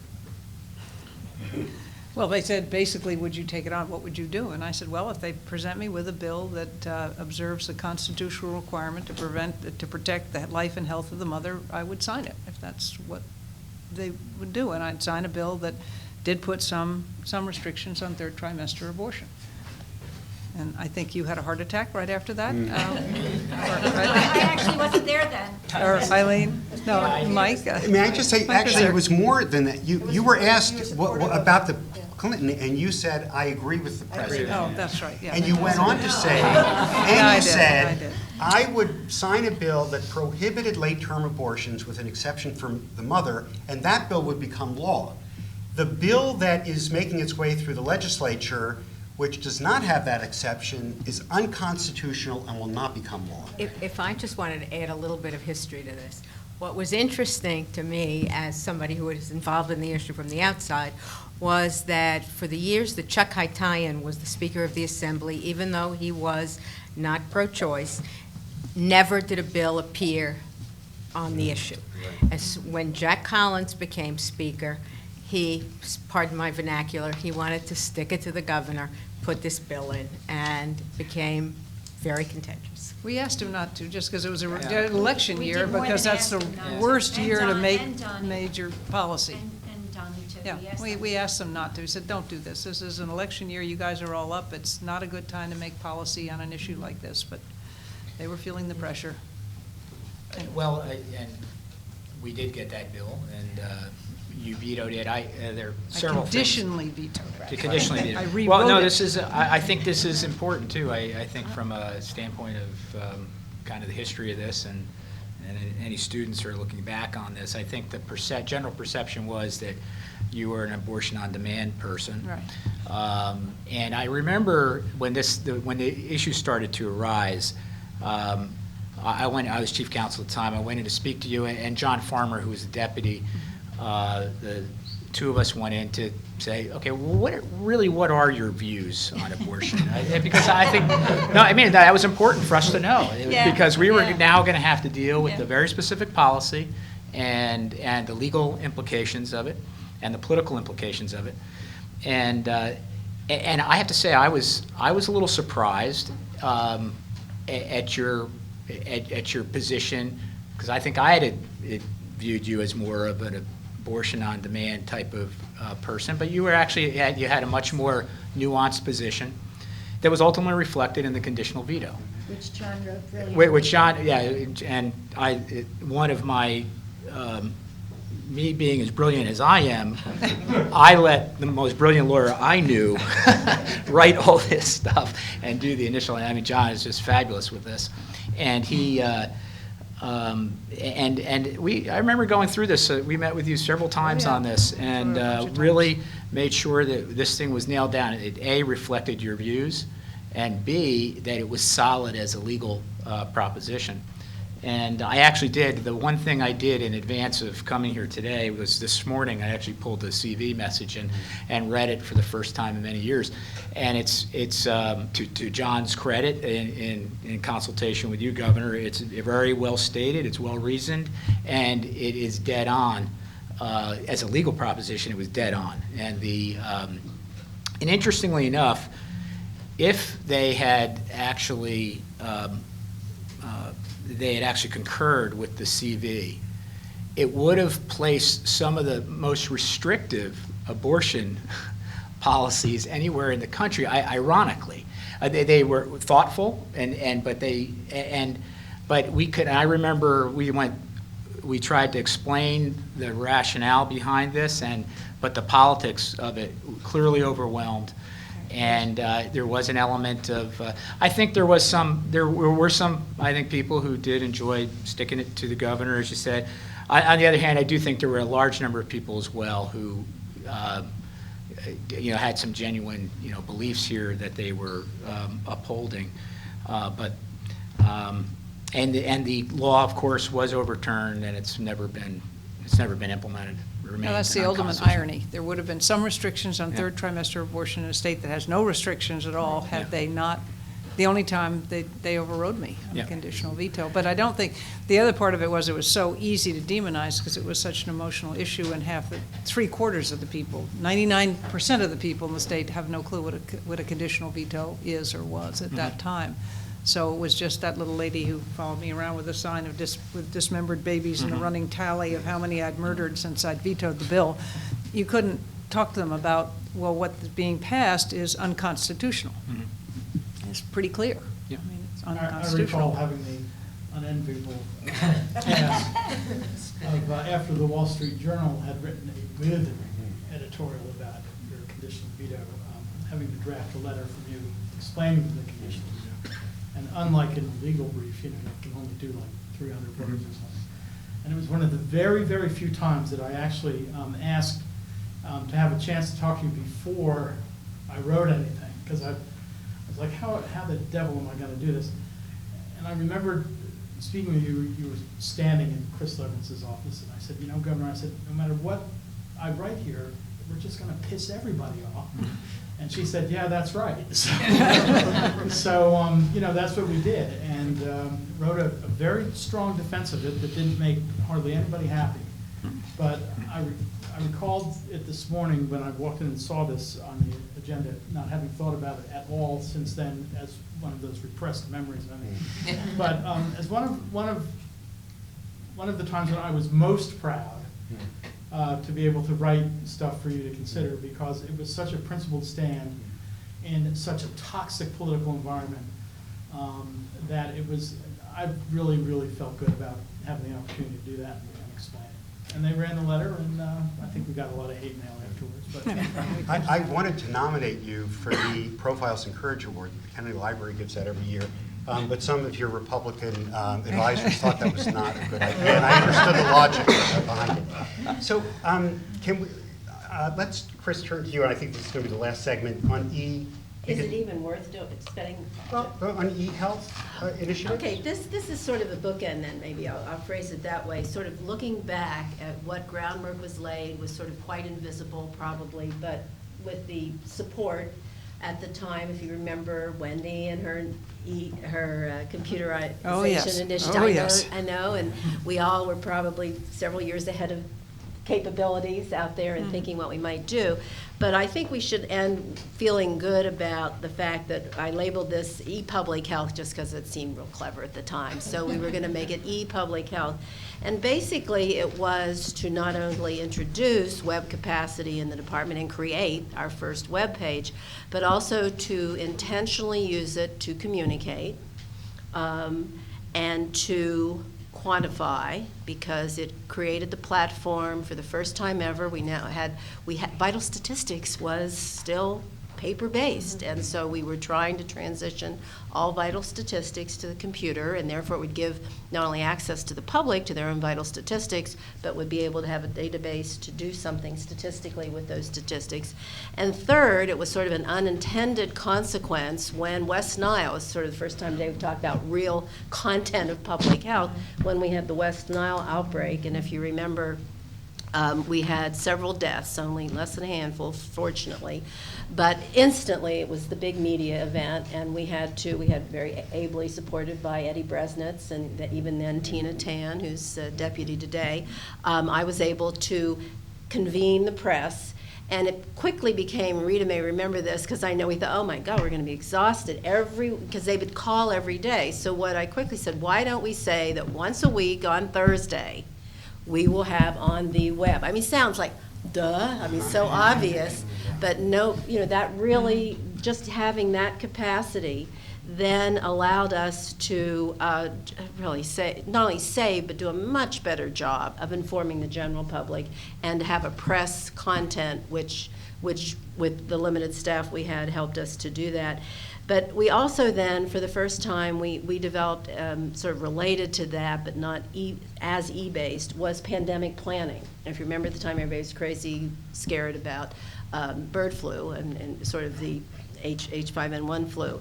And that really set into motion what those of us in public health were hoping for would be able to have a capacity of reporting infectious disease. I mean, it was so haphazard, it was so unorganized, so hit and miss, because most of the physicians didn't even bother, and certainly private sector physicians, private practice physicians didn't. But again, with those limited tools that we had, the staff, as all of us, immediately identified lots of things to do under this rubric of e-public health. And so I would say that today, the department is much better prepared in, God forbid, an Ebola, outbreak or whatever, and I'm just, exaggerating because I don't think that will happen. But for a resurgence of any epidemic, really use those tools both proactively and to receive information. So, and just sort of as a bookend of what you never thought was going to have such major impact by you insisting that at least we try early on, we really got quite far in that process. So thank you. So I'm sorry that my poor time management means that there are some issues that we're not going to get to. This is like our morning meeting. Yes. But I think one theme that you've certainly heard is that we were able to pursue 95% of the time the policy that we thought was the right policy with the governor's strong support. And so I will end where Ruth started in talking about executive leadership. And at the risk of gender stereotyping, Governor, I want to say that I think that you were demonstrating a feminist style of executive leadership that included an expectation of collaboration among your cabinet members. You've heard all of us say this. It was expected we were going to play nice. You had 2 retreats when I was there. Didn't work with my children, but and that was a big deal. We had these retreats. You invested time. Tried to get Debbie over the cabinet meetings. Never. Yeah, we actually did the high ropes, the low ropes, whatever it was. You invested time in cabinet meetings. You were so comfortable in your own skin. Maybe that's not a feminine thing, but I think about you meeting with teenagers, whether it was HIV and AIDS or smoking or whatever it is. Most governors don't want to go into a room with a bunch of teenagers. You were always so cool and comfortable with those guys. And I do think that there is something worth examining in the style that you brought. Really strong, out there leadership, but in a way that made the people who work for you feel so appreciated and so, as I felt, incredibly fortunate to do this job. And not that I haven't had other good jobs, but this was the highlight of my career, getting to work with you and for the people of New Jersey. And I know all of us are grateful to you for this opportunity that you gave us. Thanks, Lynn. And Governor has closing remarks. Well, thank you. I mean, it's, as I said, it's very humbling to listen to all of you talk about things, because the thing that reminds me is it's the work that you've done. And maybe it's because I'm lazy and I like to get good people and then sit back and let them do what they do best and set the overall policy. That definitely has a potential to be true, but I was very fortunate that you all were willing to do it. And I think, Len, what you just touched on there was serve the people of New Jersey. And that, I think, is what distinguishes careers and what distinguishes the ability to get things done. And when you talk about what are the people in civil service like, are they all going to hate you because you're the other party and they're going to wait till you get out? If they sense that you are honest and you are really trying to do the job within whatever department area is your responsibility, and you want to do it for the greater good, they may not always agree with how you want to do it, but they'll work for you on it because they want to get it done too, and they respect that. And people do in general. If you're open, if you're honest with them, if you can be clear about what it is you want to do and why it's important, you'll get their support. And all of you were able to do that and get the people with whom you worked to be part of a team that together got things done. So thank you. Thank you, Governor.